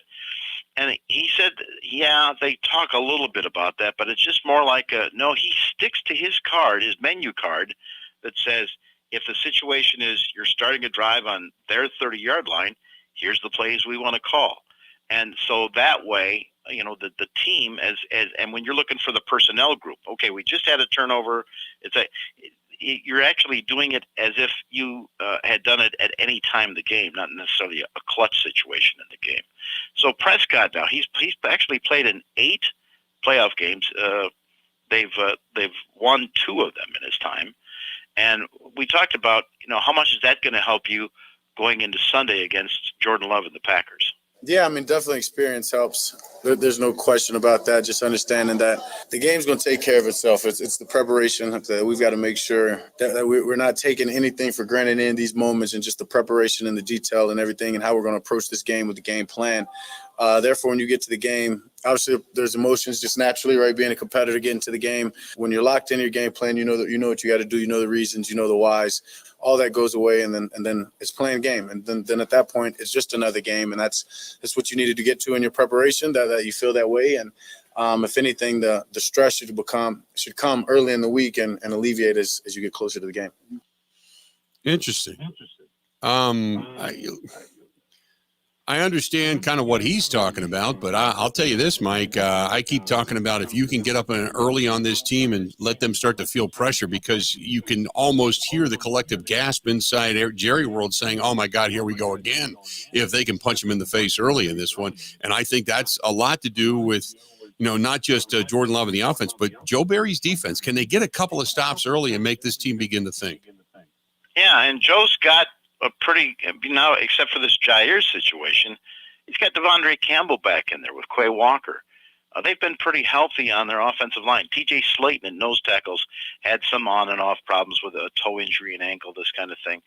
But he's got a squad now that has played together and won most of their games, except for that stinky game against the Giants where they were more worried about Saquon Barkley in the running game instead of the quarterback, or when they were hosting Baker Mayfield, they're more worried about wide receiver Mike Evans than the quarterback. And so Joe Barry was asked, with that loss to the Bucs and Baker Mayfield, was that a learning experience for you when it comes to Stroud now getting ready for Dak Prescott on Sunday? I learned that game I got to coach better. You know, that's the first and foremost. But I stand up here and talk to you guys every week and tell you, I mean, every single week against every single offense, against every single quarterback, you know, therein lies different challenges. And this week they got, I think, you know, I was in Washington when Dak came into the league, and, you know, just kind of seeing him, what he's been able to do the last 8 years. I don't know if he's, you know, I have a ton of respect for him. I think he's played a lot of good football his entire career, but I don't know if he's ever played as good as he's playing right now. Mike, you know, the one thing we keep talking about is the matchup with CeeDee Lamb, but I went through it earlier today. Jake Ferguson, Tony Pollard, you looked at Brandon Cooks. They've got quite a few weapons that they can utilize. It's not just the CeeDee Lamb show. No, Luke Fickell, the Badgers coach, said something interesting when he was going to have to go in and play Ohio State. He said, you know what? If we could just be there in the fourth quarter. And they were, actually, until his own quarterback fumbled. And I think that's what the Packers, if Joe Barry can keep these guys in this game and not let it be a blowout, because if it's an early blowout by the Cowboys, these Packers are not coming back. When does this year's Packers win? When they are up by 10 points or 14, and Joe Barry can take chances on guys, like you say, like the running back Tony Pollard, Jake Ferguson, Brandon Cook, and how to figure out how to cover CeeDee Lamb and go after the quarterback. What makes Dallas unique is that, CD has, I think he has like 180 targets, and of course he's an elite, great receiver, but I was with Brandon Cooks in LA. I think Brandon's been a great wideout in this league for a long time. The Ferguson kid is a great target for him. He's their second leading receiver. Now he's got, I think, half the receptions that CD has, but he's an issue and a problem to deal with at the tight end position. And Michael Gallup's been a very good player in that offense for a long time also. So I think what makes, Dallas different is that CD has so many targets and so many receptions there. And then you add in Pollard into the mix. He's very good out of the backfield receiving catching the ball. Yeah, Mike, it's going to be a defensive effort as a whole, not just whether or not it's Jaire on CeeDee Lamb, but also whether or not they're able to get pressure up the gut and put it on Dak Prescott. You obviously want to stop the run, which is not their forte, but they got to be collectively good. There's nobody that's picking really the Packers to win this ball game other than faithful Packers fans saying, hey, they can shock the world, but they've got to be collectively good. Yeah, and Joe Barry's had a pretty good performance from that defensive line, although they give up yards from time to time in the run game. They put pressure on the quarterbacks. They've kept mobile quarterbacks contained, like they did against Patrick Mahomes and that win over the Chiefs. And another guy who's kind of stepped up is in his second year is Devontae Wyatt. We were asking him in the second half of the season, with that inside pass rush, how many times has he gotten to the quarterback? I think DY finished with 5.5, if I'm not mistaken. And I hate when coaches say, oh, he could have had, 3 or 4 sacks. And you look at him, you're like, come on. DY missed a legitimate 5 sacks this year. So, he was very close to having a 10-sack year. So it was great to see the way he finished. And I think it's just, a testament to the kid I talk about all the time, just guys improving from year 1 to year 2, daily improvement. And he shows up every day and grinds and works. And, it's paid off for him with the numbers. Nobody in this game, though, has more pressure on them. It's not Jordan Love. It's not Dak Prescott. I think it's Mike McCarthy. It is, with Jerry Jones breathing down his neck. This is the best roster that we had together in Dallas, and, you're our guy to take us to the next level.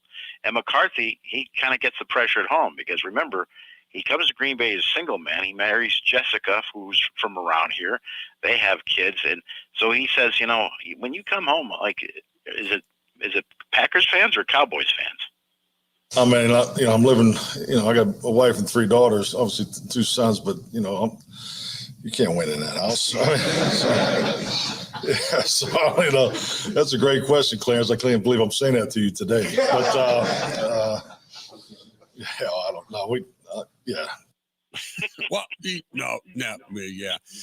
We're talking with Mike Clements. We're going to go ahead and take a quick break and come back and then wrap it up with Mike. By the way, breaking news, Washington's Kalen DeBoer right now, who guided the Huskies to a Pac-12 championship, looks to become the next head coach at Alabama, currently negotiating a contract to take over Nick Saban's job, the vacant position left by the retirement of one Nick Saban. Stay tuned. We got a whole lot more. Still a big, important session yet to go with Mike Clements. More of the Bill Michaels Show. It's coming up, and it's coming up right after this.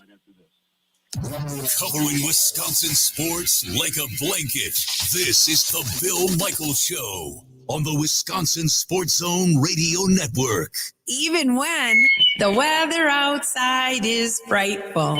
Your energy bill could be much more delightful. Hi, I'm Gina Della from Pella. Replacing drafty windows and doors can dramatically lower your energy costs. Pella Windows and Doors of Wisconsin offers some of the most energy efficient windows in the industry, designed to keep the cold outside where it belongs. You'll help kick the January blues when you choose to book by the 31st for 0% interest up to 36 months. You heard that right. No interest for up to 36 months if you book by January 31st. Pella's premium wood windows and patio doors feature distinguished craftsmanship and nearly endless possibilities, with maximum design flexibility in dramatic sizes, custom colors, finishes, profiles, product types, and more.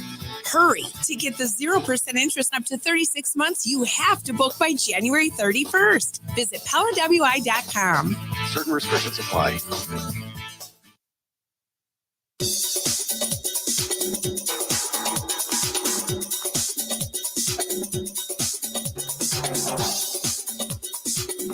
Bill Michaels will resume in 3 minutes.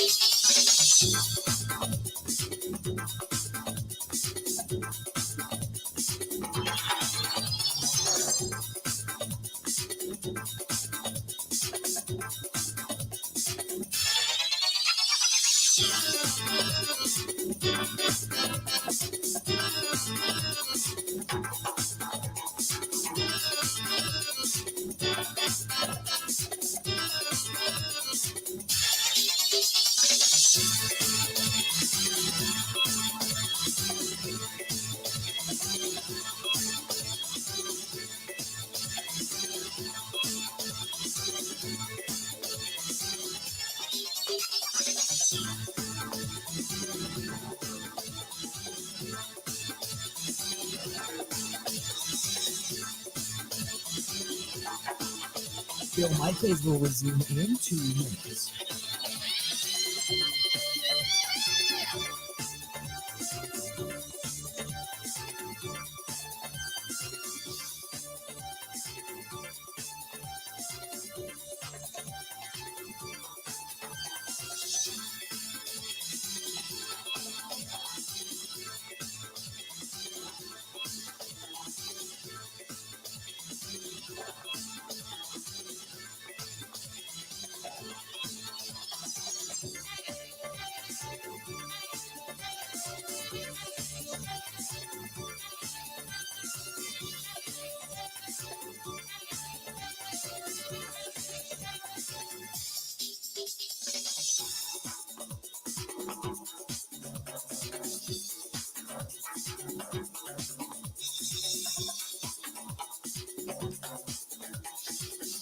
Bill Michaels will resume in 1 minute.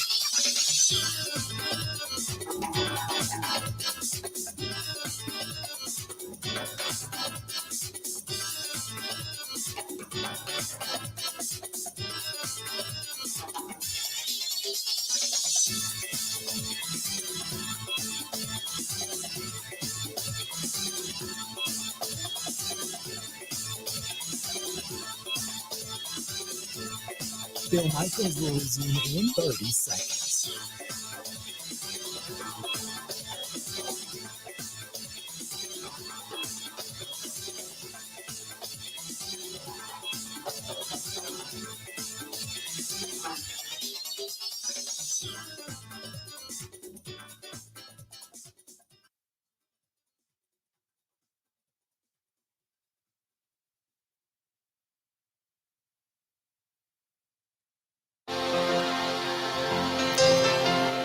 It's a very emotional day for the organization. You know, the end of an era that'll be hard to be replicated, I think, at least in my lifetime, if ever.